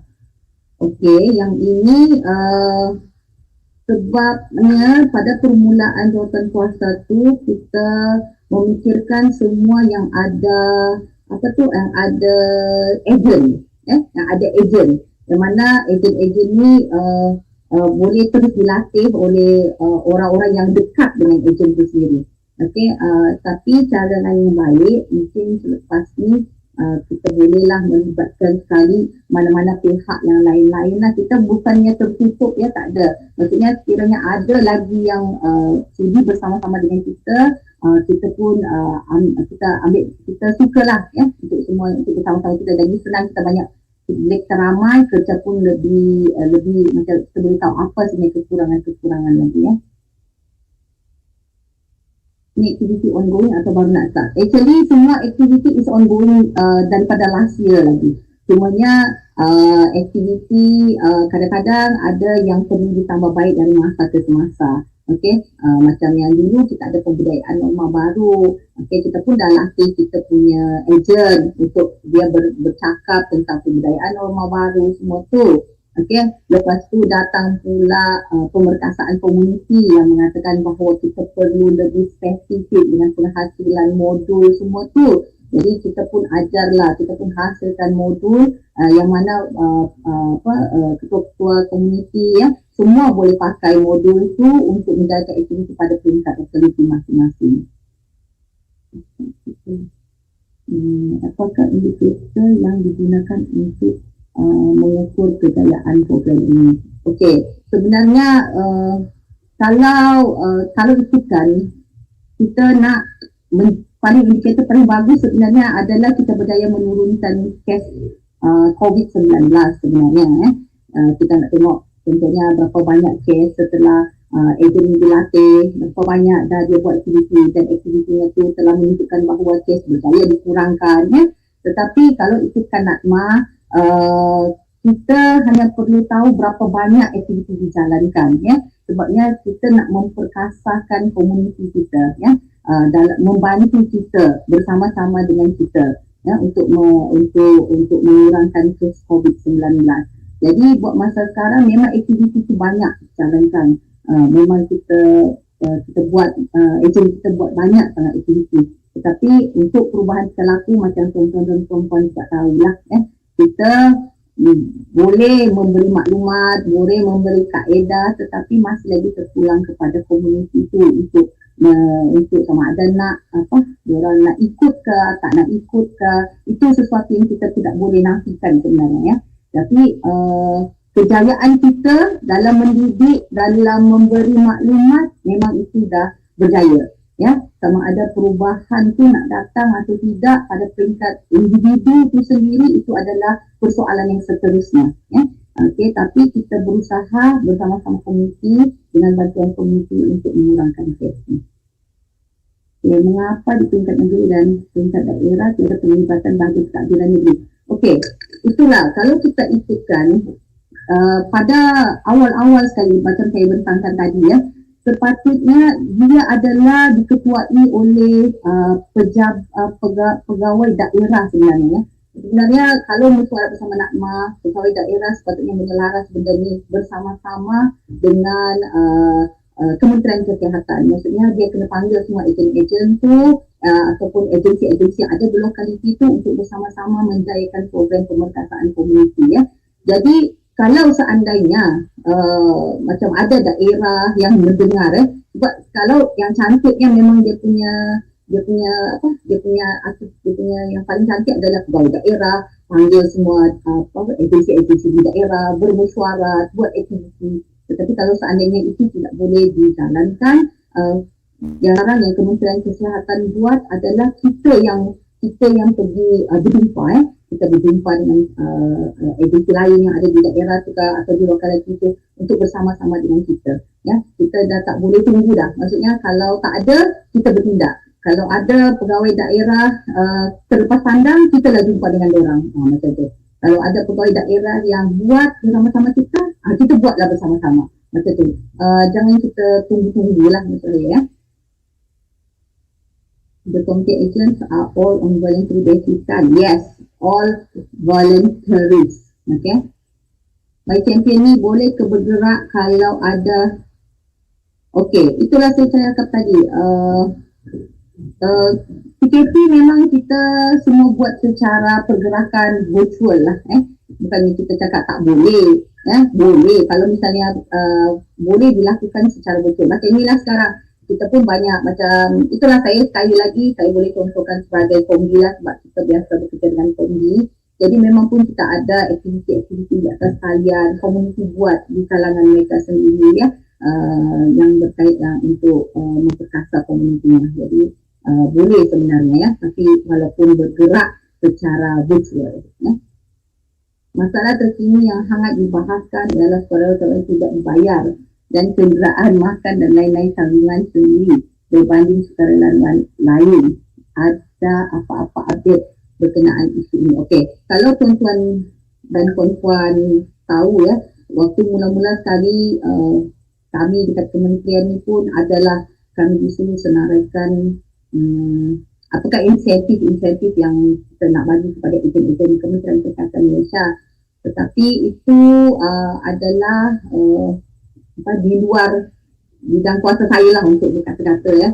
Tetapi memang ada cadangan, dan cadangan tu pun sampai sekarang kita masih lagi menunggu, ya. Macam mana soalan tentang dibayar tak dibayar. Tapi yang setahu saya memang ada usaha, tetapi mungkin belum, mungkin ini soalan yang lebih baik diajukan kepada yang lebih tinggi lah, bukan di sini mungkin, ya. Okey. Apakah proses atau impak evaluasi? Itu saya dah jawab tadi lah, kan. Okey. Amat detail garis panduan tahniah, namun adakah data pencapaian dan keberkesanan? Okey. Sebenarnya semua data untuk apa aktiviti ya, sebab ni ingat ya, nak tahu bilangan aktiviti yang dilakukan ya, bilangan aktiviti yang dilakukan, dan kita KKM pun telah menjalankan beberapa kajian, termasuklah hari itu kita buat pematuhan tentang SOP pakai tutup muka, basuh tangan, semua tu. Jadi ada kaitan sebenarnya dengan aktiviti yang kita jalankan, dan juga bagaimana kejayaan seseorang untuk mengubah tingkah lakunya ya. Jadi semua pencapaian-pencapaian ini sepatutnya kita melaporkan dengan NACMA ya. Jadi kalau katakan dari segi data pencapaian tu, kita ada laporan dengan NACMA pun keluarkan setiap bulan lah, setiap bulan dia akan ambil data dari kita untuk dia laporkan kepada pejabat Perdana Menteri semua lah. Okay.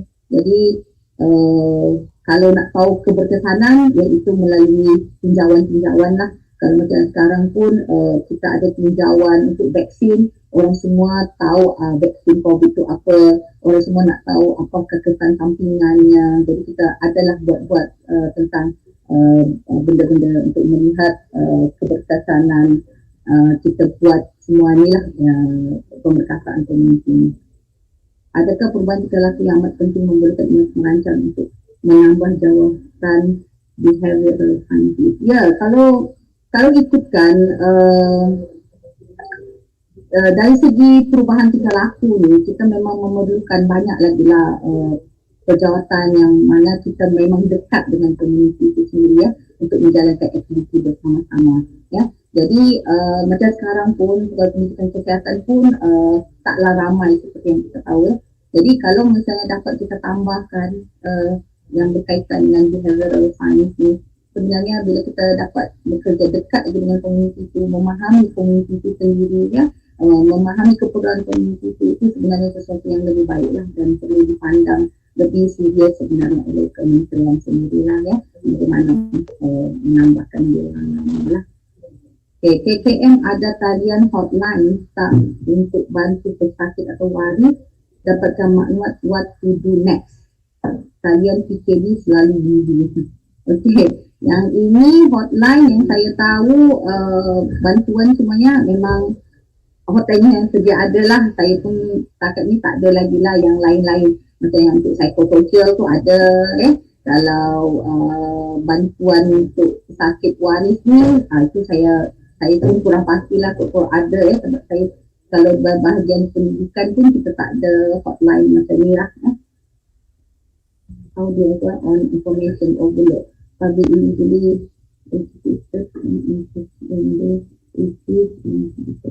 betul.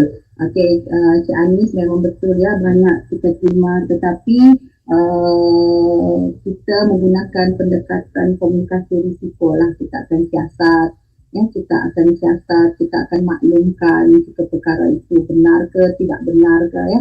Jadi bukanlah kita membiarkan publik macam tu sahaja. Sebenarnya kita ambil tindakan yang perlulah untuk mengovercomekan benda ni lah, yang kita faham. Kadang-kadang ada pun benda-benda pun sebenarnya tak betul pun, tapi kita siasat lah kalau berkaitan dengan Kementerian Kesihatan. Dari segi kita akan siasat lah kalau ada benda-benda yang berkaitan dengan Kementerian Kesihatan.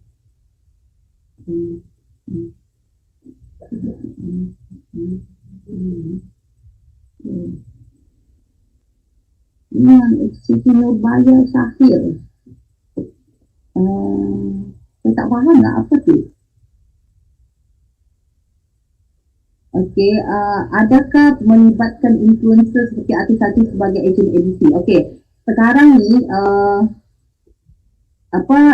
artis-artis sebenarnya diorang pun sebahagian daripada komuniti itu sendiri. Kita panggil diorang untuk terlibat bukanlah sebagai edisi lah. Maksudnya edisi tu kita memang komuniti yang sedia ada, tapi bukanlah artis. Tapi mungkin juga edisi tu ada yang di kalangan artis yang kita pun tak tahulah kan. Saya pun sendiri tak tahu. Tapi buat masa ni ada juga macam Ayah Kobi tu, ada juga yang artis ya, tapi mungkin diorang bukanlah influencer yang diorang influence, diorang punya pengikut sajalah. Tapi kalau edisi tu maksudnya ejen kita yang kita memang dah latih ya. Kalau mungkin lepas ni kalau ada lagi latihan kepada artis ke nak buat pun boleh, tak ada masalah. Ya, betul. Semua voluntary. Berikan insentif yang tidak memerlukan wang. Contoh bagi diorang a sense of importance, bagi masukkan diorang sebagai idol dalam bahan. Ya, betul. Ada yang kita yang kita bekerjasama dengan diorang, and then kita pun ambil kalau diorang nak lah, sebab semua ni kadang-kadang orang pun tak nak, tapi sesiapa yang nak bersama-sama dengan kita, saya alu-alukan lah. Kalau tuan-tuan dan perempuan ada kenal siapa-siapa sukarelawan kita yang sudi gambarnya diguna pakai ataupun macam mana, boleh je maklumkan dengan bahagian pendidikan kesihatan ya. Bagi acknowledgement untuk stress. Okey, ini memang kita dah ada masuk dalam kita punya perancangan untuk acknowledge the ABC lah sebenarnya. Okey, kita pun faham ABC buat banyak. Okey, macam kita macam komedi pun setiap tahun kita ada perjumpaan ya. Dan di sana kita ada bertukar-tukar idea semua tu. Jadi memang ada lah. Cadangan untuk promote diorang melalui social media, make them nampak. Yes, ini betul. Ini kita ada, macam sebenarnya kita dah siapkan video untuk mempromosikan dulu kita punya agent-agent. Tetapi ada sedikit peralihan, jadi benda-benda tu terpaksa ditukar lah macam-macam ya. Tapi kita akan buat lagi lah ya. Ejen banyak betul, tetapi kes semakin banyak apa komen itu. Itulah saya katakan. Macam inilah, kita pun banyak juga, bukan saja ejen, malah Kementerian Kesihatan sendiri pun telah melakukan banyak usaha untuk mengurangkan kes COVID-19 ya. Bukan saja ejen, kita sendiri di Kementerian Kesihatan pun sama juga. Banyak yang kita lakukan. Tetapi macam saya katakan tadilah, sebab ini melibatkan human behavior yang kita sendiri suka nak kawal.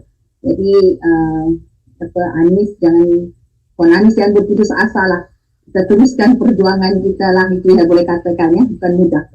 Ya. Boleh share juga klien edisi supaya komuniti lain berbeza. Ya, saya setuju. Memang ada yang kita buat, contohnya dekat Johor ya, kita buat lah. Tapi saya sangat-sangat setuju kita mesti pamerkan semua aktiviti COVID-19 yang saya setuju. Apa ni, kesian juga dengan segala promosi sebab diorang tak banyak ekspresi PKB. Ada PKB, ya betul. Thank you kerana memahami ya. Tapi kita buatlah yang sebaiknya apa yang kita boleh buat ya. Okey. Itu je kot. Ada apa-apa lagi soalan? Sorry lah kalau terputus-putus ke apa ke ya, tapi kalau ada apa-apa boleh direct sajalah berhubung dengan saya berkaitan dengan aktiviti pemerkasaan komuniti lah. Mana tahu perempuan-perempuan nak buat juga untuk komuniti masing-masing. Mungkin ada selain daripada kombi, pospen, duta ubat, mungkin ada lagi duta-duta lain di Kementerian Kesihatan yang kami terlepas pandang. Kita boleh latih juga lah sama-sama dengan kita untuk membantu dalam menjayakan pemerkasaan komuniti itu sendiri.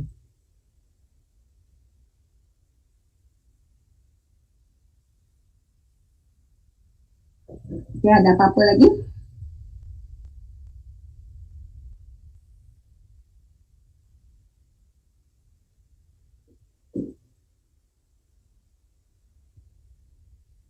Boleh buka kan? Terima kasih Dr. Yasmin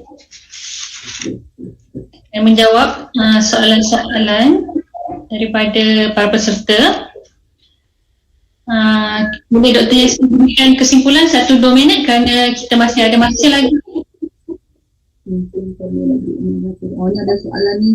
Sekarang ni masih status quo macam kombi dan sebagainya, mungkin perlu di-initiative thinking approach for community empowerment. Ya, saya setuju lah.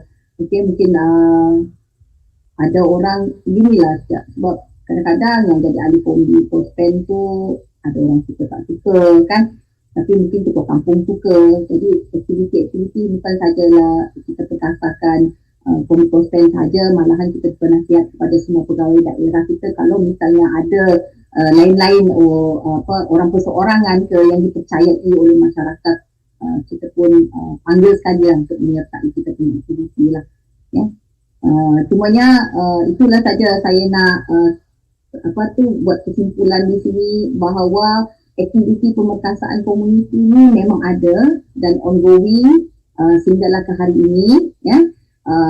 Kejayaannya mungkin kalau orang nak tengok kejayaan dari segi berapa banyak program yang dijalankan, tiba-tiba case turun mungkin ya. Tetapi it doesn't work like that lah ya.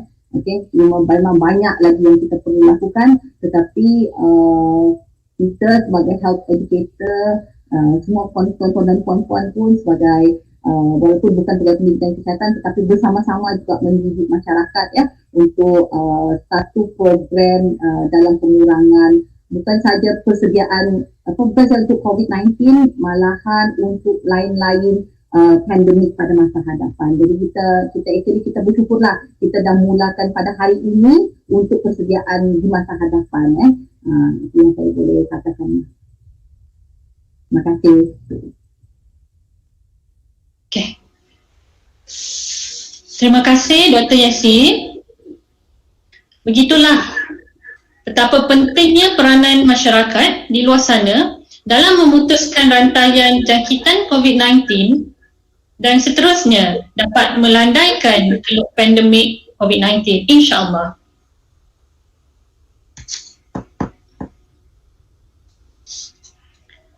Hadirin yang budiman, untuk makluman tuan-tuan dan puan-puan, seminar 2 hari ini merupakan aktiviti CPD yang boleh dituntut dengan kategori A1. Mata adalah 16 mata.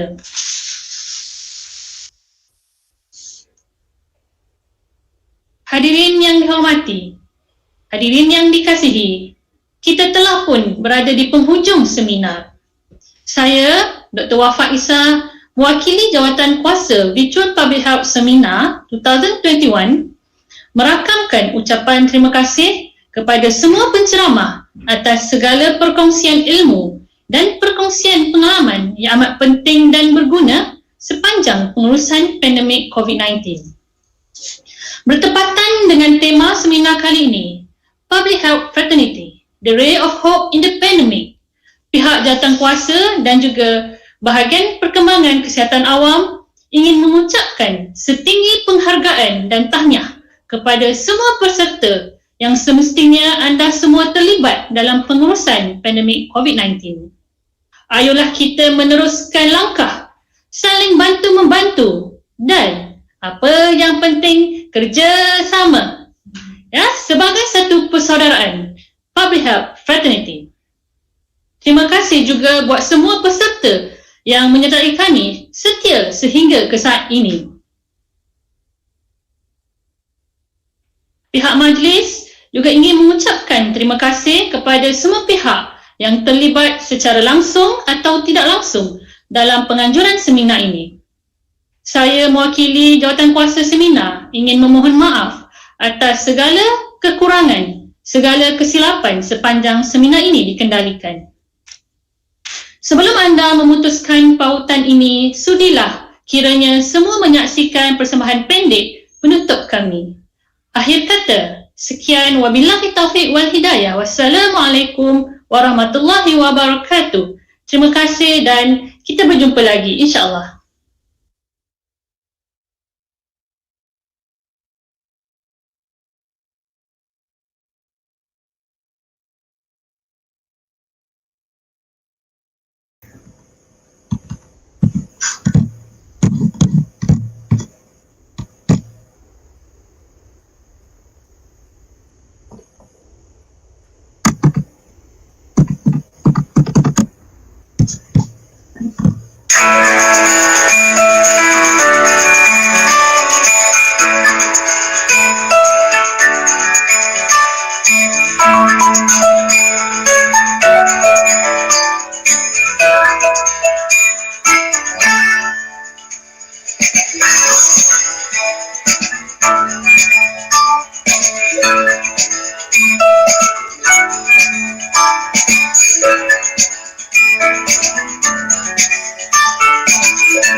Okay, terima kasih semua. Bye.